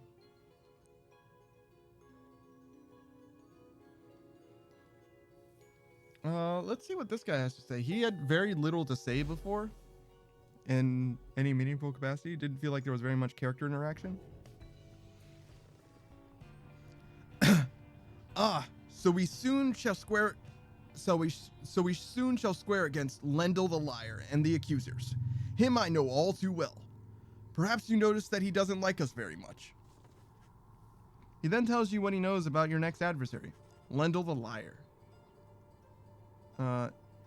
He is the cold-mannered head of the accusers and bears an old grudge against the Nightwings. The first adversary you confronted in the Rights not long after you took your first steps on the path to freedom. The former constable of the Commonwealth, he gained a reputation for his strict and brutal manner. By any means, he always caught the crook. Once he arrested a civilian who hated him on suspicion of theft of Commonwealth artifacts that had gone missing. Lendl discovered the artifacts himself in the civilian's home. The suspect soon was exiled. Still, he denied the charges, even as they cast him downriver.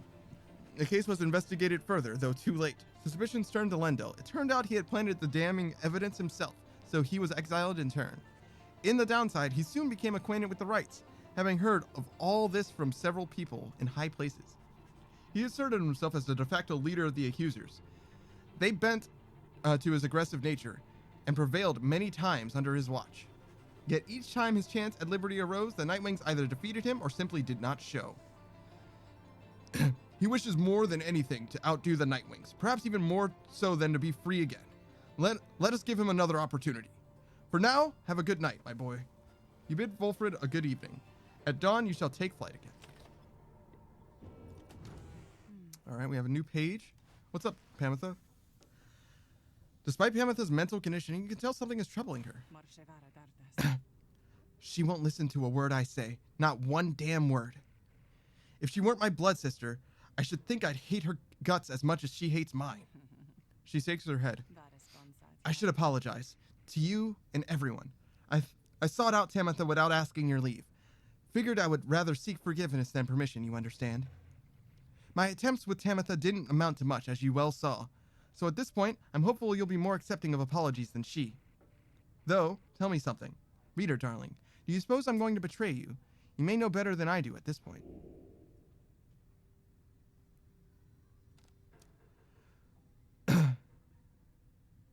I'm not sure. I don't think she's exactly loyal to her sister. I think she wants her sister and her to make up. I think that's what she's trying to do. Like, all she's trying to do. And she's willing to do whatever it takes to make that happen. And I think that she will betray us if that will help her sister and her make up. But I don't think that she wants her sister to escape necessarily. Because if she does, if her sister gets liberated, then she's going to go right into the heat of war, and bad things are going to happen to her. Pamitha and Tamitha both know that. So I don't get what her motivation was for giving up her spot to her sister, except to try and extend an olive branch. So in that way, I do think I trust her, but I don't know that she won't betray us. I think I have an idea of what her intentions and motivations are, though. Still. You expressed to Pamitha that you do not view her efforts to make peace with Tamitha as being contradictory to the group's larger goals. You understand why she did what she did. She says nothing for a while. That's kind of you to say, darling. May the others see it with such generosity. But if they don't, you need but tell me to depart, and I'll be on my way. However, I have a promise that I wish to make to you. You let me stay, and I'll see this through with all of you, no matter where we all end up. I'll be on the roof for a bit, I think. You take care too, darling. Despite Pamitha's disappointment with the outcome of her confrontation with her blood sister, you sense she is less troubled now after your brief conversation.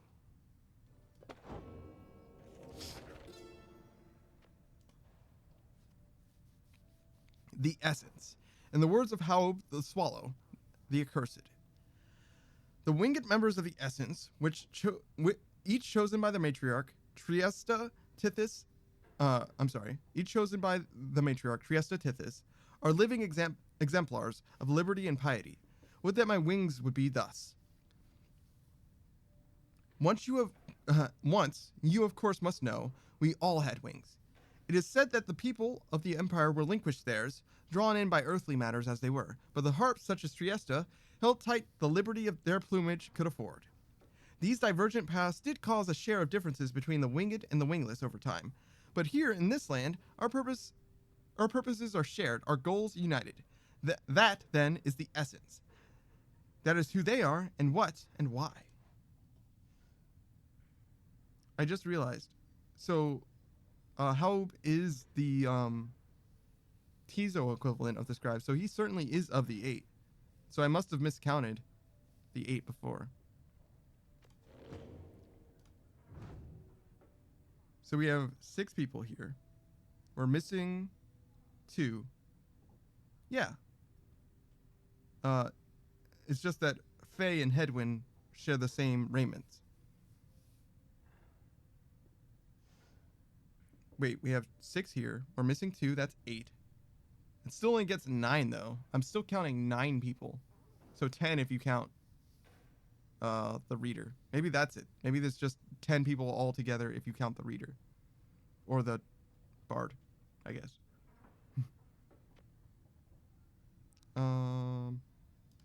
Still nothing new for her story.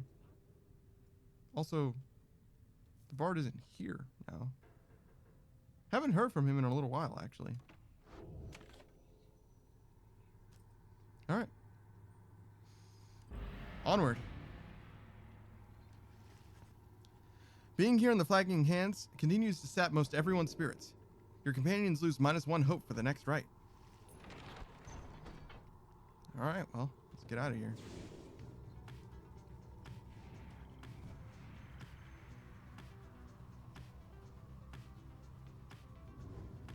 Alright, we'll do a quick sweep.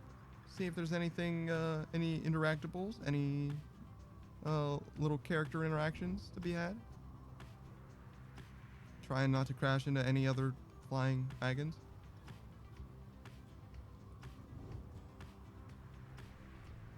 Alright.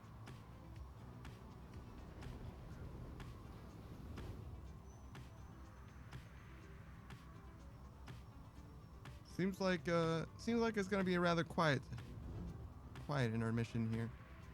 Which again, not terribly surprised. Last time it was pretty close to the destination, so maybe that should be my expectations. Like in between the liberation rites, there will be like a refresh on the map. You check the whole map once, and then you go wherever you need to go, and from then on, everywhere else, if there is a new thing, it'll just be. This is where I started. It'll just be next to the destination, it seems. So far, at least. So far. I'll probably play by that rule of thumb very shortly. I just wanted to finish exploring. You know, look for a little bit of a counterexample. Alright. There he is. The forbidden cairn of Haub lies below. Not many exiles see fit to cross beyond it. Some fear that the listless remains of shacked six-shoulders shall snatch them up if they attempt to cross. Others simply do not want to pass through to Flagging Hands. Few know its true significance as we do, although your adversaries, the accusers, should be on their way there now. Soon you shall confront them once again.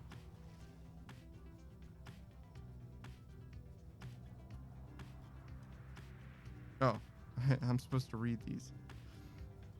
Alright, so we have Lixsand and Shunt to choose from. Tizo wants to go to Lixsand, an arid southern pass toward the ominous cairn of Haub. Tizo expressed an interest in seeing how the wild curs in this vicinity are doing. And Shunt is a rocky northern pass toward the ominous cairn of Haub. Faye seems very interested in visiting the mud baths along this route.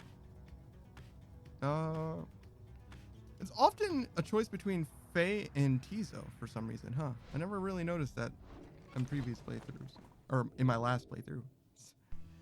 Alright, the Beyonder Crystal seek Sir Gillum. You have returned. How can I help you, if at all? Well, what is there to say? Leave me alone, reader. I'm in no mood to talk to you this time. She's concerned about something, but she cannot sense what, and she refuses to say. I see little need to keep on blathering about to you, as once I did. I should not have let you in. Be gone. My services are yours, but this place is my own. You need but choose among those unenlightened fools with whom you travel. All right. You ask Sandra to administer one of her special trials for Sir Gilman. You think that dimwit of a worm has any chance. Perhaps you are correct, though I put little stock in him myself. No, let us bring him forth. Soon Sir Gilman appears in heed of the summons. Master Reader, is this knight perchance in trouble for something? When you get called to the principal's office.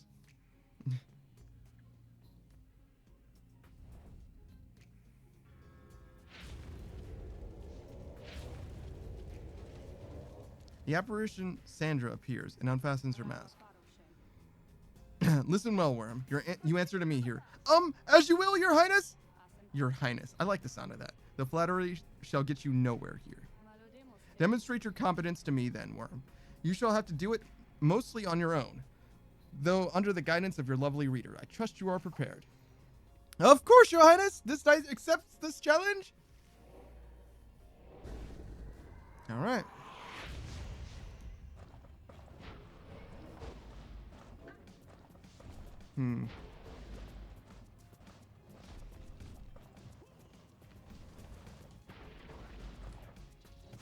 Oh no, I failed to jump over the thing. No. Oh, I forgot how slash works. No! I was just trying to pick it up.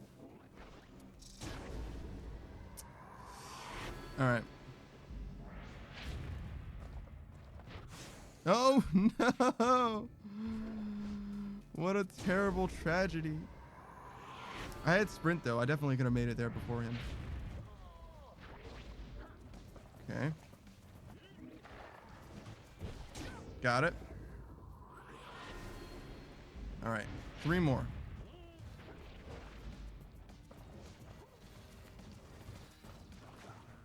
No.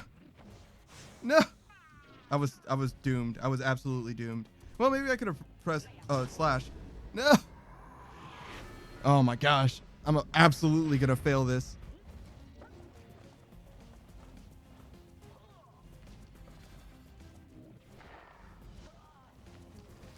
Okay.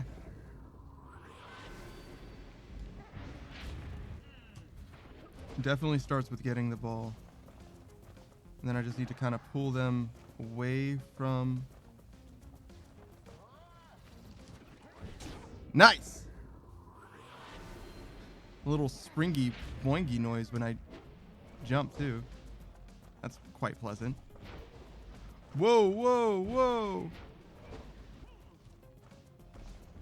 Oh, no, no! I didn't expect that at all! Oh, God, no! Yeah, you got me. I think I lost these trials before, too. Curses! Laughable. The worm lacks any concept of his foolishness. I would tell you not to waste my time, Worm, but the truth is that my time is here for you to waste.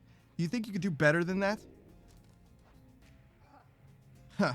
We shall see if he can do any better than last time, though I somehow doubt it. Yeah, it feels bad. It feels bad.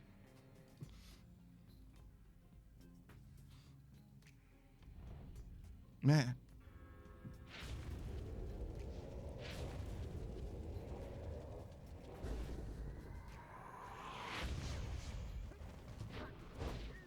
Okay. Now we just wait.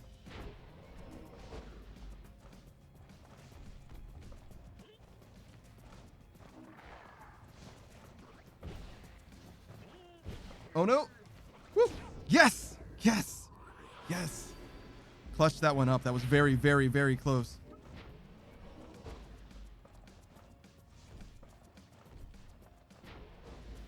I'm just kind of trying to get this guy out of here.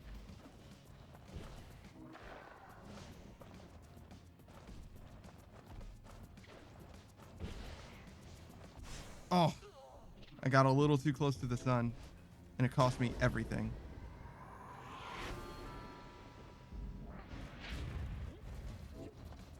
I should have a very easy time scoring this time, though.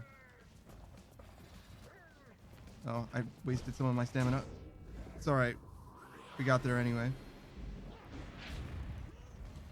Okay.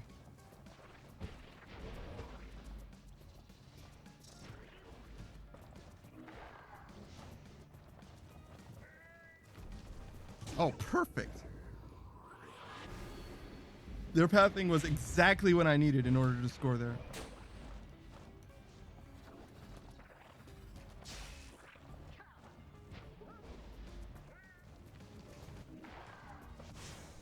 Whoa, no! I was right there!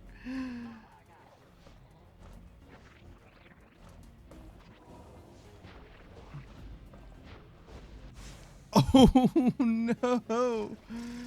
I'm a fool. I got absolutely baited. They threw it right there, and I went to pick it up right as the aura was there. I saw it all happen, and I'm a fool. It's all right. We wrap this one up.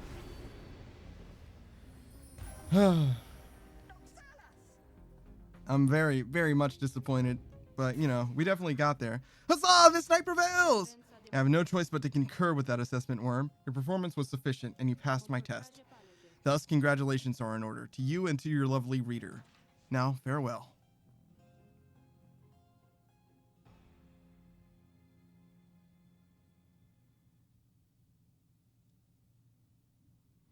All right. Master Reader, this knight is humbled and after having passed the sorceress test. The sorceress? Yeah, it is the sorceress test. What? By the scales of the Underking Ores. What is that you have? The Ores scales, actually. So Gilman jumps farther than usual. Okay. That doesn't sound like usual. Okay, sure, I guess. I mean, I guess jumping is pretty important for his options, because, like, it's not like he has a projectile, so everyone else has some manner of counterplay, I feel like, for enemies that are in front of him. He has to kind of, like, jump past them and hope, I feel like. Alright.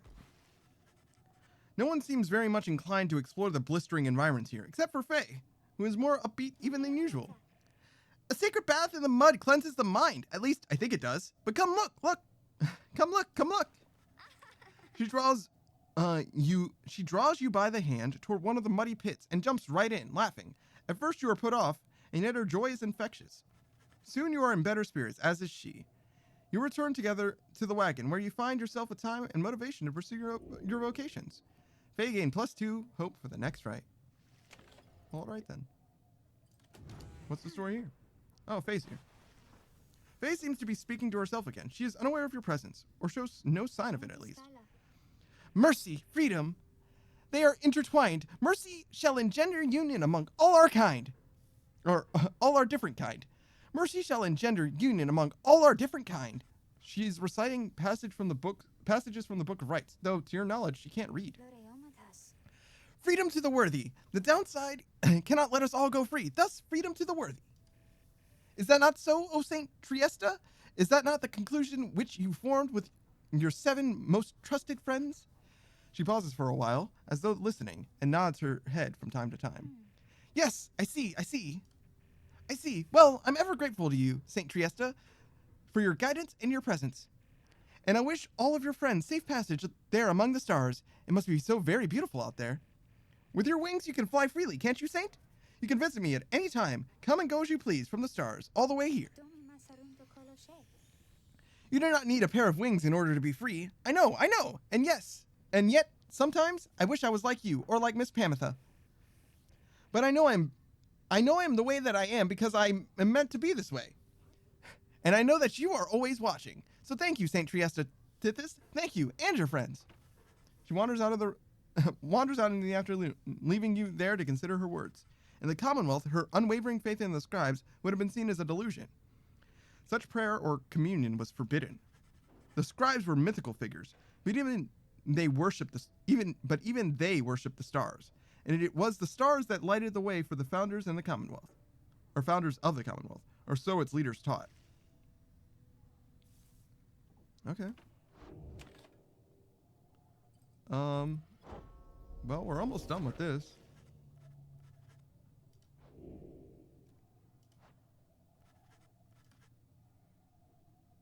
What have you come to understand of the book? Can you recite its pages by heart? Have you internalized its teachings? In its lack of limits, you experience yours. Inspiration comes to you in a flash. Whether from the book or from within, you cannot tell.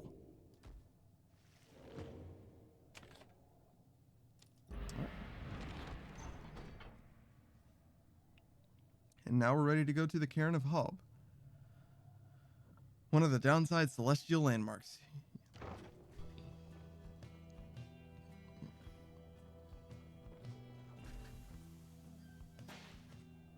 En route to the Cairn of Hub, the wagon becomes to a sudden halt. That does it. I'm leaving. The cause of Jodariel's outburst soon becomes apparent. Well, reader darling, at least some of us know how to take a joke, wouldn't you say?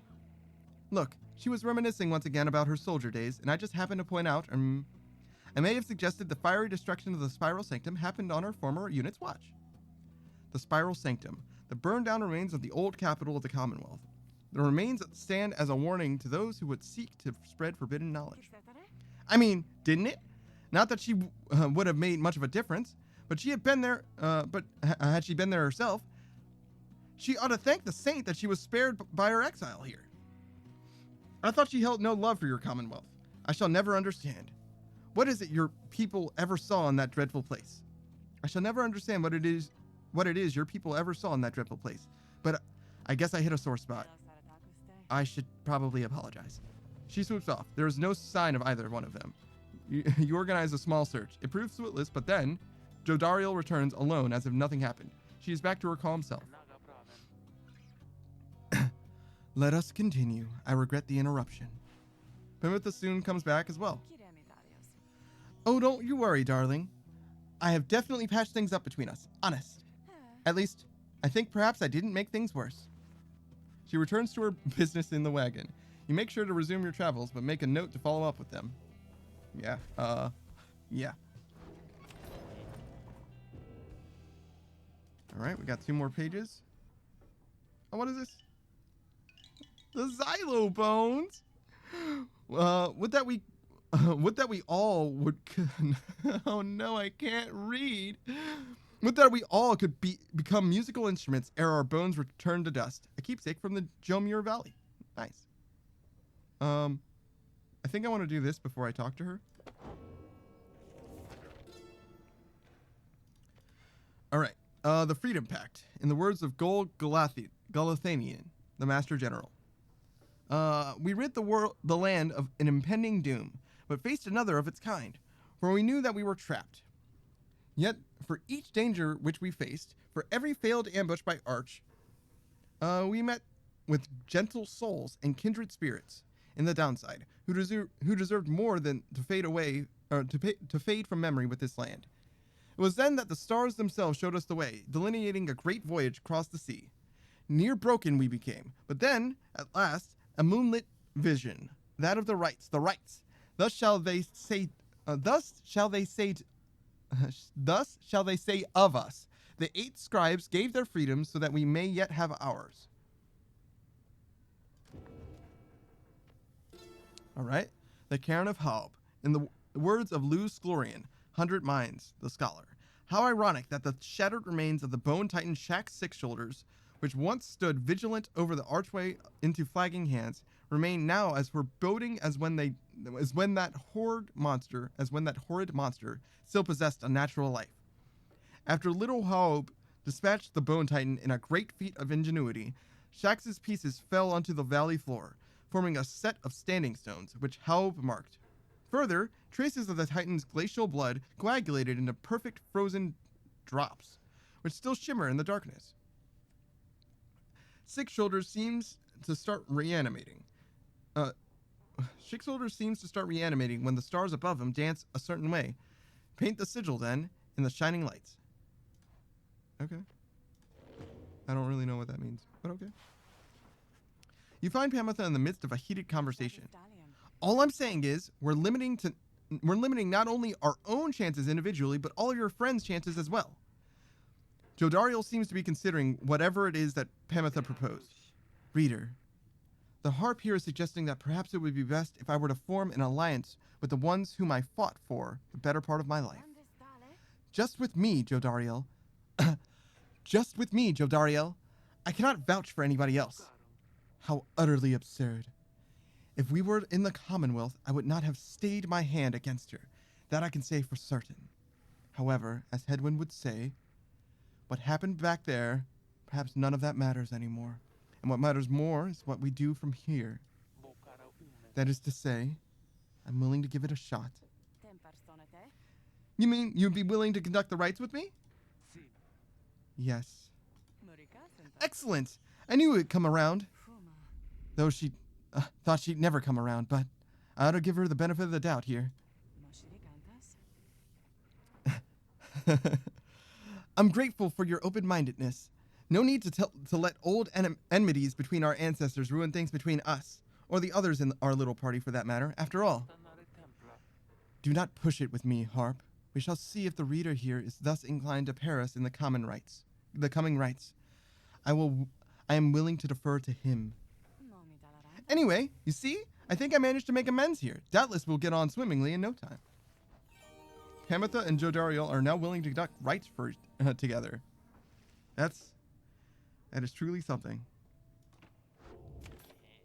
I feel like it's been ages since I've used Jodariel, so I didn't even notice. Hey guys, look, I got something here I think you might like. He shows you several bottles of multicolored liquids of some sort. Sun serum, star serum, and moon serum. Yeah, no, that's okay. Yeah, they taste pretty good, I guess. And besides, they could give you just a little bit of lift you need. You know what I mean? You get thirsty for them, don't even worry. I can get more soon. Yeah, no, that's... no. Yeah, no, I'm not spending money on that. It sounds terrible. Speaking of not spending money on it. Get that thing out of my life. Alright. Come see us again, guys. Alright. I feel like I said guys really weirdly there. Here among the stark badlands of the Cairn of Haub, you await the signal of the stars. There is no sign yet of your expected adversaries, the accusers. Then the little imp Tizo flutters up to you. Tizo cautions you that he has some history with your next adversary, Lendel. Tizo seems to be indicating that Lendel has a personal vendetta against him. But before he can explain anything further, the stars begin to call to you. Alright. Oh. Something else catches your notice in the sky this time. Strange new stars shimmering about the ones you recognize. The greater titans have returned. Some of them merely in spirit, not in form. But those dark stars are a portentous sign. Though they may light our way, beware the path which they illuminate, reader. Henceforth you may invite the influence of the Titan stars. Behold, the Titan stars. I am not so confident. Your adversary shall be more cunning and move quicker, much quicker to react. Yeah, this one is like the most spooky of them all. This is how I lost to that one team with Udmildi. Yeah, sure. It'll probably happen again in this playthrough, but you're supposed to invoke Isalk and beat her, and if you lose, well, I lost. I am spooked, so I'm not gonna do those.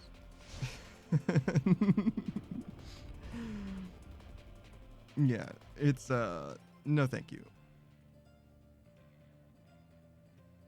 Yeah, this game is already hard enough for me.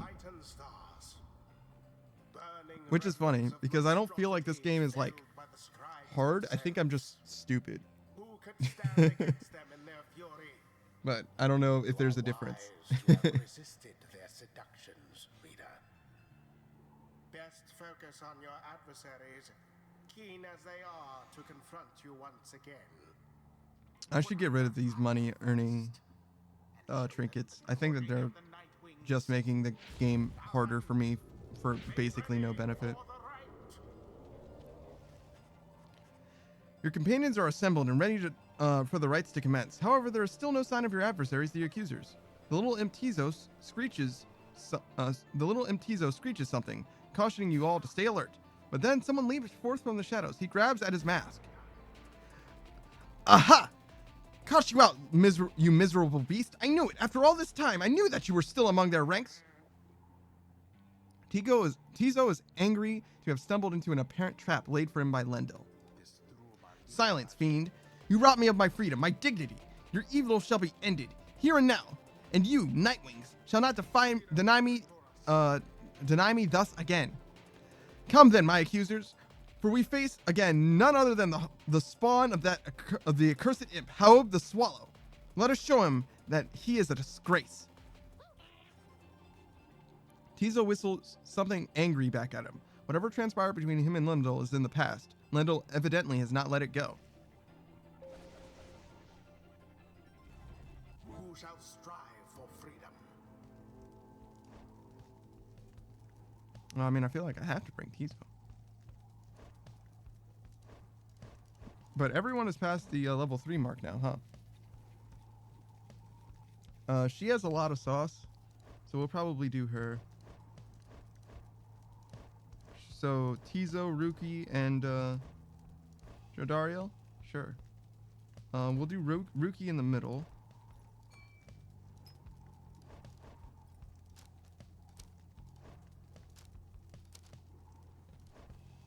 And give him the speed.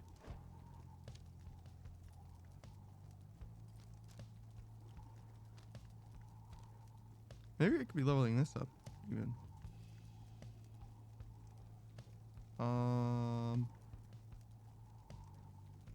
I feel like it's pretty likely I'm gonna score with her. And Tizo will keep this. In fact. Alright.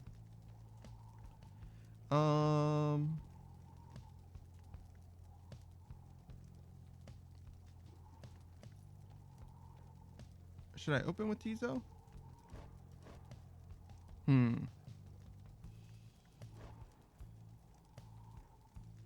They're both good scorers. I think Ruki for possession. Tizo.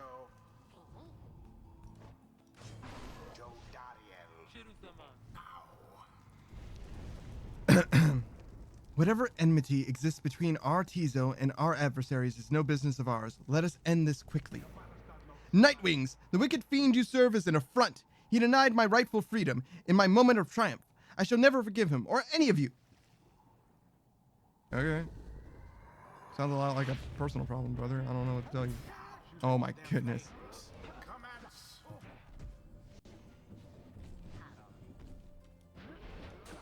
A second wind.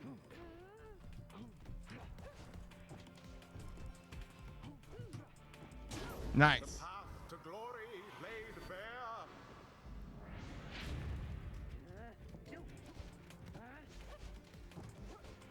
Oh, I kind of... Better than that. Yeah, I kind of lost myself in the sauce a little bit. What?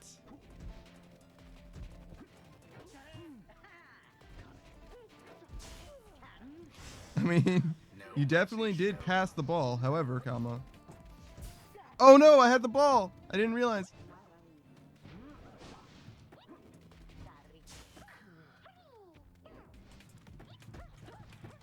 Yeah, just like that. Zip, zip, zip. Can't do nothing about it. He's too fast. He's the fastest thing alive, brother. Speaking of the fastest kid alive, bam. Slam dunk. You didn't even know what happened. Hold still, you misbegotten little pox. We are not finished with you yet. Tizo utters at Lendl a slew of the absolute worst in profanity. Your curses could not possibly affect me any further, you foul spawn. You have taken everything from me already. But if I am to be trapped in this forsaken hole with you for the remainder of my days, then I shall see to it that yours shall be as doleful as my own. That's just... Lendl certainly enjoys Uh-oh. nothing in the right spot. Later, man. Hi. With grace. Yeah, Tizo's able to score quite easily, it seems. Now then. Yeah, just like that. I actually got quite fortunate that they beefed it as hard as they did. To each his own. That's a fine trade. Oh no! That trade is way worse. Tizo, come back! Come back, Tizo! Tizo! Tizo! Whoa, just in time. Nah, you guys are way too late now. Tizo takes the plunge.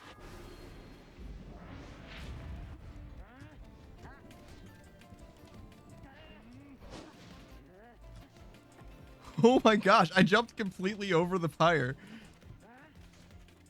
Later, man. He's so fast. He's the fastest thing alive. Do you see all that? That was crazy. That was crazy. He's crazy. No, no, hurry up. Bye. And it is done. Yeah, man. The fast squad really does do work. Tizo's probably the best of the fast squad because his aura is so big, despite him being a little guy. And his zip is perfectly satisfactory. Tizo is very pleased that you have prevailed, but wishes to make a quick exit at this time. Blast! Where did he go? Where did he go? That infernal imp! It's a monster in disguise, a fiend! Come forth to torment me until the day I die! Lendl storms off in a fit of anger. Tizo appears once the coast is clear and expresses his gratitude again. What Lendl said before, if Tizo truly is a descendant of Haob the Swallow, then he has quite the legacy to live up to. The rites do tend to teach something of trust. Utter nonsense, all of this. Utter nonsense, all of this. That we have come this far, fortune only cannot be the cause. Okay.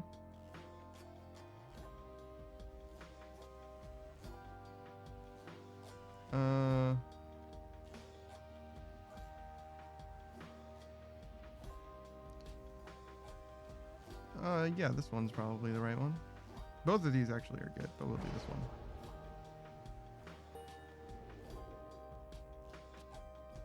Witness the rites firsthand. Yeah, that's some good experience. Until the next rite. Whew. I'm still pretty nervous, I'm gonna be honest. Alright. Wow, look at the squad. Back at the wagon after defeating the accusers almost effortlessly, you're about to join the others discussing the outcome when Wolfred finds you. Good work back there, my boy. Though I'm afraid I must pull you away from any revelry, for there is something you should see. Please, join me outside. Look forth. The golden star reveals itself to us once more. Indeed, somewhere in the deep, infinite dark, a single star shines brighter than the rest. The path to freedom reveals itself again. And so we go.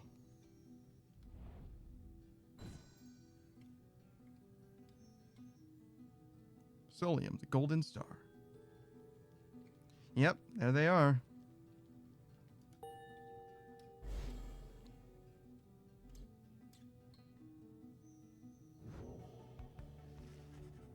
The rites are calling you against the fall of Solium, where one among you may go free should you prevail. It is as we discussed. The cycle of the rites is beginning to turn more quickly. Perhaps the scribes themselves have taken notice. Fortunately, having more frequent opportunities to free ourselves is not unwelcome to our plan. I suppose it's good for everyone, including the withdrawn, who will oppose us next. Getting to Mount Elodil ought to be a little easier than before, at least. We should be able to make landing near to some of the old monuments to the scribes. Let's set forth at dawn. Soon everyone is off to rest, as best they are able, knowing that another chance at liberty for one of them shall soon present itself. What's up, Tizo? Tizo seems to have somewhat less cheerful since his run-in with Lendl and the accusers. He approaches you, wanting for you to hear him out.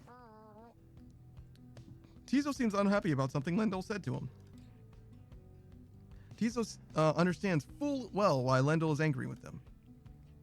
While Tiso does not like Lendl as a person, he recognizes nonetheless that he denied his freedom. It was a liberation rite. He did what he felt necessary. He wanted to help his friend go free. Nonetheless, he still feels a certain guilt and regrets that the rites forced exiles into such situations. He falls silent for a while. Whether the 8 scribes ever intended for imps such as he to participate in the rites firsthand is difficult to know for certain. Then, Tiso is grateful to you for listening. He knows the scribes created the rites with good intentions. He promises to keep doing his best to live up to the legacy of the scribes. He bounds up into the rafters with some of the other drive imps. Regardless of whether he truly is a descendant of Haub the Swallow, surely the scribes would have been proud of him.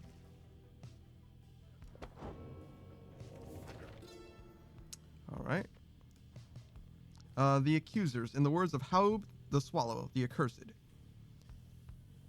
The accusers formed under Galathanian.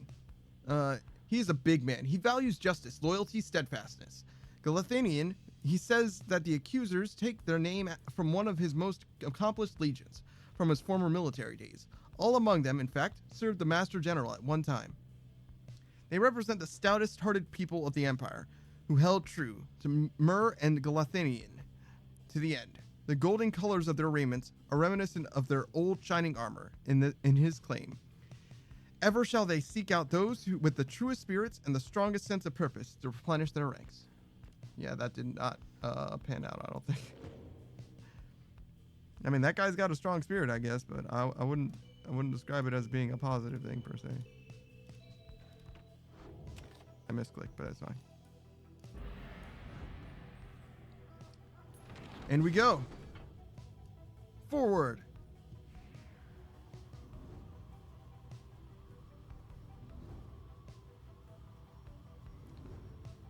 All right, another liberation rite. I'm not sure who should be next, to be honest.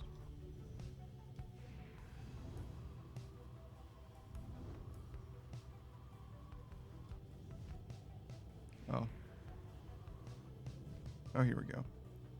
So we have Emperor's Fall and Ascent to choose from. Jodariel shall gain favor from the scribes if you land here, and Pamitha shall gain favor from the scribes if you land here.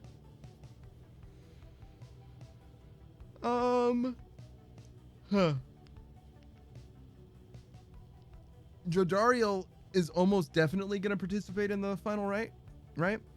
There's no way that I wouldn't use her. She's one of my best units and one of the ones I'm most comfortable using. Though she did kind of just like suck eggs last time, but that's fine.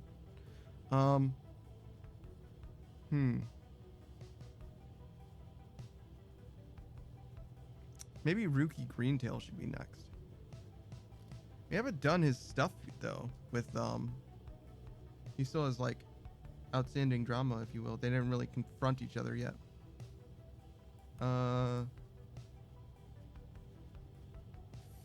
Faye might be done. So Faye could be next. Because I know Faye's backstory now, at least, right? So, that's something. I think we're going to do Jodariel.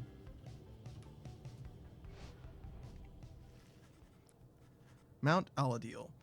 You make landing on the sacred Mount Aladil, upon whose summit the next liberation rite shall soon take place. You wonder who among you may regain his or her freedom at this time. Rolford finds you after the post-flight inspection. We shall have to take the rest of the trip to Fall of Solium by land. May we soon liberate another of our own there. That should raise the chances that our plan shall ultimately succeed. The Beyonder Crystal seeks Pamitha. You called for me, lovely reader? Are you good? I thought I told you to be gone. She's pushing you away as she did before. Perhaps I ought to cease my services to you, if you insist on disrespecting my wishes thus. Would that sound good to you, O reader? Imagine not having access to the loathsome trinkets which I grant to you. Imagine those idiots of yours having to get by without my tutelage. I can imagine it just fine myself. I was once a weapon used to kill an emperor, attempt to kill him anyway. Now I am, once again, a tool being exploited, soon to be discarded. Go on then, leave me be, go about your business, and let us pretend we do not know full well how this shall end between us.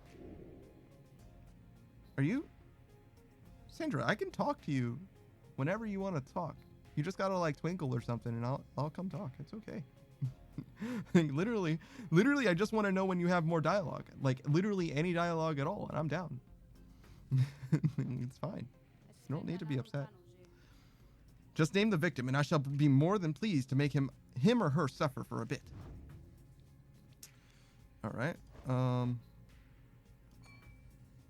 think it makes sense to get this move speed. Well, really, this quickness is probably going to be more helpful.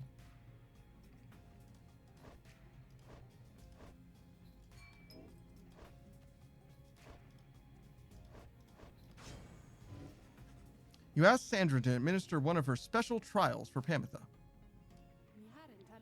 Oh, you mean the feisty harp. She may yet be taught some manners, I should think. I shall attempt to bring her down to size. Let us bring her forth.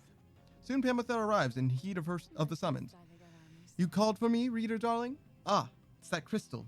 Well, let's hash it out. I'm ready.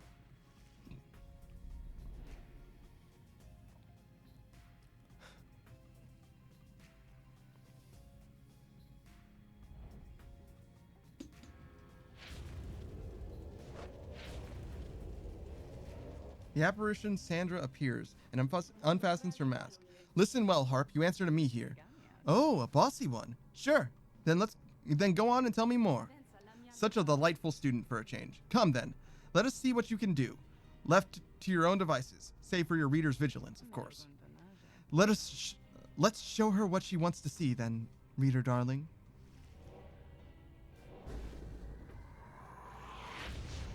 Like, sure, they have wings, but they also don't have hands. Gotta consider, right?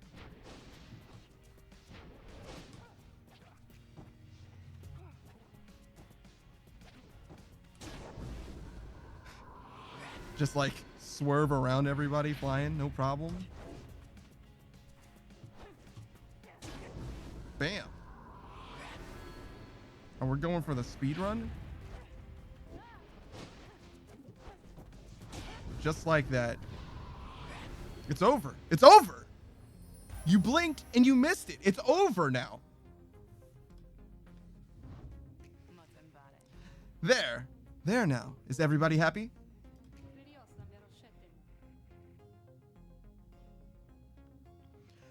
Oh, happy as can be, my doubtless pretty harp.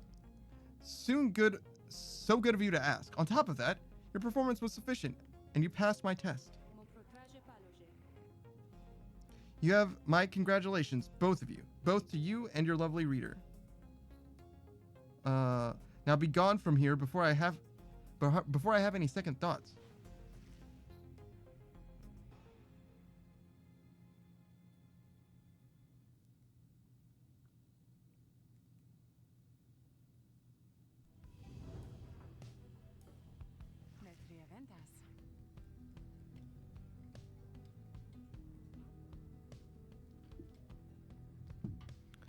My, that Sandra sure could use a massage or something. So angry, isn't she? Say, what have you there, darling? Triesta's plume. While flying, after dousing the adversary's pyre, Pamitha may instantly return and deals 3 bonus. While flying. Huh. That doesn't seem bad, but it's like kinda specific. But it's probably good. It's probably worth it. Alright. Later that day, you accompany Jodariel into the quiet solitude of the Emperor's Ascent, where a monument to Triesta Tithys awaits you. Perhaps due to the nature of this place, you begin to sense Jodariel's inner thoughts, as clear as if she were speaking aloud. You scribes, I do not believe that you can hear me. Perhaps all this is but a joke to you. If so, then do not tamper with the feelings of my comrades. I shall not forgive you if you do. Soon you and she are finished paying your respects. You return to the wagon in silence, feeling as though Triesta Tithys has shown you favor. At dawn, you shall begin your ascent. For now, the solitude here is fit for pursuing your vocations.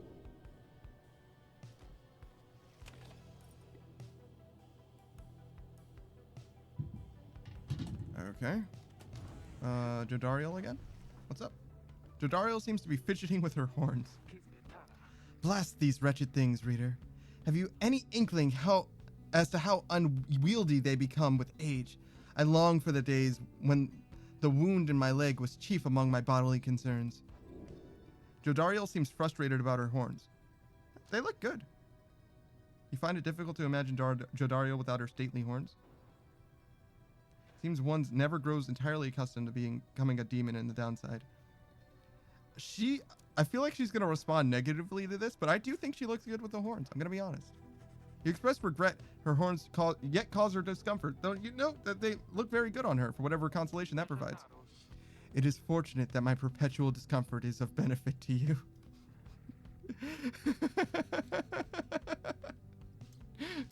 Oh my god, she's the best.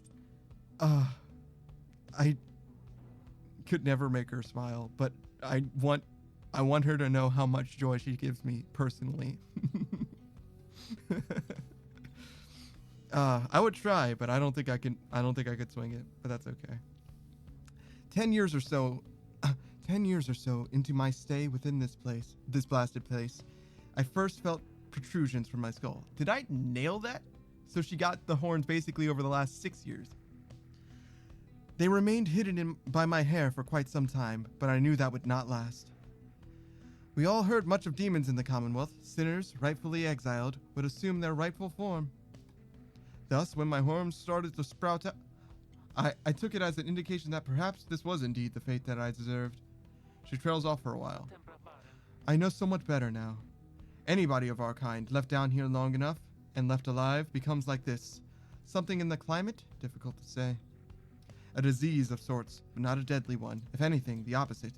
If we live long enough, then we live longer still like this, extending thus our sentence in exile. Sometimes I think, if these horns are here to symbolize my sins, then surely they are going to recede if ever I return. On nights when these damned horns prevent my sleep, my thoughts inevitably stray to that hopeless idea, a naive hope which never leaves, despite prolonged attempts to rid myself of it. Yeah, I guess you can't sleep on your side, huh? That's unfortunate. Or your stomach. Huh. I guess she sleeps on her back then. I suppose she doesn't have any other option. Unless she wants to be aloft. I think she would literally die if she tried to sleep on her side. Maybe she could sleep on her front and just her head is just off the surface of the bed. Oh no, poor thing. Horns are not worth the trouble, reader. She nods wryly as she heads out into the afternoon. I hear you. I hear you. I hear you. But I do like them. You gotta understand.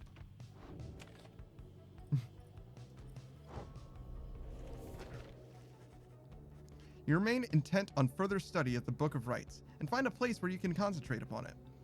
Through greater understanding comes the reader's influence. This is the last thing. The book seems to push back against you. Your sense of its hidden meanings crumble under layers of contradiction, of missing details, and yet feel a thorough knowledge of it now. It is more artifact than book. Its power almost solely rests with the reader, who makes time to form a certain meaning from the many passages unwritten. Yet the glimpse of knowledge you approached just then called back at you to stop and go no further, not to press too forcefully against the outer limits of your understanding. Nevertheless, for what you recognize shall have to be the final time, inspiration comes to you in a flash, whether from the book or from within. Even now you cannot tell. A little bit of righteousness. You look upon the lone minstrel there. You had not noticed him. He looks at you with his strange eyes, a color not unlike the bindings of the book, and he smiles at you faintly. The moment passes, and he turns to go about his business. He leaves you there. You realize you are clutching the Book of Rites to your chest. You manage to pull away. Well, all right then. All right, we have two options, the Temple High Road and the Temple Cistern, as before. The first of two paths You sense Tiso shall gain favor from the scribes along this route. Okay. And you sense Sir Gilman shall gain favor from the scribes along the other route. Well, I don't really plan on bringing Sir Gilman, so we'll go with the Tiso side. So it's Jodariel, Jodariel, Tiso, and Faye. And Faye is going to be the one who graduates this time. On the way to the summit, you pass a monument to Luz Glorian, and Tiso appears to take notice. I guess this is Tiso's thoughts, huh? Well, I don't have a voice for Tiso, so we're just going to read it. Hello again, old friend. I hope the stars are comforting to you. These Nightwings are as strong of spirit as I have seen. Please look after them. He says little after paying his respects. However, as you prepare to continue your ascent, you sense that Luz Glorian has shown you favor, plus 2 presents for Tiso.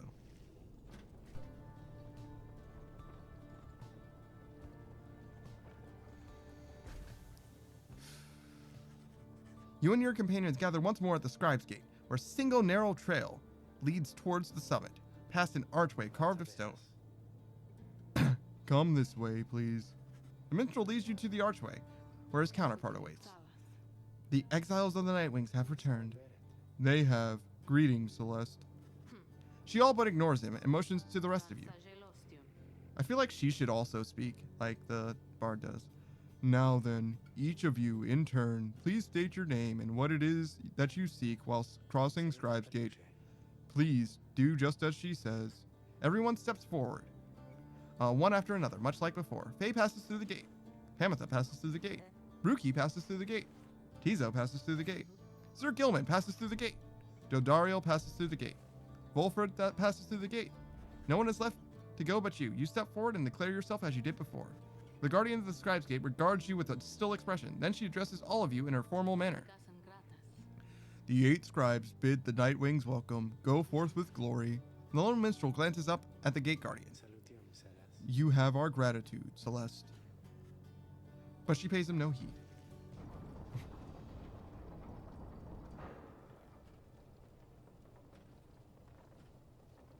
All right.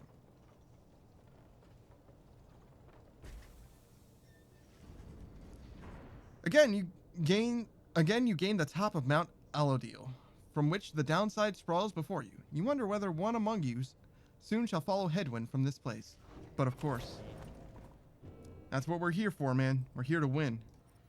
We're not here for second place. Oh, hey, guys, you know, it's a great, it gets awful cold up here, so sometimes waiting for customers, so come in, okay?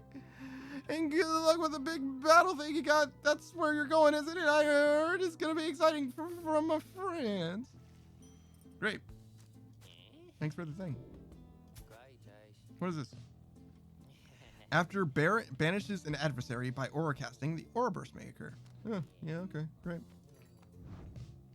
Don't need that. This, though. Or, no. You're the one. Yeah.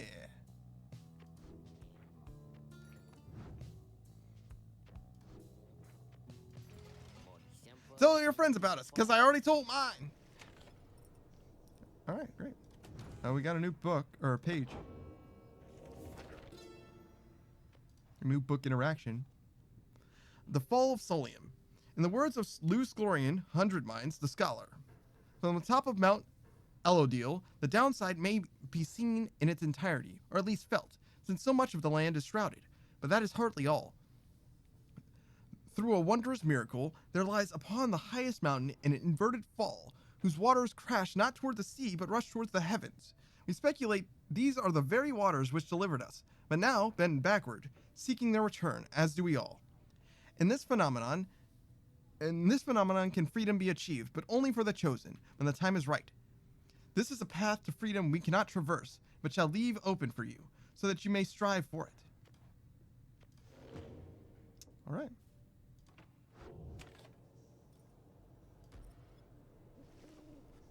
The time has come for your second liberation rite to commence. You observe the lone minstrel and Volfred speaking in hushed tones, but cannot sense the topic or the tone. Then Volfred looks up at you.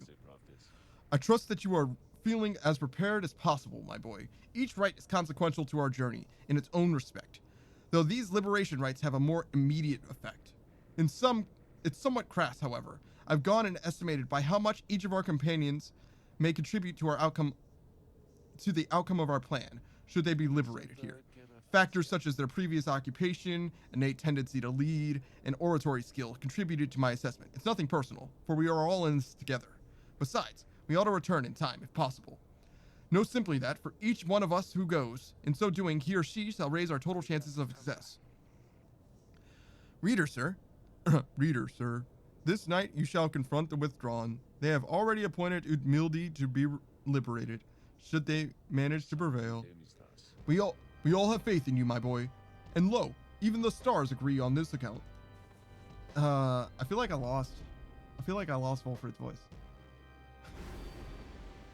What is this? At the start of your right, your adversary's pyre shall automatically gain. Yeah, I'm definitely not going to do that. Wolfred's voice. It was the deeper one, and he spoke with purpose, clearly. I think I'm closer now than what I was before, but I'm not sure. At which the scribes first formed their sacred union. At stake this night is freedom and prosperity. But only for one exile who prevails in this liberation rite.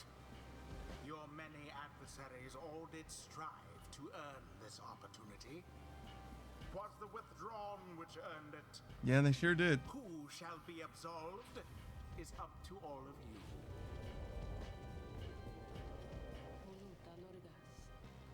The pyres burn, and each of the triumvirates is present and prepared. I concur. Oh, I'm sorry. I concur. The pyres burn, and each of the triumvirates is present and prepared. Then, anointed, one of the withdrawn, come forth now and declare yourself, and pay any respect you have unto your adversaries, the Nightwings. The bog dweller Udmildi appears from the shadows and reaches for a mask. Hers. We are known as the witch Udmildi. Our adversaries, they are nothing to us, or the ones we serve. Ye shall be devoured in this coming age, an age of strife, wrought by the fell wings and many seeing eyes of Isolde, the astral-born. You speak blasphemy upon this sacred site, Udmildi. If you value your liberty, then I suggest you cease your... You speak blasphemy upon this sacred site, Udmildi. If you value your liberty, then I suggest you cease your mocking of the scribes. The scribes! They failed to stop Isolde, and he shall rise again. That was barely even a voice, and it still brutalized my throat. As for you Nightwings, you are of no consequence in Isolde's grand design. She dons her mask once more. Soon we shall return unto the lands which Isolde shall usurp, where we shall offer him our blood and that of many, many others.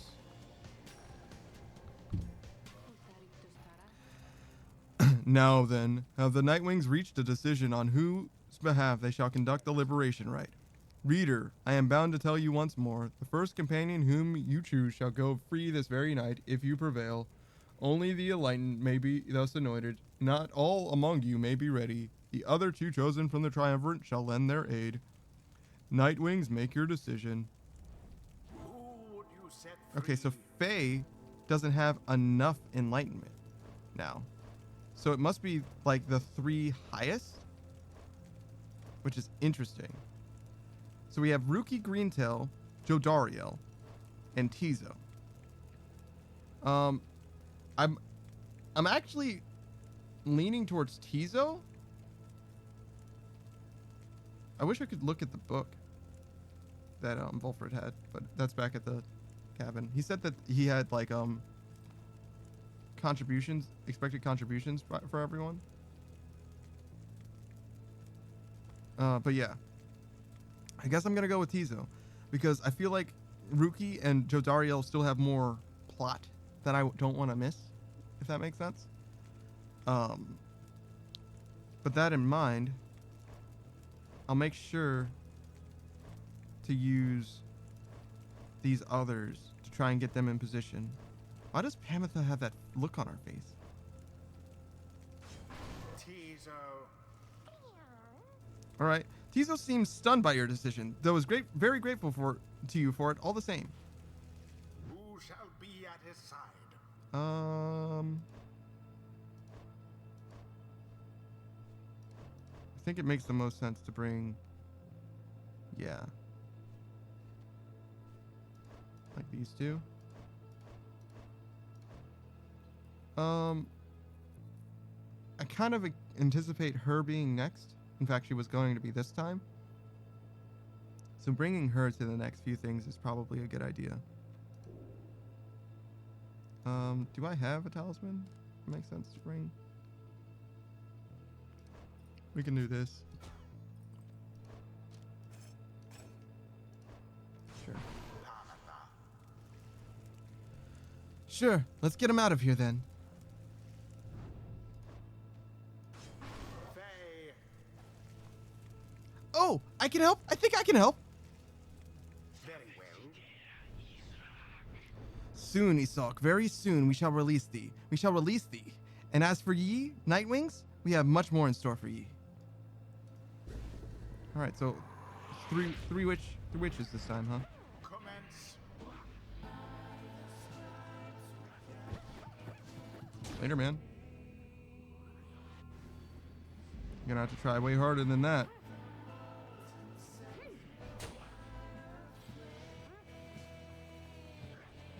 Later, man. Just like that.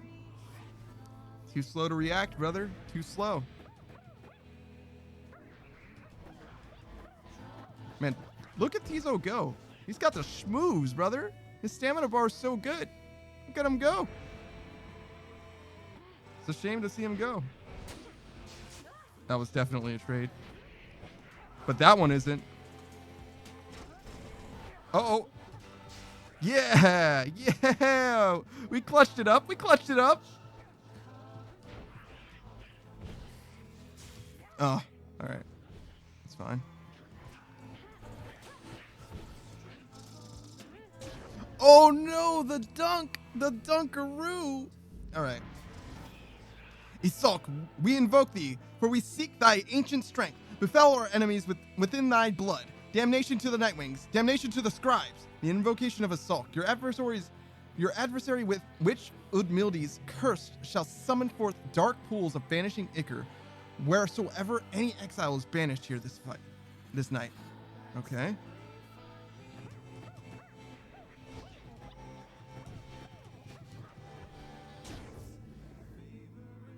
Okay, 27.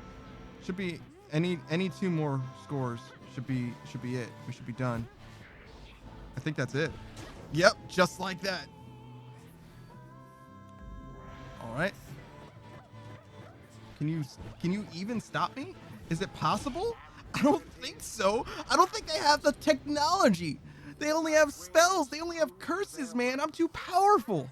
You can't resist it. Convincingly, I must admit. Whew. Okay. Thus ends the liberation rite. And thus Later, Tizo. the scribes have chosen. The exile appointed by the Nightwings shall be free, absolved of all misdeeds, return to glory in the Commonwealth. His adversary and all others shall remain. All right. To carry out their rightful. I don't know if we saw it in this playthrough, but Tizo did want to go to the Commonwealth. He was curious about it. Know that this affront against Isolk has been recorded, and his vengeance shall darken the skies. One day, maybe. But not today, brother. Tizo is stunned by what transpired and by what he thinks is about to happen. He looks around as the reality of what transpired sinks in. He realizes now that it is goodbye, at least for the time. He struggles to express the gratitude he feels at having served the Nightwings these many years. He does not know what to expect from the Commonwealth and whether he will be accepted. Nevertheless, he vows that he will keep doing his part to the benefit of Volfred's plan. And with that, he splashes into the Shimmer Pool and is gone from view. You hear him chirping one last time. Tizo wishes Tizo wishes for the best for each of you, and asks that you remember him. Tizo earned his freedom. Godspeed, Tizo. The 8 scribes are ever merciful. All right. By their grace, the cycle of the rites may soon commence again.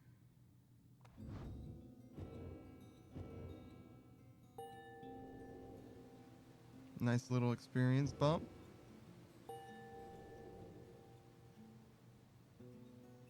All right. Until the rites begin anew. I did use that powder to upgrade Tizo's thing and then kind of throw it directly in the trash can, huh? You return to the wagon after having prevailed against the withdrawn in the liberation rite. That's one less mouth to feed. Do you think Tizo is already home? You succeeded in liberating Tizo, who returned to the Commonwealth in glory. We did what we could. With each liberation rite, we strive to advance the plan. That, like, barely affected. It was like 4% at best. A brighter future awaits at the end of the path. For now, we must persevere. Speaking of which, reader, I take it you have seen the stars, or I should say the lack thereof. You have, or did. Once more, the sky is all a blissful darkness, following the liberation rite. Those stars illuminate themselves to guide you further on your path. Then, let us go once more to Moonlight Alcove. I have an errand I must run. Besides, once we arrive... I have an errand I must run besides once we arrive. But best we recover now, and make our way southward at first light. What's up, Faye? In spite of the late hour, you find Faye minding her own business, in the wagon talking to herself, or rather, to the wagon walls. But most of all, I think I'm going to miss his little chirping sounds. He woke me up with them sometimes, but he kept waking me up. He woke me up with them sometimes, but he kept waking me up. Interesting. He sure was a good friend to us, to both of us, right, little brother? Why, you know him even better than I did. Much better, I should think. So you must really miss him too. She spreads her arms against the wall. I understand, I do. Those drive imps up there, they seem very sad about this too. Or maybe some are happy, I don't know. More food for them to share, and they liked food. Tizo sure liked food. I wonder if he'll have any food. I wonder if he'll like the food at home. It's very different, right? And so maybe he won't, but he eats almost anything. Oh, this must be so exciting for him. I know the scribes, they shall be watching over him. And I know the scribes, they shall be watching over him still. I think maybe they love him best of all? I cannot wait to hear what he thinks of it all. And I think for sure that he will help with Mr. Sandalwood's big plan. That's the great thing about Tizo, little brother. No matter where he goes, he always helps. She bounds off without acknowledging your presence in the least. You sense that she has found some peace despite how now being separated from her little friend Tizo. You hope by now that he has found safe passage in the Commonwealth.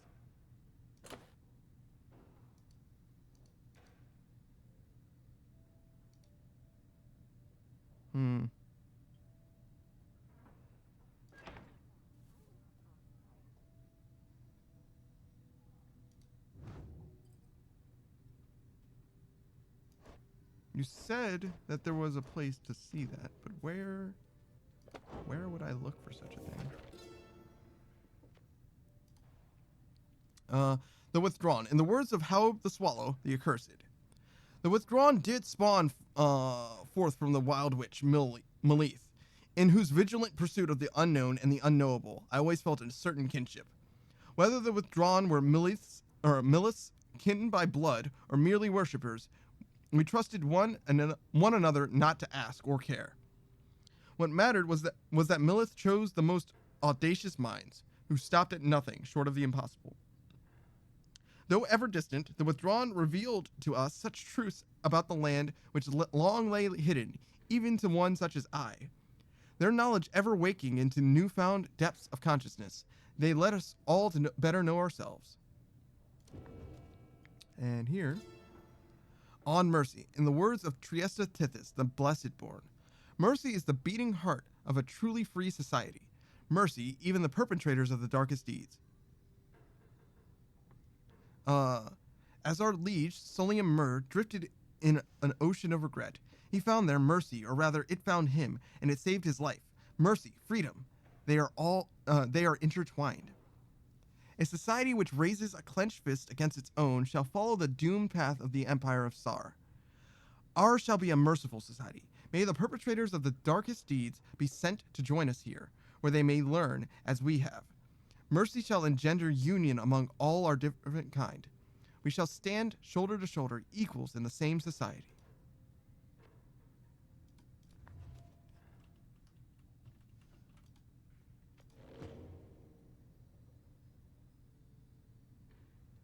Huh. I swear Wolfred was like, yeah, man, check the thing. Various scraps topped with a plush fish, now enshrined by other drive-ins. Tizo status liberated. And they're doing laundry together. Alright, so the withdrawn are back to 0. Makes sense. And then all the rest are well and truly ahead of these two. Fair enough. Fair enough.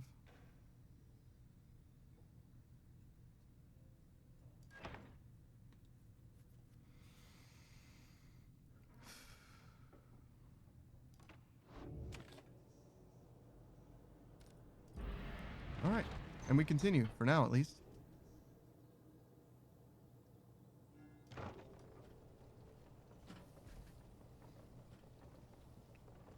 Tizo, huh? Not the best choice tactically, but of the 3 that I was faced with, I didn't want to. Rookie Greentail would have been my next option, but I do like his encounter. I think I like his encounter with the the dog guys, the doggos, dog friends. You once again find yourself amidst the hidden splendors of Moonlight Alcove. Here you can await the time until the stars deign to shine for you again. So we bide our time. We have returned to a place of respite. Please make yourselves comfortable, such as you can. We are here at the mercy of the stars, but I expect they shall shine bright again in time. As for me, I shall return by then, for there is something I must do. There, from atop the sacred mountain, you gaze down into the abyss that is the downside. You wonder when the stars shall align themselves once more. There upon the sacred mountain, you and your companions once more await the night. The stars begin to shine again. A plan of which you are all a part is set in motion. The Commonwealth, a nation that stood almost for 1,000 years, is in turmoil. If your companions return there through the liberation rites, what sort of place shall they be coming back to? Many moons pass. One evening, amid a downpour with no interest whatsoever in relenting, Wolfred requests everybody to convene. You understand that he has an announcement of some sort. Soon everyone is assembled, and Wolfred regards the group. Everyone, there is an aspect of our plan which I have not talked about with you at length. Look around at your companions. What do you see in them?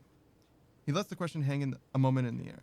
I'll tell you what I see in all of you, in all of us. I see in all of us a living vision of the 8 scribes themselves, each one among them hailing from different tribes, which later formed our Commonwealth. I said Commonwealth funny, but it actually fits the context of the delivery. So, nailed it, I guess.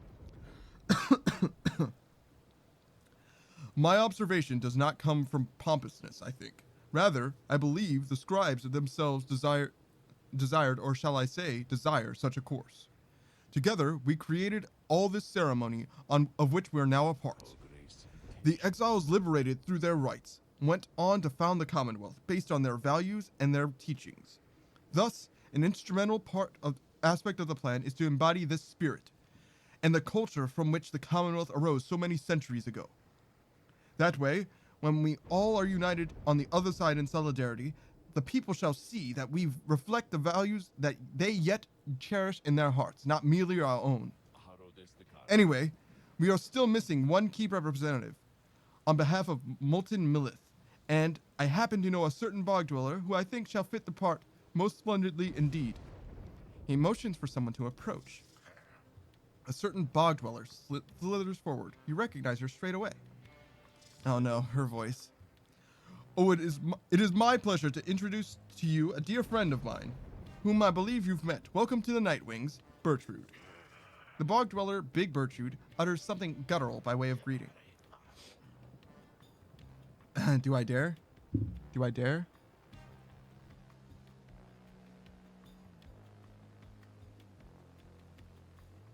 We are to understand that ye require further aid from us. Yes, dear Bertrude, the time has come. Bertrude here is far and away the most accomplished alchemist whom I've ever met. You soon will find that she knows much about the rites as well. I think I'm going towards Headwind and away from Wolfred. Bertrude here is far and away the most accomplished alchemist whom I've ever met. You soon will find that she knows much about the rites as well. Bertrude looks you and your fellow exiles each in turn. We frighten ye, apparent. Everyone is silent as Bertrude searches their expressions. Then tremble, small ones, and hold well thy tongues, lest we remove them. She takes her leave without another word. Please excuse Bertrude's blunt manner. I guarantee she shall make more than up for it. She shall more than make up for it. Everyone disperses. It seems now the ranks of the Nightwing are complete. Bertrude joined the group. You sense her powerful presence. Now then, my boy, perhaps you noticed that the stars are bright once more up there behind these stubborn rains, meaning it is time we got back to business. Indeed, once more, several stars shine bright within the cold and storming sky. Stars themselves await the will of the Nightwings. All right.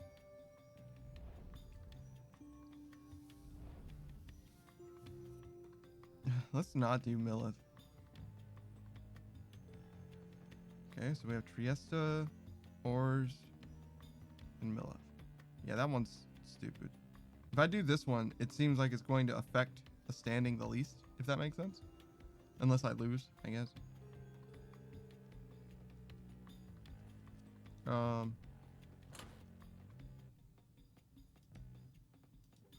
Yeah, I really expected it to be here.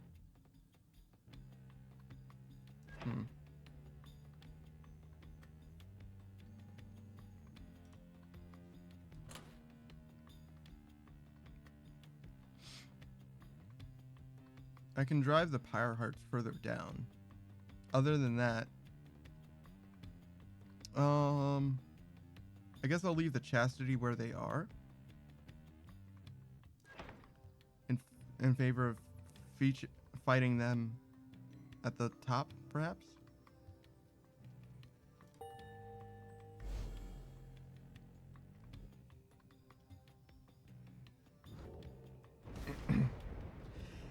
Is this night to understand that we shall soon confront Sir Deluge and the Pyre Hearts once more?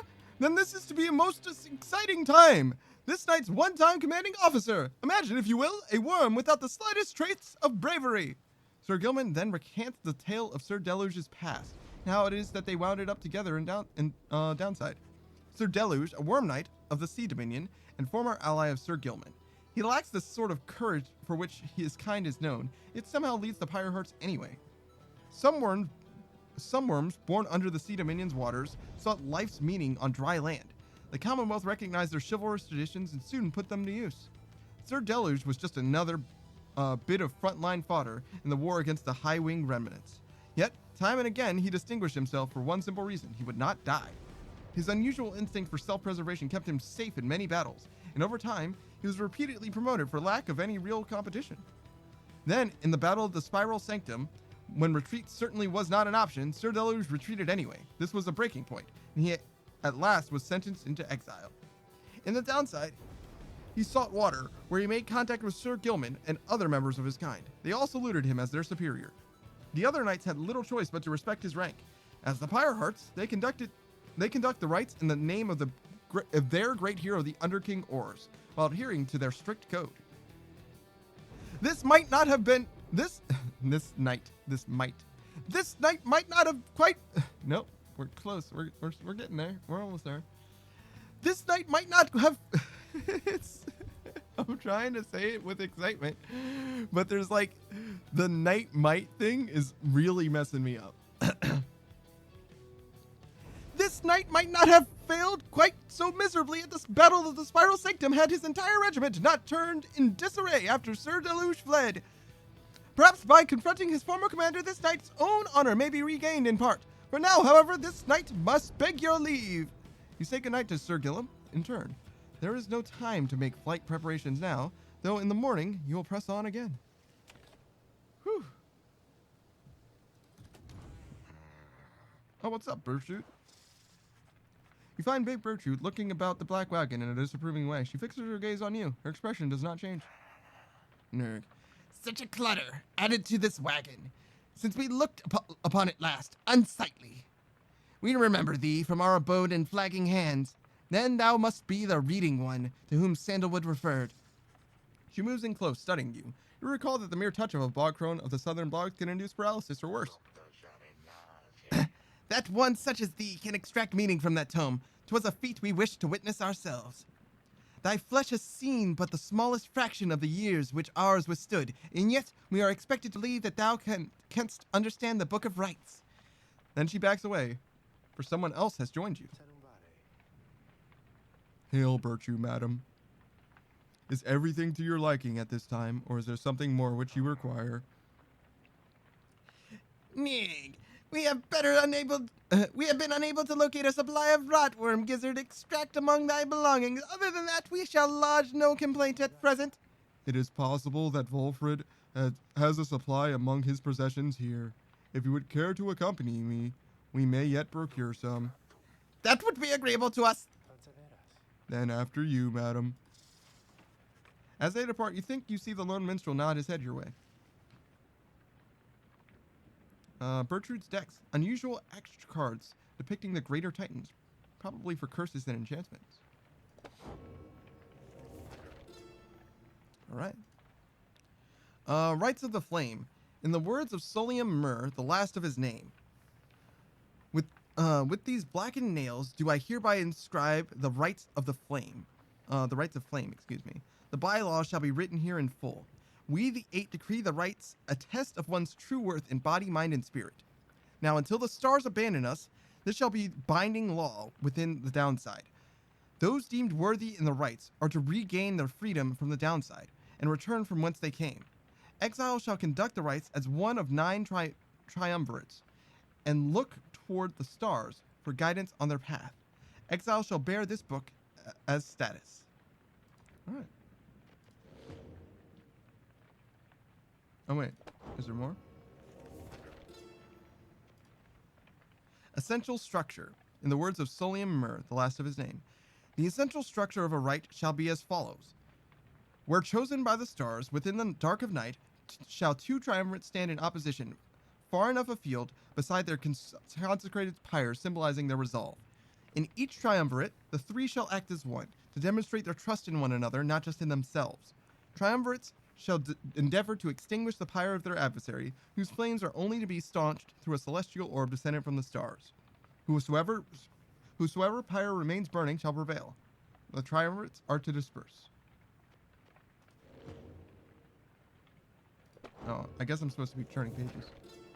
Okay, well, my bad. Searching the stars. In the words of Solium Mur, again, last of his name. We, the 8, have seen the turning of the stars from now until the end of our age. Heed their guidance and ours. The stars take many cyclic turns. The rites commence at their behest upon celestial landmarks, where the downside's greater titans fell before the heavens. Bearing this, the book bestowed on you Bearing this, the book bestowed on your triumvirate, you, the reader, shall perceive under which stars you are to congregate. Follow where they lead, and as your adversaries shall. If either of you fails to appear, then neither of you walks the path. Whether you prevail or you fail, from that point, the stars shall guide you on. I swear that it's just so hard to read this. Also, it's so weird to read this now. I feel like we've been doing this for ages. Before each rite. The rite shall not commence until the necessary preparations are complete at a celestial landmark, ere the stars align. Exiles shall conduct the rites bearing this book, of which there are but 40 copies, each bound in astral hide. Exiles shall wear the sacred raiments fashioned in our likeness at the summit of Mount Alodil. Their identities are to be concealed, for they shall represent us all. Exiles shall set a metal sigil for their pyre and consecrate the grounds using the words, "The 8 scribes gave their freedom so that we may yet have ours." Heaven shall respond when all is set. Law of 3, again in the words of Solium Mur. During the rite, each triumvirate shall act as one, unerringly and without question. The disobedient shall suffer banishment or permanent expulsion. Exiles shall move as of a single mind, to demonstrate their faith and recognize that they, as we, the 8, cannot prevail alone. Their worth shall be determined by their actions and their peers. Triumvirates lacking experience in this may designate a reader whose focus on this book may help the others coordinate. However, only those who shall conduct the rites firsthand shall walk the path toward enlightenment and become eligible to regain their freedom. The burning pyre. At the appointed time, at the aligning of the stars, the heavens shall rain down upon the ground sufficiently prepared, and thus the 2 opposing pyres shall be set ablaze. Thus shall commence the rite. The triumvirates are to protect their pyres as they would their lifeblood. Lifeblood itself is never to be shed before, during, or after any rite, lest the disobeyer suffer permanent expulsion. Exile is injury enough. The rite is an act of mercy. Fear not the purifying flame. Plunge into it headlong and without fear, and you shall be protected by the stars themselves. Seek freedom in the flame. The aura. Exiles bearing the raiments of this book reveal their hidden inner aura in the color of their flame. The aura is the exile's solitary weapon in the rites. Should one's adversary cross one's aura, the adversary shall be banished. Banishment is fleeting nothingness. Seek the pyre's light and thus make your return. The exile's presence shapes the aura. The exile's greater auras, while standing side by side with their triumvirates, for we gain strength together. Exiles may cast their aura through sheer force of focus on this book. The celestial orb. As the 2 flames are lit, so shall the celestial orb fall from the heavens. But one such orb shall be availed by the stars, requiring triumvirates to vie for it. Its cosmic connection to the flames, the raiments, and this book bestows the necessary qualities for its bearer to prevail. Effortlessly sail the orb between the 3 in a triumvirate. I think I said triumvirate, but it's fine. It seeks the grasp of whoever acts among the 3. Once grasped, the orb shall draw with it all the bearer's aura, fueled by the triumvirate's own flame. It is to be cast into the flame.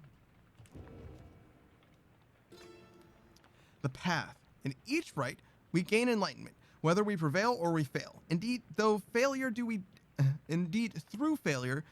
tend to learn the most valued lessons, provided we survive. None among us have prevailed without end. Exiles who walk the path toward enlightenment shall at times be struck by an epiphany and achieve mastery in some aspect. Choose well among these blessings we bestow. Thus you may yet achieve your potential and surpass your adversaries. Whenever you prevail, your triumvirate earns favor. In time, the triumvirate with the most favor shall be summoned with the liberation rite to earn a chance at freedom. Then the cycle shall begin anew. Liberation. The liberation rite takes place at the fall of Solium, under a blooded moon, witnessed by the heralds from the stars. There, the most favored triumvirate shall confront the one which we appoint. Those 2 triumvirates first shall pass through the scribe's gate, where their worth shall be assessed under the stars. Only the most enlightened exiles within each triumvirate may be anointed for a chance at freedom. 2 of their companions shall support them while they survive. The anointed champion of the triumvirate, which prevails, then shall plunge into the shimmer pool and return to glory. All right. Whew. Decent amount of reading, and I got thoroughly worse at it as I continued. You rise early that morning. The birch root is already awake. She scowls at you. Ugh. I need to. Okay, we're gonna take 1 second. I need something for my throat. This is I'm suffering truly. 1 second. 1 second.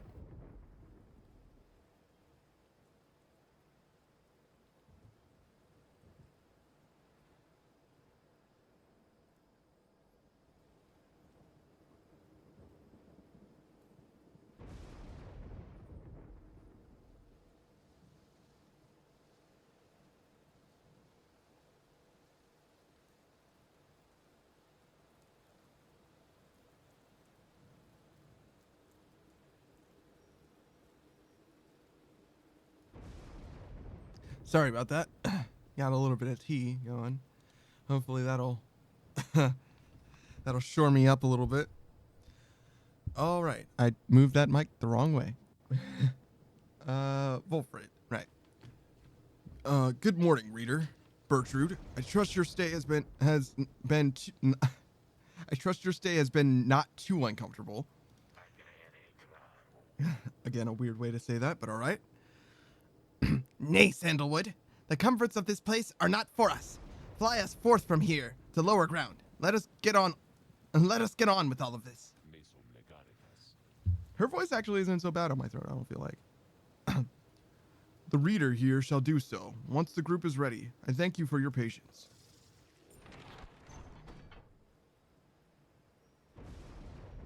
Trying to keep everybody lubricated and ready, you know what I mean? Feel like at any moment my voice is just gonna be gone. It's just gonna be absolutely gone. It actually sounds like it's going, doesn't it? Uh-oh. Soaring far above, again, we have tomorrow off, so hopefully it'll be back again before it matters, haha.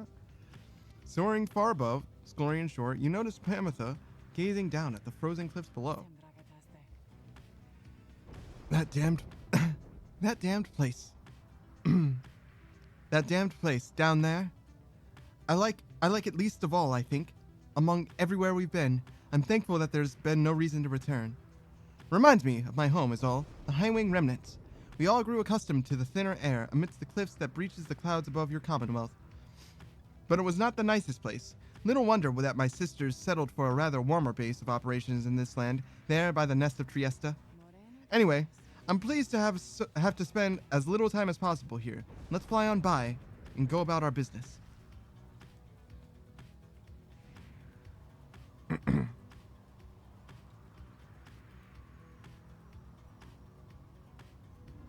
Alright, we got a new thing. The unmistakable remains of Zilvius Horseheaded, which protrude from the ash and fire there below. Some have taken it to be a work of sculpture, reader. Zilvius Horseheaded, the mare titan, vanquished by the scribe Trieste Tithys. She broke the land beneath her burning hooves, whinnying vengeance. The tale of the titan felled by Saint Trieste Tithys. That is more unbelievable than the thought that some daring exiles over many years carved the titan's visage out of stone. Be that as it may, the climate and the cliffs are home now to exiled harps, such as the Essens, whom you faced here when you first arrived. Even they do not all know of the locale's sacred significance.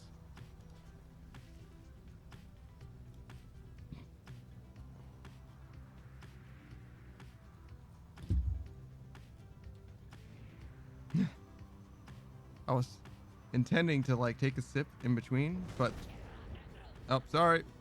Oi, what the bloody blazes? Barker notices your wagon at his flank there and begins to laugh. Well, if it isn't the Nightwings flaunting their fancy little flying wagon, eh? You think you're better than us, mates, eh? Pa, you ain't better than that dung I stepped in last night. Now get out of here, or I have a mind to leap over there and rip your gizzards out, you hear me? Not my gizzards. I think I need that. If I have one of those, I'm pretty sure I need it. I don't think I have an extra.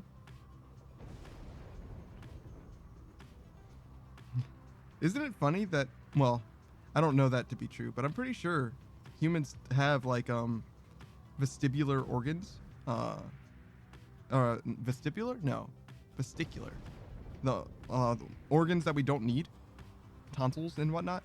Well, maybe not need, but there was word, at least, in schooling and whatnot, and as I was doing my learnings, if you will, that there were things that we don't even know what they're for in our body, like what they do. I wonder if our knowledge has expanded, because I know that they taught me all kinds of things in school that's just not true. Unfortunate. Bertrude slithers up to you as the black wagon passes through the skies above her former abode. Our kind who lurk below. They would scarce believe we soar above them now. We told them, when Sandalwood came to fetch us, that we shall not return for some time. Our most accomplished laborers, with whom we shared so many moons in exile, we trust that they shall carry forth the reputation of our services. For we taught them all we know. She seems almost nostalgic as she lists off the various services provided at Big Bertrude's. Curses, balms, potions, powders, cleaning reagents, sleep medicines, fungicides, seances. Big Bertrude's earned quite a name for herself throughout the downside, for these and other things. When we are finished here, provided we do not return from whence we came, we shall return to our establishment and carry on our business here, for there is much demand. I always got the impression that Big Bertrude didn't actually want to leave the downside, but maybe she does.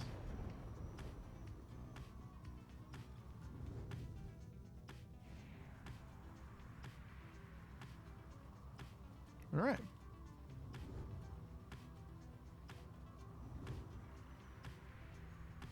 Moving to the country, gonna eat a lot of peaches. All right. Wow, I really thought we were closer. Okay, so we have two options: the Black Shore and Highwind Cove. Faith suspects you might find something of value along this route, and Pamitha says she can sway the coming right against the Pyre hearts in your favor here.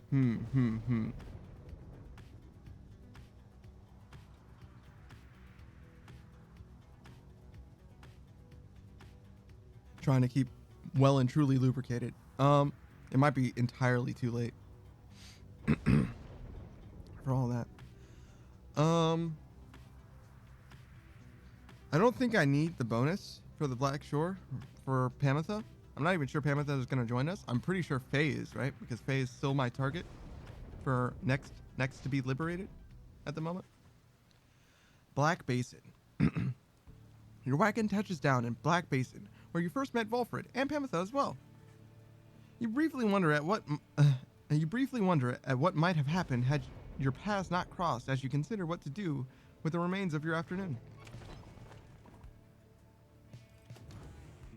What's up, Volfred? Volfred is poring over a copy of the Book of Rites as you approach. He looks at you and smiles.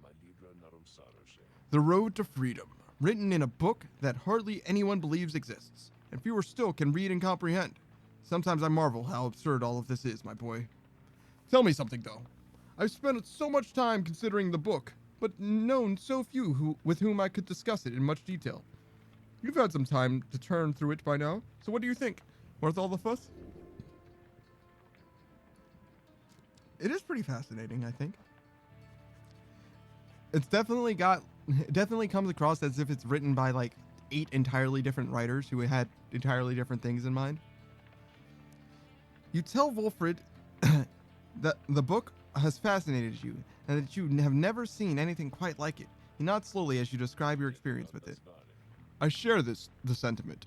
To have in our possession a genuine artifact from a forgotten time. How much of it is exactly true, and how much of it is the scribe's retelling of events? I find it endlessly fascinating to consider, I must admit.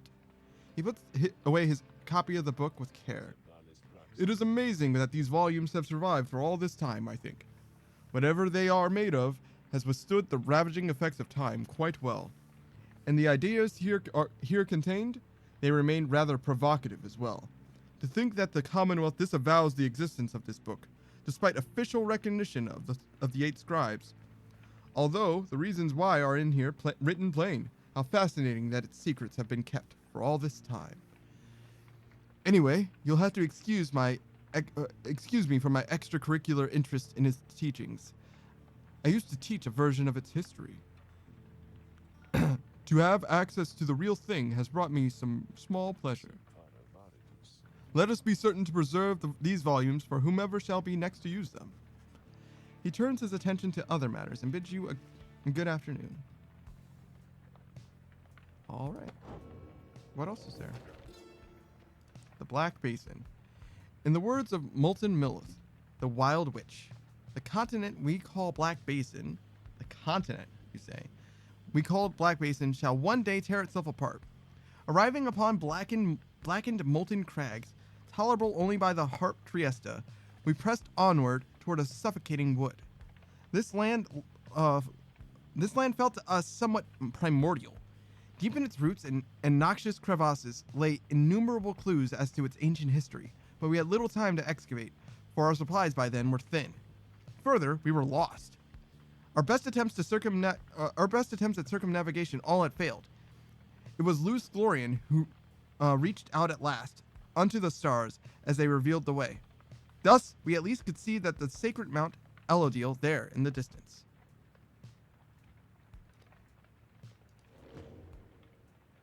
All right. Oh wait, is there a new? Is this new? The magma mug provides a bit of warmth on cold nights and something at which to nod and stare. A keepsake from the Black Basin.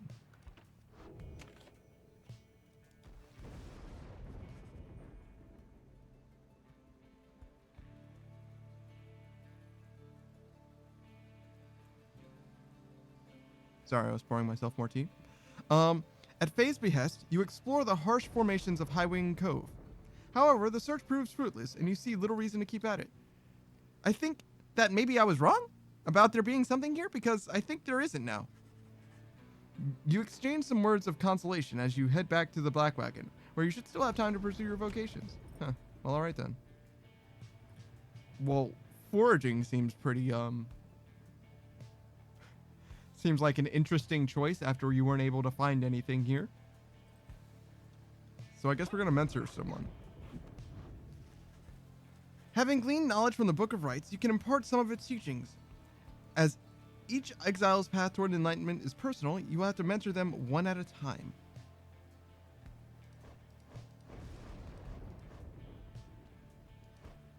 She has a long way to go. But I'm not necessarily intending for her to graduate next. I think Faye will. You know, now that I think about it, I bet that's why they have it the way that they do. So it's probably that you could choose from like your 3 highest party members, and the reason is because they want you to use different people, right?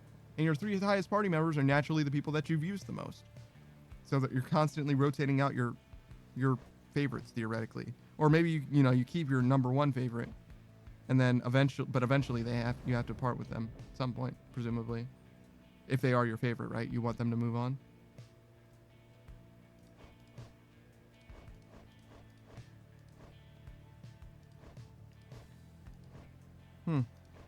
So yeah, we'll do Faye. Me? Oh, of course. Please tell me something I don't know, for there's lots of it. You illustrate to Faye some of the intricacies of the rites, focusing on how all 3 in a triumvirate can move and act as of one mind. You sense she grasps some of the concepts. Nice. I feel so overwhelmed, I think, because the scribes, I think they speak to me and lift me up whenever I begin to think that I'm going to fall.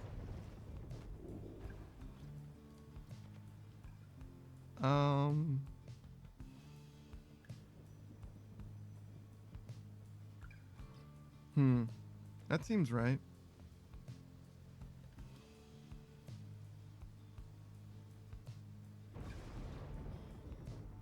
This would be pretty good, but obviously it's pretty expensive and we're definitely not going to be able to get all that. So we'll do this, I think.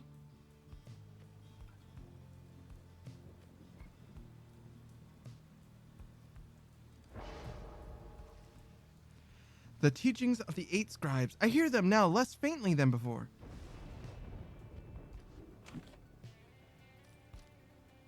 All right. And so we go.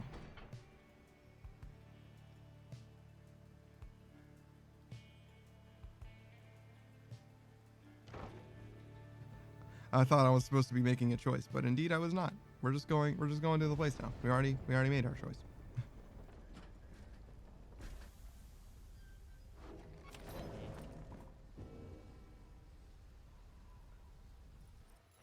Let's see what's at the shop. Hey guys, I noticed. Say, I just noticed that your little impel, he ain't with you anymore. Is he okay? I heard the wildest thing that he somehow got out of here, back to the other side, and I'm like, why would an imp want that? Yeah.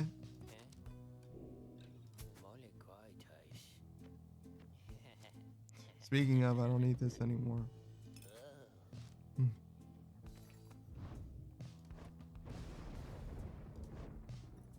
That's something. Upgrade this and then get rid of her? Inevitably.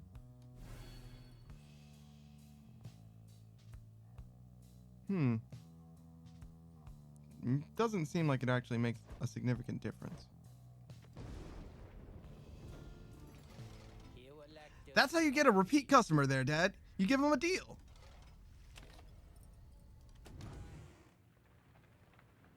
How are you doing? What brings you this time, my dear reader? Nothing? Okay.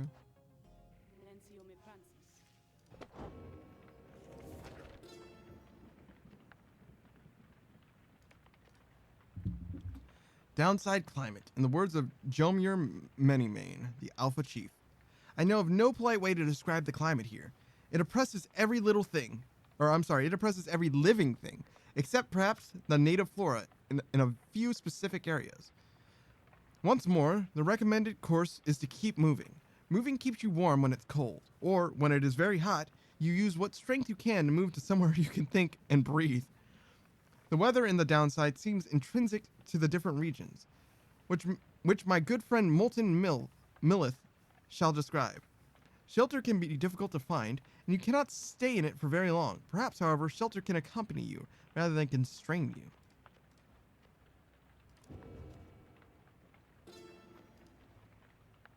The Nest of Trieste, in the words of Luz Glorian, 100 Minds, the scholar. The ashen effigy of the nightmare titan Zilvius, horse-headed, looms as dark as ever on the precipices of the Black Basin, where her chaotic influence sundered the land itself until it wept with fire. The very instant that our graceful friend Trieste Tithys finally laid to rest the greater Titan with the power of the holy scepter of the Empire, the stars shone down upon us all with blinding light. Trieste thought that she could hear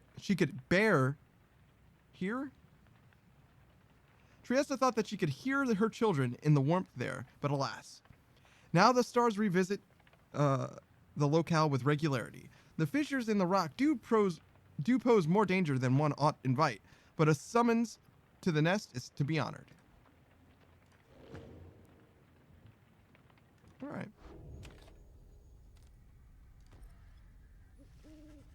Everything is set for the rite to commence, and all is quiet amid the strange outcroppings at the Nest of Trieste. All there is left to do is wait for nightfall to set. To set it. All there is left to do is wait for nightfall to set it. You observe Sol Gilman sliding back and forth. You sense something is weighing on his mind. This night is not a night at all. This night betrayed his former commander, abandoned his brethren of the Sea Dominion. But what is knighthood even? What is knighthood if it means having to follow such a craven as that Sir Deluge? Cease this nonsense, Gilman. Focus on the right. He notices you finally. Oh my gosh, more from him. Oh, Master Reader, this knight did not see you there just now. Such was his preoccupation with the task at hand. Know that this knight stands prepared. He has no misgivings whatsoever when it comes to battling his ex-triumvirate. Please consider letting this knight participate, for he has honor to restore. And then a glimmering within the sky draws yours and his attention.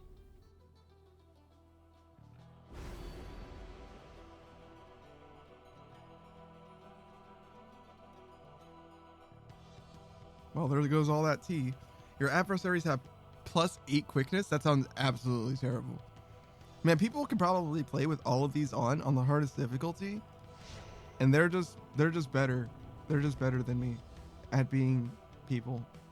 They're just good. They're just good at video games, and I can't I can't even imagine that in my mind. The mud's Like in my mind's eye, it just Reader doesn't. has It just doesn't returned, make sense.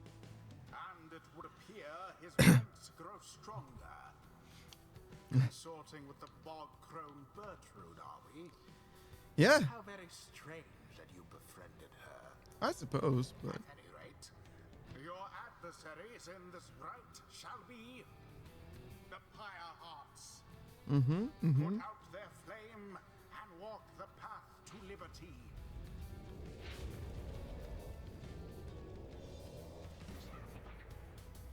Gilman.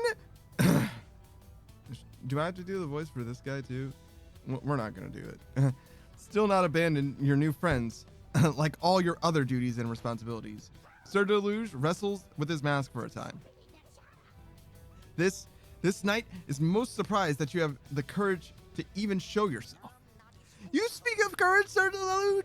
You speak of courage, Sir. You speak of courage, Sir Deluge. Deluge. It's so funny that I say it funny. I say it different because of his voice. But this knight has little else to say to the likes of you. That figures, Gilman. You are no knight at all. You are a teensy minnow swimming in a sea of minnows, many, many times your size, and with much more honor too. Then something comes over Sir Gilman, but just as soon it fades. Sir Gilman slinks away. Disgraceful! You Nightwings, you are stupid to have taken that one in, and you are no good at the rights. And another thing, we do not fear you. Okay, great, good for you, I guess. Liberatus. Hold on a moment, reader. The crone Bertrude slithers forth, wearing the raiments of the rights. Now that Bertrude is among our ranks, it would be best if you could became familiar with her repertoire. You have no obligation to make use of her abilities, of course. Good Bertrude, please show the reader something of your aptitude. Don't show me your appetite. Ning, we expect thou shalt be soon inclined to bring our sorceries to bear. Long have we studied the rights of thine. Let us show thee what we know of them thus far. The bog-crone Bertrude shows herself in full. Though I have to wonder what became of her accomplices. Of one accomplice in particular. You watch yourself around her, reader. None are sentenced into exile without sufficient cause. All right.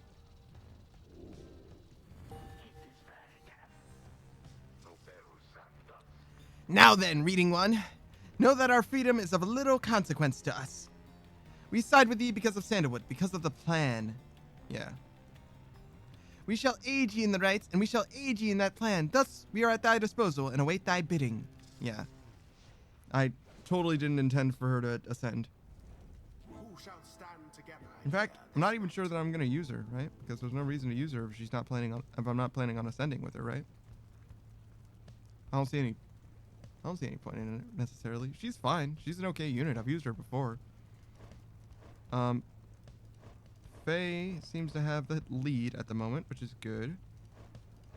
We are gonna use 3 people, and I don't intend to use Bertrude though, or Bertrude, huh? Have I called her Gertrude? Probably. But anyways, that being the case, I should bring Faye because I want her to keep the lead, and we'll use these 2 as well. Go on. And the order will be Gilman in the middle.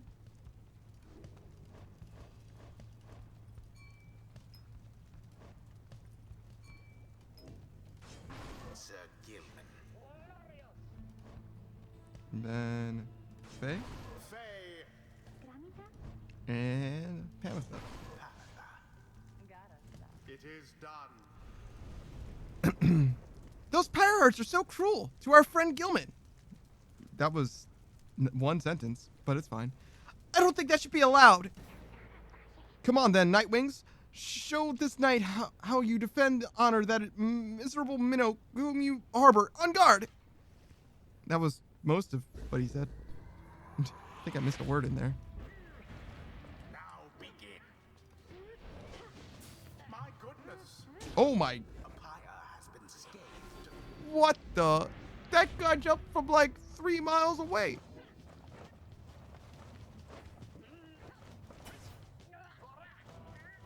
From burning flame. All right. All right. All right. All right. All right. All right. All right. All right. Gonna act like I'm sleeping over here. I'll give you something to think about. How do you stop this, huh? Oh, like that, I guess. But what are you gonna do now, huh? Oh God, that I guess. Oh no! Slow there, Pamatar. Get a load of that idiot.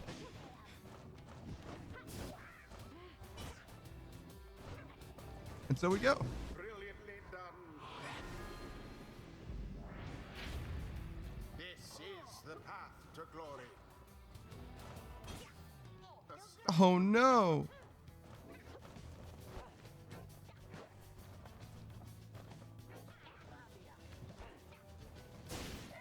What?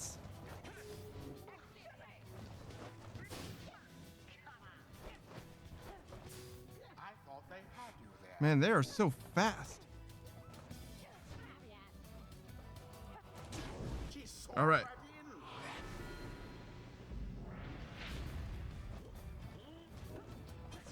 in. Nah, man, I'm good. Yeah, nah, that ain't good enough. Plunges into the fire. Another most inglorious defeat is imminent. This knight can feel it in his bone.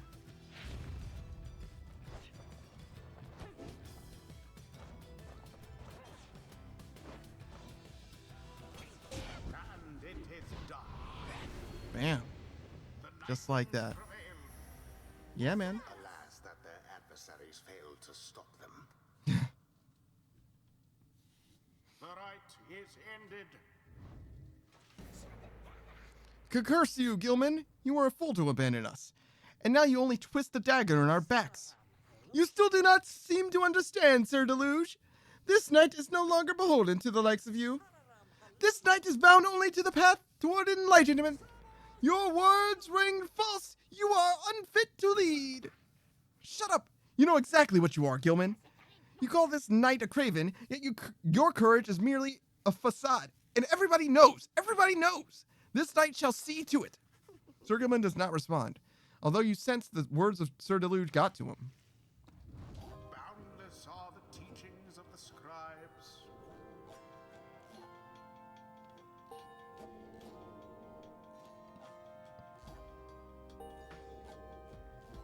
All right.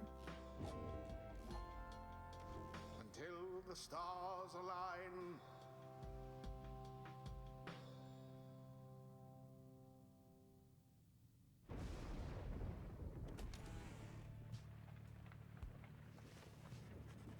After triumphing over the Pyre Hearts in a rather one-sided contest, you return to the wagon to find Wolfred and the lone minstrel in the midst of a conversation. Most strange that this one star should be illuminated now. This is not what I expected. Nor I, Wolfred, sir. Then Wolfred notices you there. Reader. Reader. Tarek and I observed a strange occurrence in the sky, is all. It appears the star of Kaimler rope color is illuminated now. It is but another star, except our models and predictions of the cosmos did not anticipate this. Anyway, go see for yourself. I shall make the wagon ready in the meantime. Alright. You only see a single shining star illuminated far above. It's just as Wolfred indicated. Alright.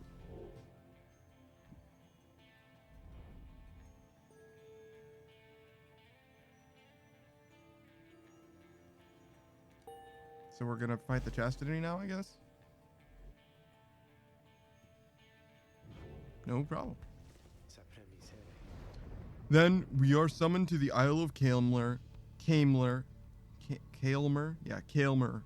Despite deep within the deathless tempest. Have you been there before, Tark? So long ago, I scarce recall the time, only the scent. It is the place from whence the creatures native to this place this land sprang forth. Reader, let's not concern ourselves with superstitions held about that place. We'll set forth at dawn, and soon see for ourselves what to make of it.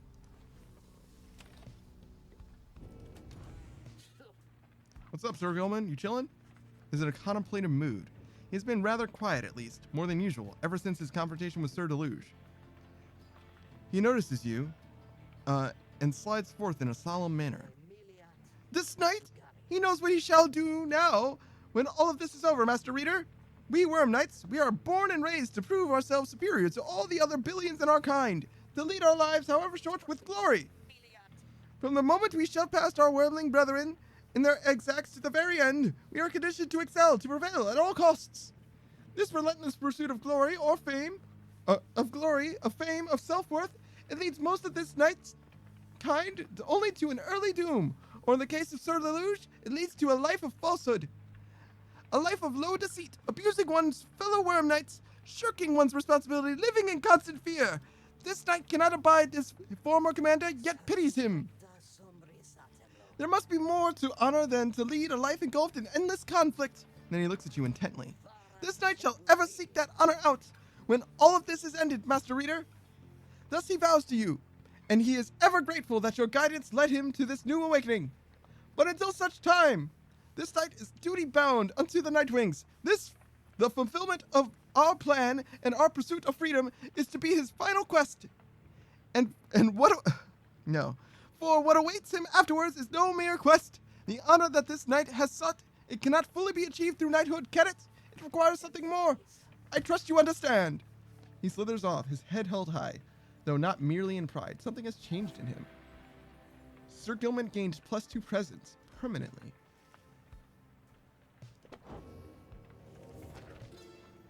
Alright.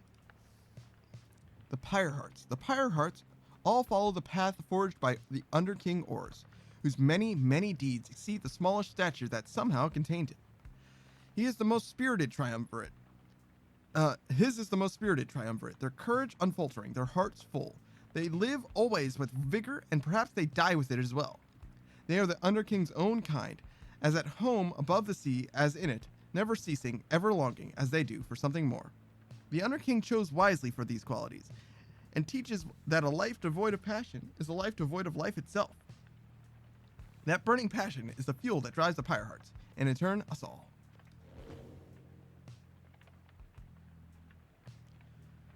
Alright.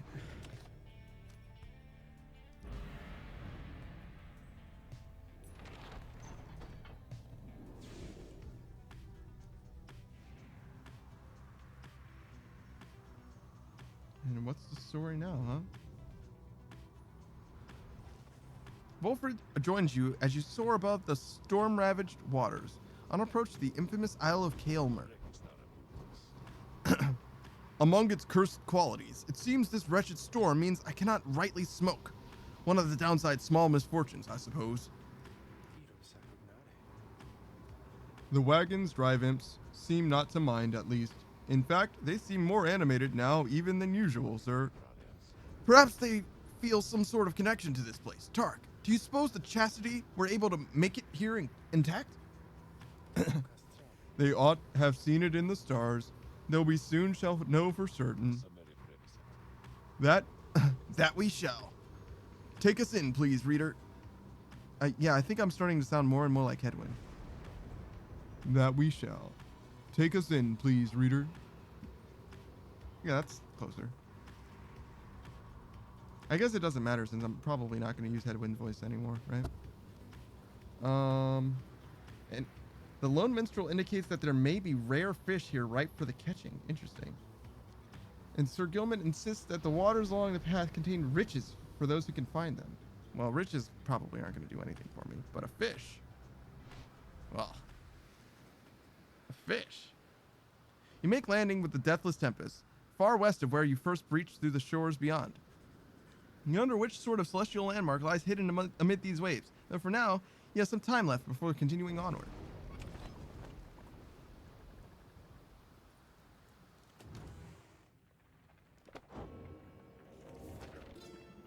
Alright. The Deathless Tempest, in the words of Molten Millith, the Wild Witch. We waited for the Deathless Tempest to subside. We waited, but the Underking, he merely laughed and laughed. For the Deathless Tempest does not subside. That's what makes it deathless. What lies beneath that stretch of sea to cause such an upheaval is best left to myth and speculation. We made passage, nonetheless, through sorcerous aid and fortune, scarce seeing the surrounding environs. We did detect a landform to the west. Solium Mur detected there the presence of the treacherous aid, who lured him into exile, and then followed him. In turn, Mur, in his wisdom, thought it best to be avoided. At last did we arrive on distant lands, though seeing them provided little comfort. And there's a new jar. The Tiny Tempest. Entertaining, but would unleash calamity if ever it were to be unbottled. A keepsake of the Deathless Tempest. Yeah. It is a little tiny storm in there, huh? The Lone Minstrel suggests that the sport of fishing may help pass the time as you drift among the murky waters of Bar Reef. Here it seems the fish are one step ahead of you. Perhaps if you keep at it, they will let down their guard, or perhaps they shall not. The fish refuse to bite. How do you respond? I'll give it another shot. Rather than relent, you redouble your efforts against the fish. Hours pass. At last your patience is rewarded, and handsomely as you fling a rather large specimen up from out of the depths and into your care. A frosty flounder. It's worth money. Reader 1, fish 0. Great.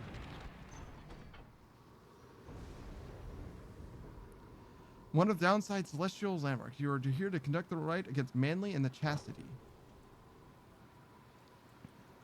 I think there's a twist coming. Do you guys sense a twist?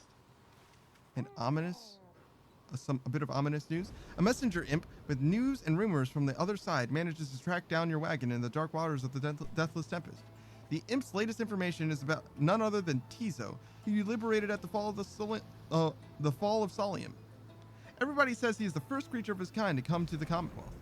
While this unique status brought Tizo no shortage of prestige, he nonetheless experienced difficulty acclimating to the new environment. It seems that he grew quite despondent. Then, at last, he managed to track down Volfred's agents, with whom he is working to find a means to bring more exiles home. Thus, the revolution has grown stronger. He has also left for you a special verbal message via the most trusted messenger. Rears up and intones. Tizo wants you to know that he is doing well, but misses you and hopes to see you again. You thank the messenger imp for the report, and ask that they relay in your regards. Your companions soon begin to talk in turn.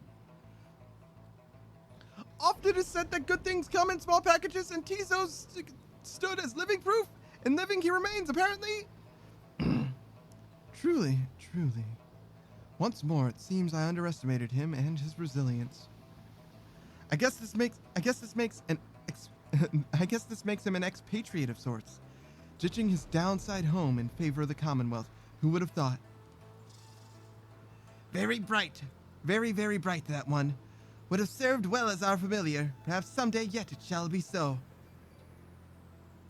I'm so happy for him. I wish I could have had a friend like him when I was there. Why that little... Okay, sure, I'm a little jealous of him, so... I shall look forward to our next reunion, Tizo, perhaps when we are back amongst the stars. The news of Tizo's adventures in the Commonwealth fills you and your fellow exiles with newfound resolve.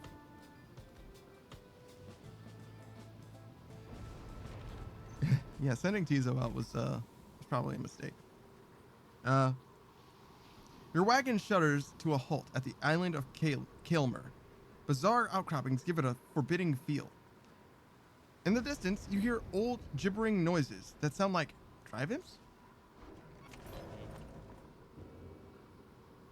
All right.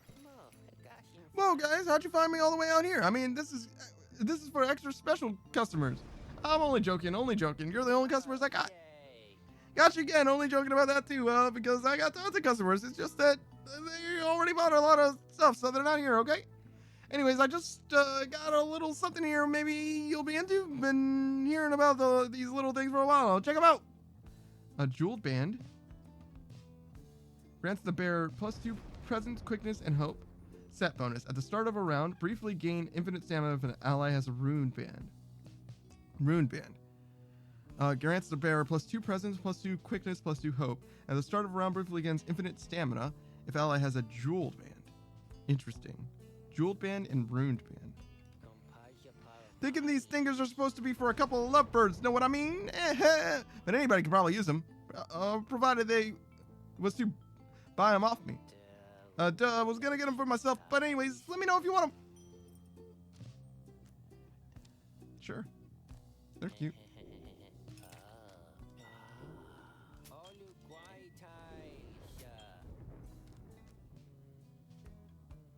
And I'm like all about that speedrun life, right? So let's go hard. Why not?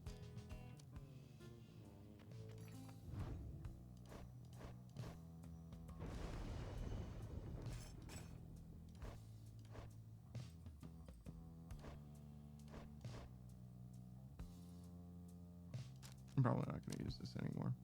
Or that.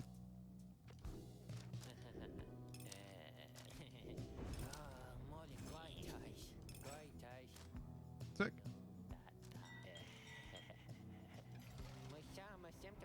You guys take care, okay? And thanks for doing business.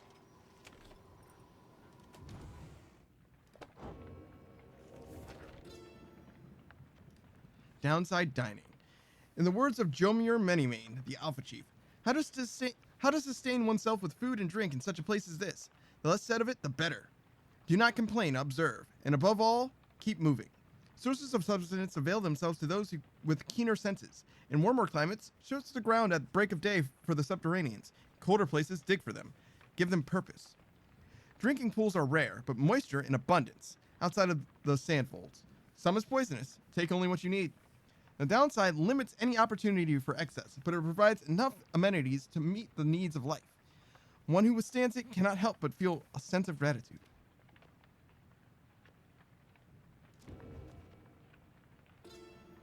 Alright, and the Isle of Kaelmer. In the words of Luz Glory in 100 Mines.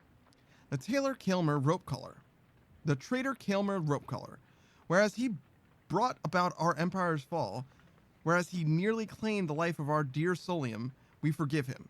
We have forgiven him. We give a certain thanks to him, for he has played a vital part in the star's plans. If not for him, then we, the Eight, would never have aligned.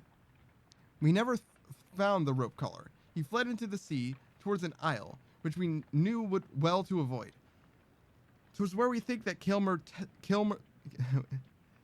Twas there we think that nope, still struggling. 'Twas there we think that Kaelmer's tattered mantle finally did him in, among the wild imps. Should the stars ever converge above that isle, it shall be to signify that their long dance across the skies is drawing to a close. All right.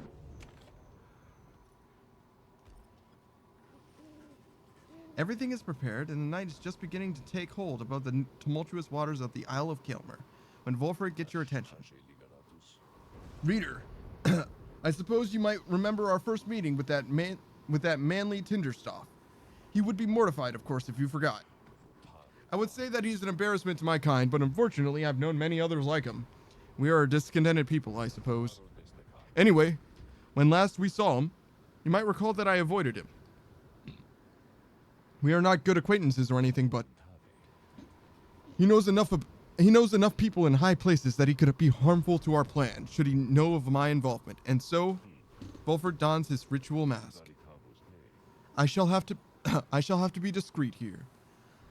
As I am with the Nightwings once again, I can no longer hide from him outright. Perhaps, though, he shall take me for a common sap. Anyhow, it seems we have a right to conduct.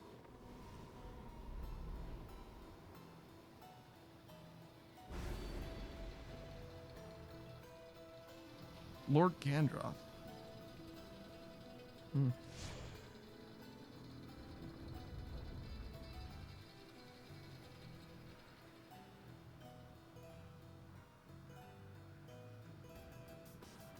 Oh, they had to reach a sufficient rank. I see. So I should use Gertrude a little bit just so I can do her trial at least. The 8 scribes dragged you all the way and to the blasphemous Isle of Caelna. Here you are to be surrounded by even more gibbering nitwits than usual. Your adversaries in the coming rite shall be the Chastity. Reduce their pyre to a smolder and step closer to freedom. Now prepare yourselves. My, what have we here? Why the Nightwings come to grace us with their presence once again? Are you perhaps intent on humiliating us even more than after last time?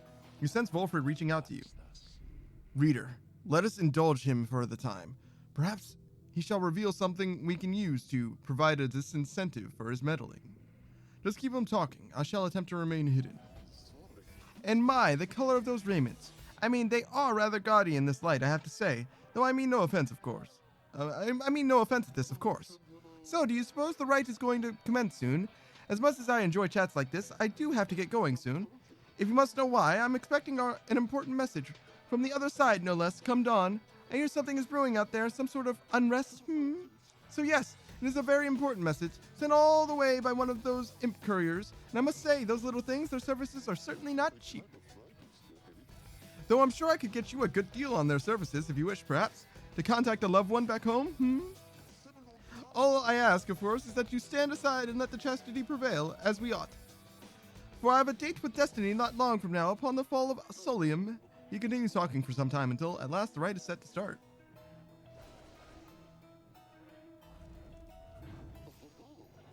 Oh ho ho, my, look at this wonderful assembly of exiles from all different corners, huh? Such a colorful retinue you Nightwings have. You know, I heard that the most preposterous rumor about you, that you are harboring an especially notorious criminal, one who has designs upon the Commonwealth itself. He looks right at Volfred. But I could not imagine such outlandish tales could possibly be true, Anyway, so I would so like to meet everyone here. Hello, good Nightwings. I am H. Manly Tinderstoff, and truly, it is a pleasure to make your acquaintance. Manly has intruded on your privacy as you set to choosing your triumvirate. He could not be less welcome. He seems to be searching for someone in your ranks. Manly seems very interested in your triumvirate. Ask him to leave politely. You suggest that to Manly that perhaps he ought to check in on his own triumvirate in the key moments prior to the rite. Why, yes, of course.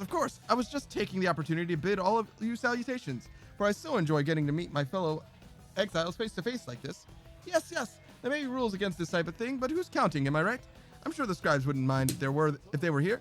Anyway, now that you mention it, I ought to go check on my wonderful colleagues. See you shortly, and good luck. Manly leaves, at last, leaving you to focus on the rite again. Who shall strive for freedom? Okay. We can probably use all three of them without worrying about Faye losing any amount of experience, if that makes sense. Okay, so we'll give someone probably. Okay, so Gilman has this movement speed thing, which is probably for the best. Well, or is infinite stamina going to be better? Infinite stamina is pretty strong. Okay, so what we'll do is we'll give this to her.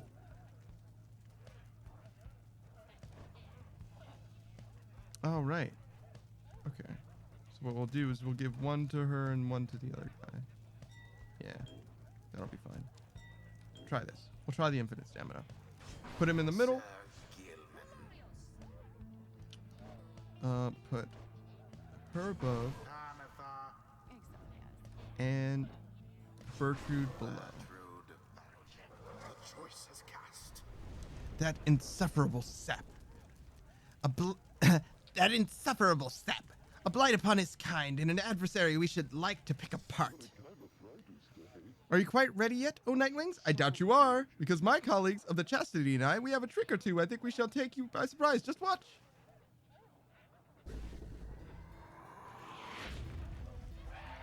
As the rite commences, the imps throughout the cavernous area roar with excitement. Our struggles and our plan, mere entertainment to these lonesome creatures.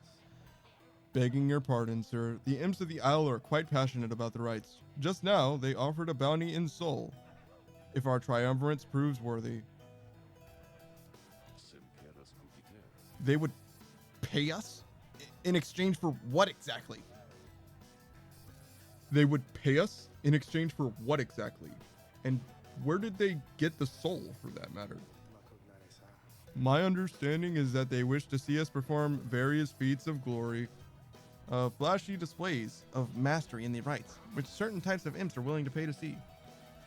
As for the source of their wealth, who can say how much soul lies lost within the sea? Reader, it may seem beneath you, but the opportunity is real, if the soul could be of benefit. Indeed. Then, reader, my boy, it is yours to decide if entertaining these sad creatures is a justifiable distraction during these affairs. We trust your judgment. Now let us not distract you further. All right.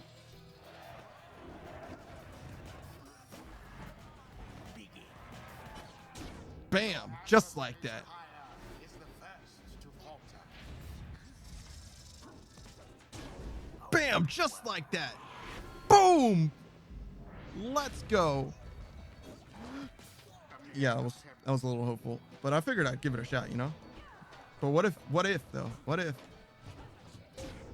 Oh, close. I was so close.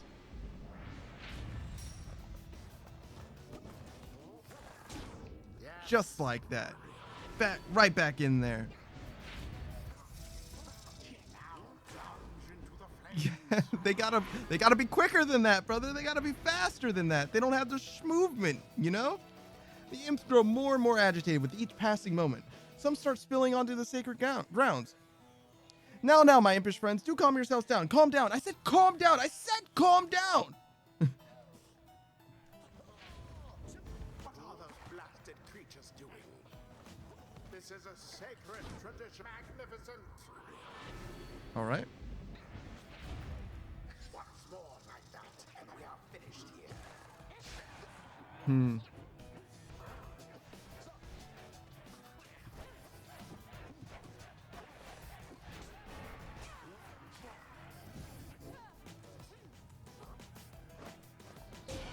All it right. is done. The Nightwings once again prevail. So the problem with the rings is that I need a separate person. The rite is complete. So I like giving it to Gertrude or Bertrude, but I wanted a different person on the lower end to be able to run it in just by virtue of their speed, like Greentail, for example, something like that. Or, you know, really anyone. Tizo would have been fine too. My word, how could this happen to me? You deceitful, ignorant, utterly uncouth pack of fools! Have you any idea what you've done? Wolford watches the outburst in silence. Keep spouting off like that, Manly, and you shall reveal all we need to know. You harbor such a fear within your heart there, don't you? Coming from the aristocracy and now in exile, how they must speak of you. What would they think of you if you don't get out, or even if you do? Wolfert remains deep in thought, studying his adversary. There, I see now. Then Wolfert recedes into the shadows. What? My head? Who? Oh, I believe there must be some mistake. I have to go. Ta-ta! Fine evening to you now. It's been a pleasure, genuinely so. Manly stumbles away in a stupor. And there he goes. I've lifted certain burdens from him, for the time. A bit of a mercy for his sake, for my people's sake. As well, it should ensure he has no lasting memory of our encounter here, or running into me. Now let's be off before he catches up with us again. What stirs now in the hearts of all these exiles?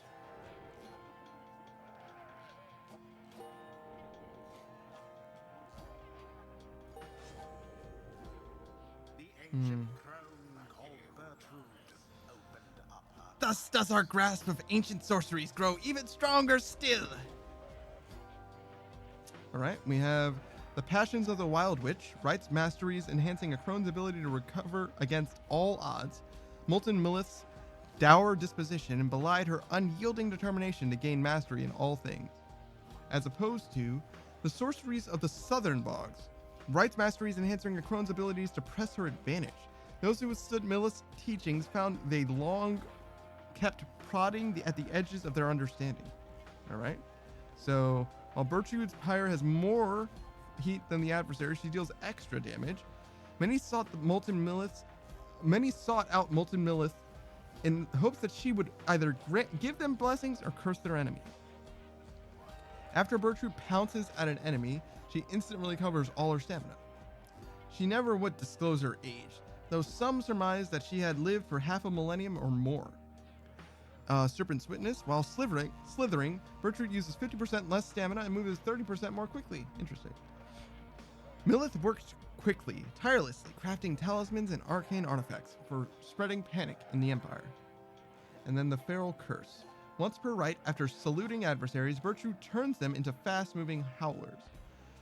Be gone from here, lest I reduce thee to thy primal form, Milith, the Imperial's chief investigator. And then in the other tree, we have Hex of Defeat. While Bertrude's power has less than the adversary, she deals bonus damage. That seems worthless.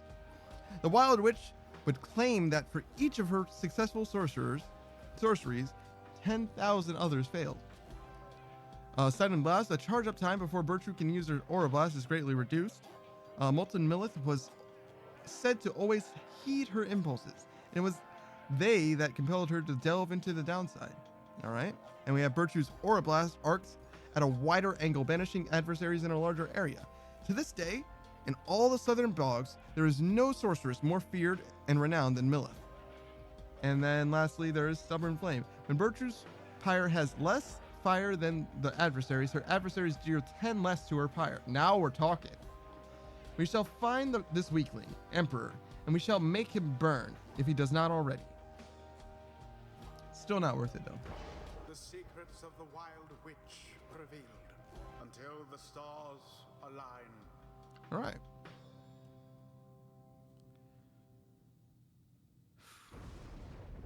We're doing it. We are absolutely cruising right now. After you and your fellow exiles secured victory over the Chastity, you find the lone minstrel tending to one of your own. Okay. Sir Gilman seems to be unwell, although you cannot yet sense why. How are you feeling, sir? This knight can hardly move, as though he has been transmogrified into a walking stick or some such sorcery.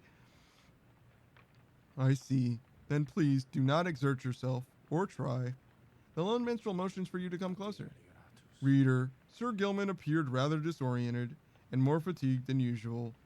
Reported feeling not entirely present. Symptoms of banishment sickness. Banishment sickness, an ailment suffered by those who frequently conduct the rites, debilitating, but fleeting. The sense of loss and isolation during banishment sometimes extends beyond that time.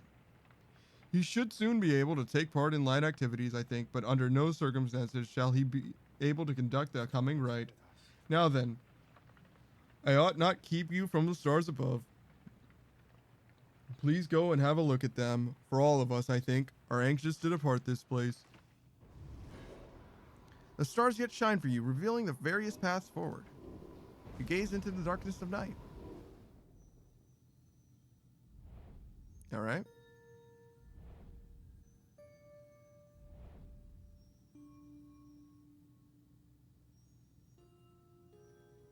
Okay.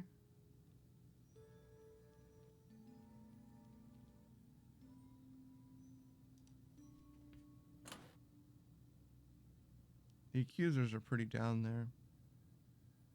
And he's head of the pack, so we'll be able to resolve Rookie Greentail's thing, I think, then. This coming liberation, right? That's the plan, at least. And that would be quite cool. Send Rookie Greentail on off. I see it's I see it's time we meet with Lendel and the accusers. We can make for the spring of Joe Muir at first light, my boy. Let us recover the night for now. Let us recover through the night for now. It is too late to do much else. What's up, Bertrude? You were unaccustomed to seeing Bertrude smiling, yet there she is, doing just that. You soon see why. You have observed before how her manner seems to soften to the degree it can whenever Wolfred is around. If only I could have seen their faces then. What was your secret, dare I ask, dear Bertrude? It appears they are reminiscing about the old times in the Commonwealth. Flame-resistant inks, Sandalwood. It was the inks themselves which kept those volumes from being burnt to ash. Flame-resistant inks, of course. The good officers who came to visit, they were so intent on burning all the evidence they did not stop to think the evidence was fireproof. Alas, that they later found a way to burn thy stamping press regardless. Thy written words, they moved us many times, and many others whom we knew, there in the southern bogs. No matter, dear Bertrude. What's done is done. At the least we made it difficult for them, is that not so? While introducing some of our fellow citizens to new ideas. Nang, perhaps. My words would not have reached near half as many were it not for you. Not to mention how I managed to elude them for another decade or so. I am ever thankful for your sacrifice. Thy thanks shall not be necessary, Sandalwood. Well, you shall have to take them from me anyhow. Thank you, Bertrude, for helping to fulfill a modest author's dreams. What's a good stamping press without good inks? No good at all. They exchange a laugh at this, but then? Even still. And through this new ordeal, thou hast no love for us, is that not so? Bertrude. Nay, we understand full well. Thou needst not explain for thyself. There are different kinds of love, Bertrude. On that account, thou hast nothing to teach us, Sandalwood. They remain silent for a time. Our hearts. They cannot be controlled, Bertrude. Blasted things they are. They act well on their own. He puts away his pipe. I am blessed to have you in my life, back in the Commonwealth and here as well. I mean that, although I know that is not enough. At first, Bertrude does not seem to acknowledge this in any way, but then... Nay, Sandalwood, it is enough. It is enough. She departs without awaiting a response, brushing past you as she goes. Wolfred soon turns away as well, politely bidding you a good evening. The two friends have evidently managed their way past certain tensions in their long-standing relationship. They rather seem to draw a certain strength from one another. Yeah, no. I'm glad that they were able to, figure it out. Sometimes it's hard to just be friends. 47%. Not feeling so hot about that.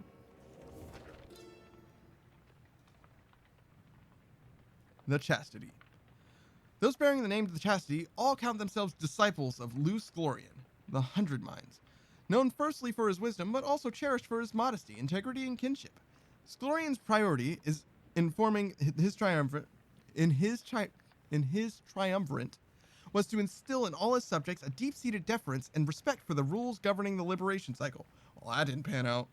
The cycle of the rites needed to be respected to be understood. It needs to be understood to be respected, Glorian said.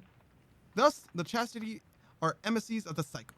Should they earn back their liberty, then they shall spread enlightenment itself, and all of us shall grow. I mean, I understand the conceit. It's just really not that at all. All right.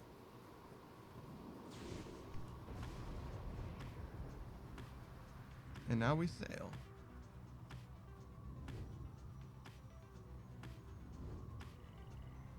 Basically straight to the destination. Surely there's a friend here somewhere, right? See where I can land. However, there's no bobble, no blinkety boo boo. All right, well, fine, be that way, I guess. So we have Glue Hive and Fall Flat. Sir Gilman believes that the conditions here are right to train in the ways of the Sea Dominion. Yeah, let's go with Bertrude, because we're definitely not going to use Sir Gilman. No shot. He's got summoning sickness.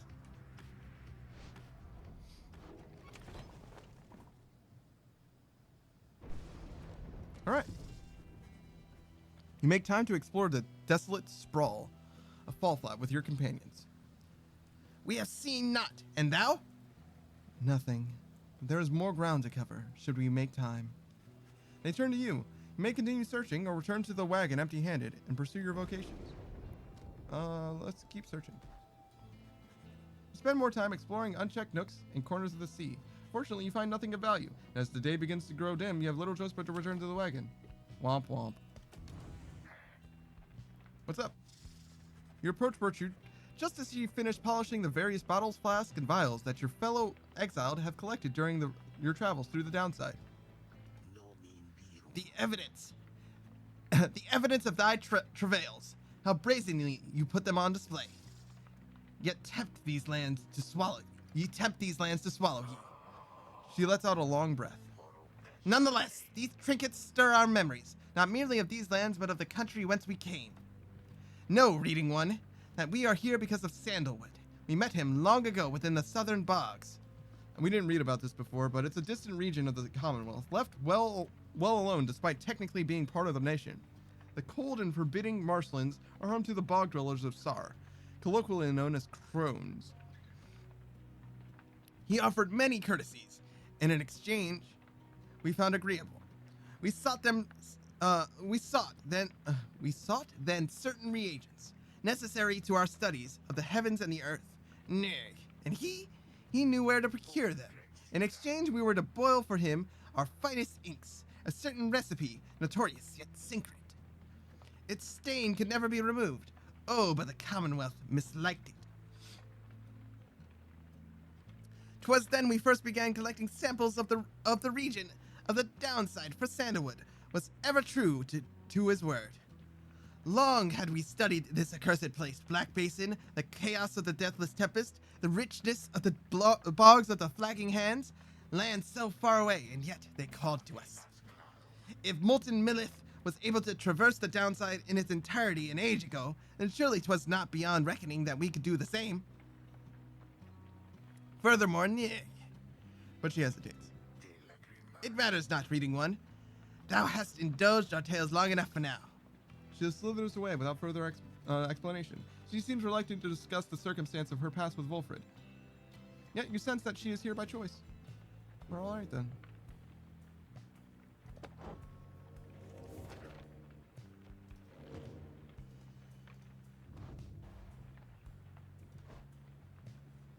All right, so her crime was conspiracy. She was accomplice to an illegal stamping press operation, providing inks and other materials. The records state she demonstrated a willful disregard of the Commonwealth doctrine. Well, all right then.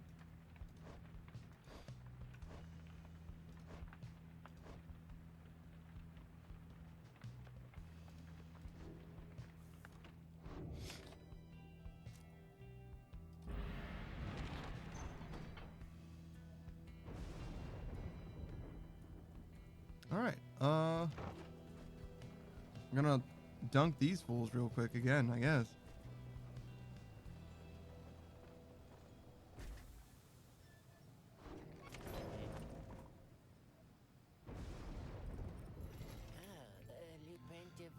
Oh, hey, it's always nice to see you guys, honest. I'm not just saying that because you're customers. Definitely not saying it because of that. But anyways.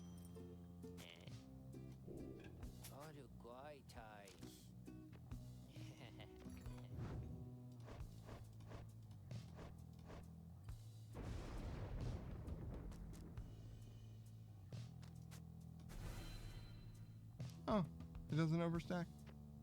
How convenient. Thanks, guys. Good luck in that thing that you're going to tonight. Yeah, you know.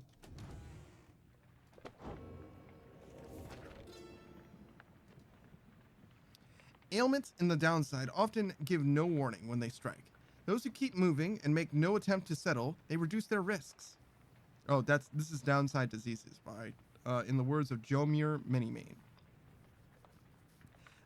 The afflictions come in multiple varieties. In the bogs of Flagging Hands, a pallor tends to sink into the skin, and then into the mind. Nauseating sea of solace north of here is difficult for some to tolerate. Very hot or very cold environs bring their own specific side effects. My coat is not as illustrious now. My fangs are long. Like all aspects of the downside, all these ailments share a purpose, to test your body, mind, and spirit. They only appear to harm, accept them and surpass them. Move on.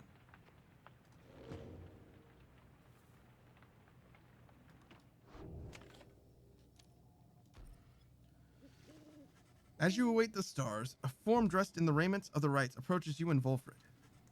You at first presume it was one of your next adversaries, the accusers, but he cannot be one of them. Beside you, Volfred starts, something you have never seen him do.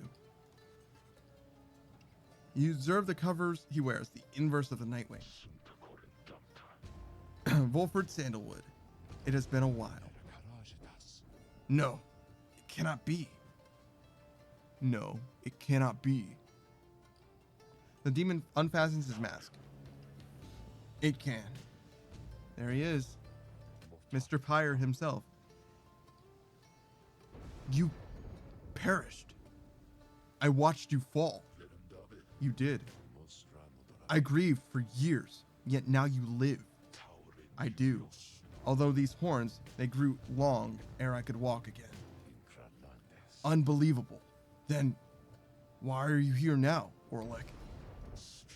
You know full well, Volfred, to reclaim what is mine by right. The demon Orlek leaves without another word, just as the stars above burst to life and seemed to set the sky aflame.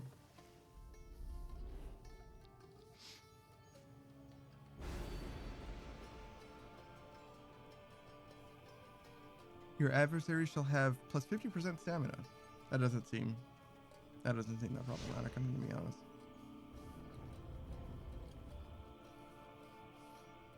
I guess it depends on how well you play defense, though.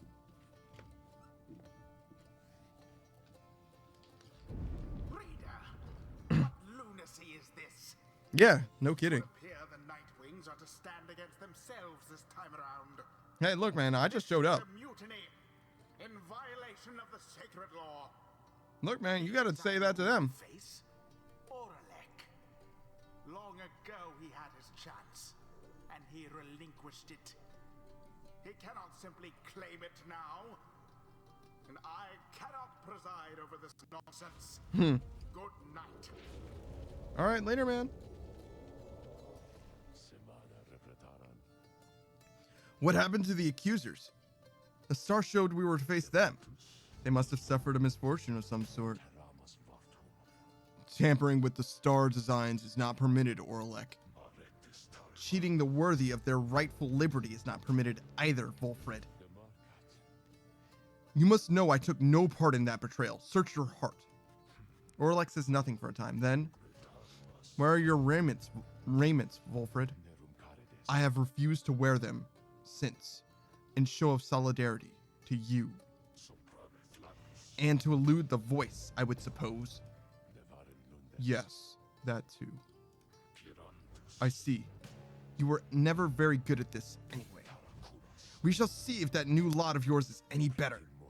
You cannot be serious. What sense is there in us standing against each other? But Orlek puts on his mask and stands ready. I shall crush that lot of yours, Volfred. You shall see that I am not so easily discarded, and you shall not deny my liberty again.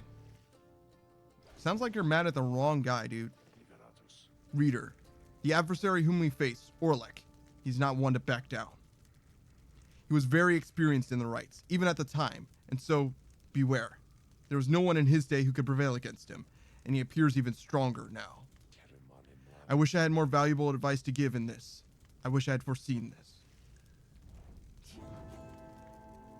I mean, you're saying a lot of things, but all I'm hearing is you want me to dunk on the fool, right? You want me to dunk on him. I can dunk on him. Say less, brother. Say less.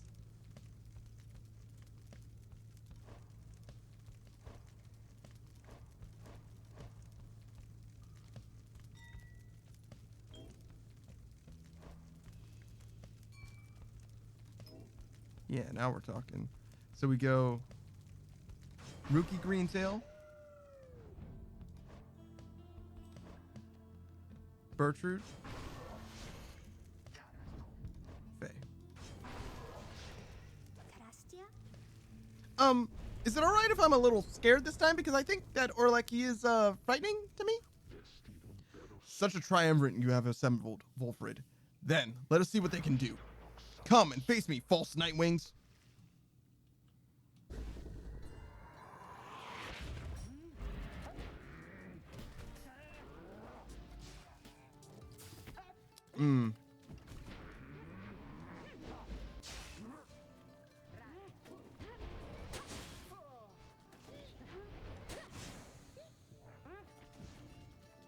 Later, man.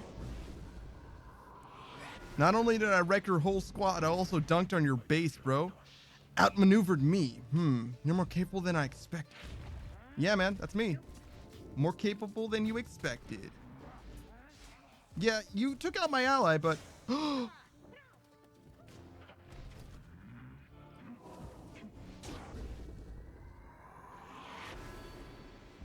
Yo.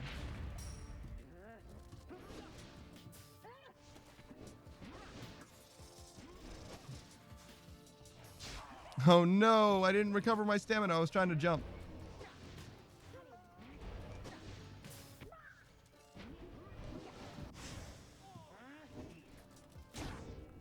Yo. I'm so sad.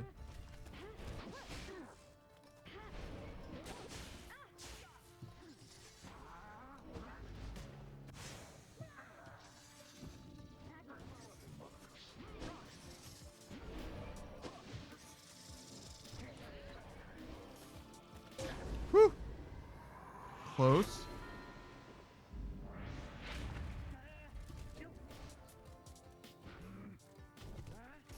Whoa! Oh my gosh. Oh no! Alright. I ran out of stamina. That... oh.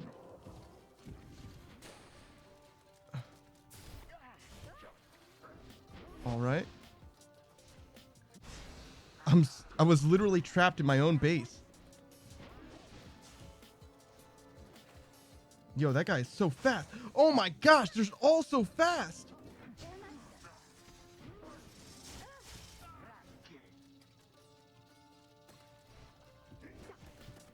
Oh my god. It's so hard. No.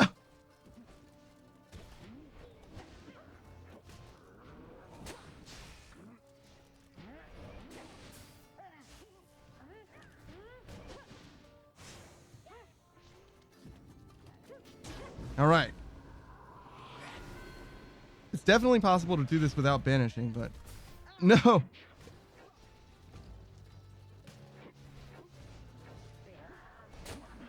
But I'm not that worried about the subquest, I'm going to be honest.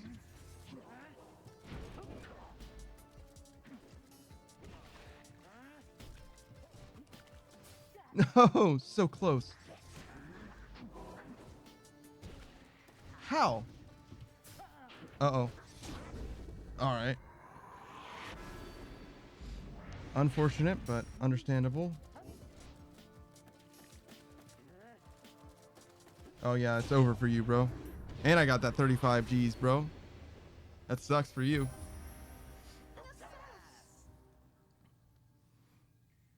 All right. I definitely could have done better by Rookie Greentail. But I really didn't use the stamina, the infinite stamina very well with the roster that I was running. It's all right, though. You, who call yourselves the Nightwings, it seems that you have learned something from Sandalwood after all. You said that Sandalwood wasn't ever very good at this, so what are you talking about right now, bro? But you are the Nightwings in name only, and as for the rights, it is a mockery of what it once stood for. All of this, a stain upon the legacy of the scribes. Volfred looks on as Orlek departs without another word. Orlek, forgive me.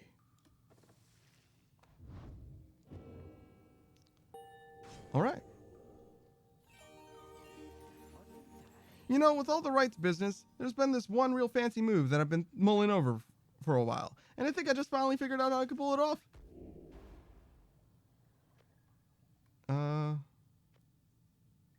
Sure.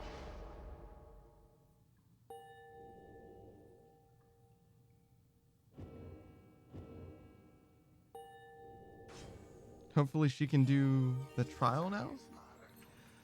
The strange designs of the 8 scribes, their everlasting sorceries, are strong within this land, and we shall yet make further use of them, we think.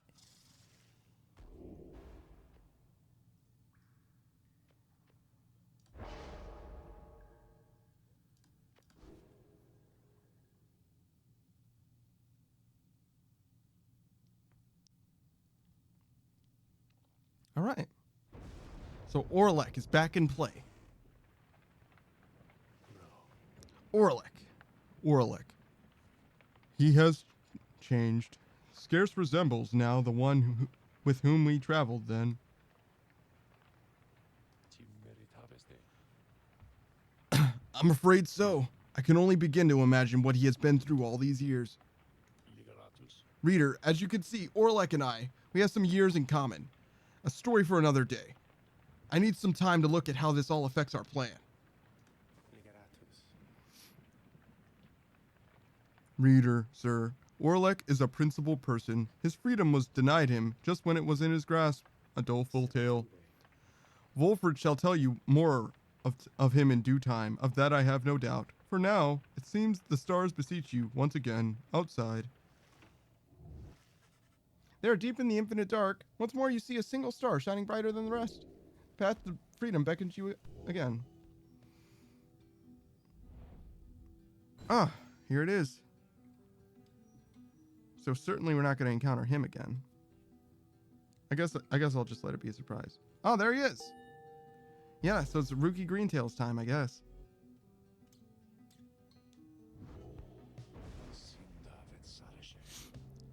Once more, then. Onto the fall of Solium. Excellent. Our plan proceeds at pace. We need but continue to make good on all the opportunities the stars present, as much as possible. Then our ranks within the Commonwealth may yet grow enough that we shall sway the people toward our cause. It shall be difficult, but the people have their hearts and consciences, and the Commonwealth has long since lost its way. The never-ending war with the high-wing remnants, the passing of more sentences of exile than ever before for increasingly more dubious causes. The burning of books, the outlawing of literacy, these are corruptions of the teachings of the scribes. Together we shall prove it soon enough. Wolfred, sir, what of Orlek? Wolfred says nothing in response at first, but then Orlek appears to have his own agenda now. We shall have to try and keep an eye on him, although our plan remains the same. Anyway, we have a mountain which we need to climb. Let's all rest up for a bit, if possible, this night. We fly at break of dawn.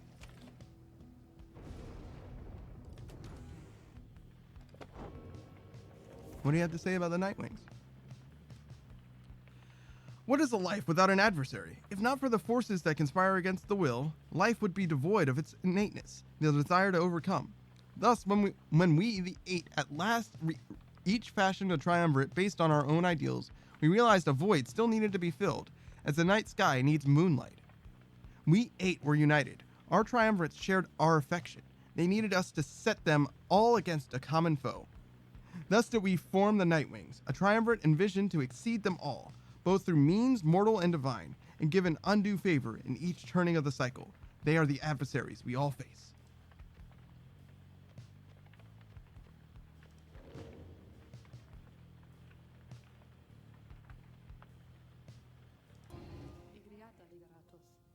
A visit from my favorite reader. What is the occasion? Huh.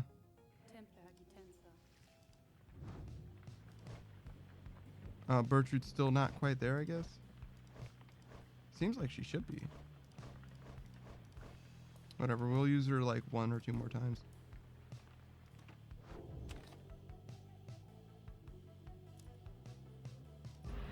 I mean, I'm probably just gonna keep using her until I can get the thing. Not that I will even want it, probably, but you know, ain't nothing but something to do.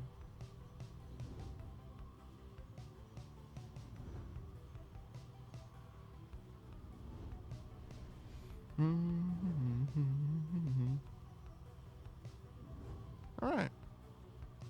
It's been a pretty good stream, pretty productive stream. Feel like we made a lot of good progress.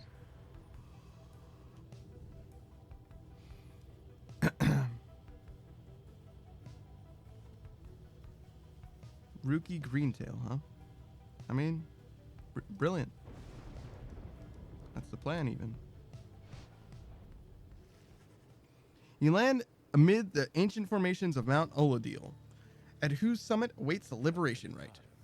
Thus begins our third ascent to the fall of Solium. My agents in Commonwealth report our plan is proceeding. Let us strive again to liberate one of our own and raise its chances. The Beyonder Crystal seeks Bertrude. Perfect. Greetings to you, lovely reader. I'm at your disposal. How are you doing? Why are you doing this? Reaching out to me again, like this. I've been abandoned in this blasted rock more times than you could count, reader, and each time I've laughed it off, like so. She laughs. I fear it will be different this time. Before, I knew that someone else would come around and pick up where the previous idiot left off. But now, she scoffs, then falls silent for a time. Well, it seems there may not even be a next time after this, if what I am to understand about the stars out there is even a half-truth. So then, I can spend an eternity of utter solitude, without even the blasted rites to keep me company. Understand that. While I may be an apparition in a glass to you, I yet retain a shred of self, and I do not happily foresee that outcome. And yet, you keep on coming back to me like this. If this is all in service of a torment, then you are most cruel, O lovely reader, commendably so, I have to say. So then, am I to understand you wish to spend more time with me thus, knowing full well the stars are soon to put an end to this little affair? As if in answer to the question, you feel what seems to be the Beyonder Crystal itself. The Beyonder Crystal seems to be pulling you away. Seems to be pulling you away. Okay. You focus your mind and remain where you are, there with Sandra in the confines of the Beyonder Crystal, and remain there with her for some time. No words need to be exchanged between the two of you, and in the darkness there, for once, she does not feel alone. Soon, however, she bids you depart. You shall leave those idiots of your list. You shall leave those idiots of your listless. You shall leave those idiots of yours listless if you remain here for too long. Be gone already, and let me know if you have need of me.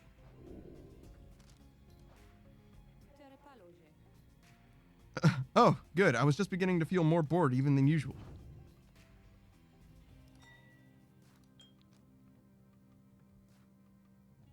Sure. You seek Sandra to administer one of her special trials for Bertrude. The old bog crone, huh? The old bog crone, then. She does have some potential, I should think. More so than most of those with whom you've shared that little residence. Then, let us bring her forth. Soon Bertrude appears in heat of the summons. We sense that thou hast need of us, Nurg.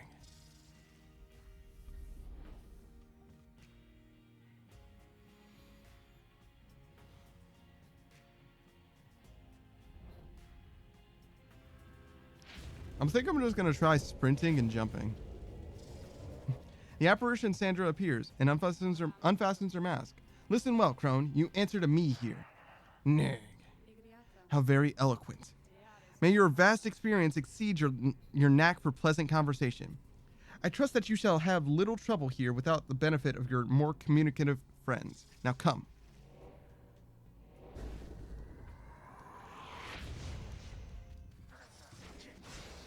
I mean, it didn't not work. It was just, I kind of ran straight into that guy's aura.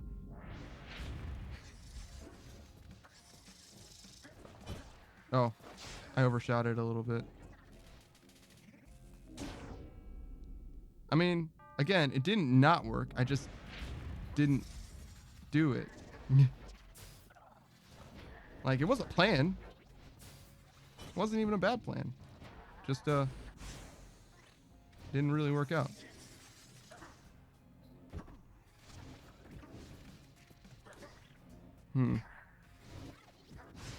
Oh no! Okay, well, this guy has been absolutely clapping my face. No! Why? Alright, we try again. Stop it. That was the wrong way. I have the thing. I missed.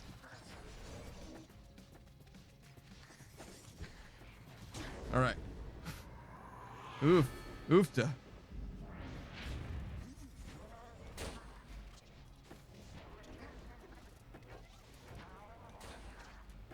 How did you live?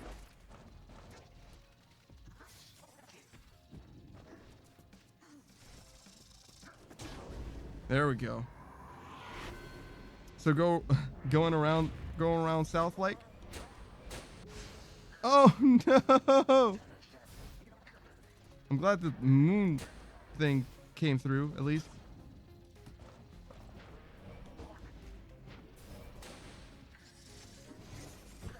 Oh no! I beefed it. I beefed it.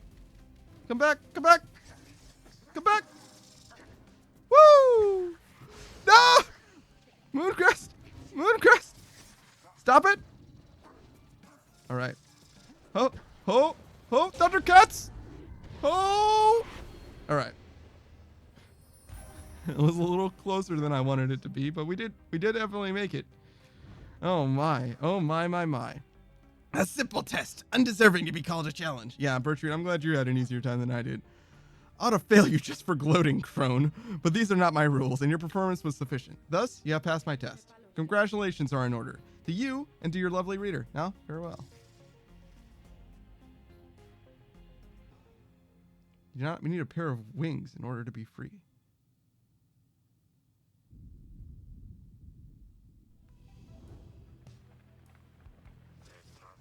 Nerg, good riddance to that mouthy wraith. Now, show us what trinket she bestoweth upon us. Mil's tail. Bertrude blasts pierce through solid objects. Interesting. All right. So, that'll be it for this stream, I think. We're just going to stop it here. Hopefully my voice will be much better next time because good night, brother. I've been struggling. I've been struggling. I ran out of tea even. Do you know how sad that is? Man. Hold up. 1 second. Yeah. Wait. Yeah. Yeah. All right. Cut the stream. Cut the stream. That's it. We're done here. Don't even look at me.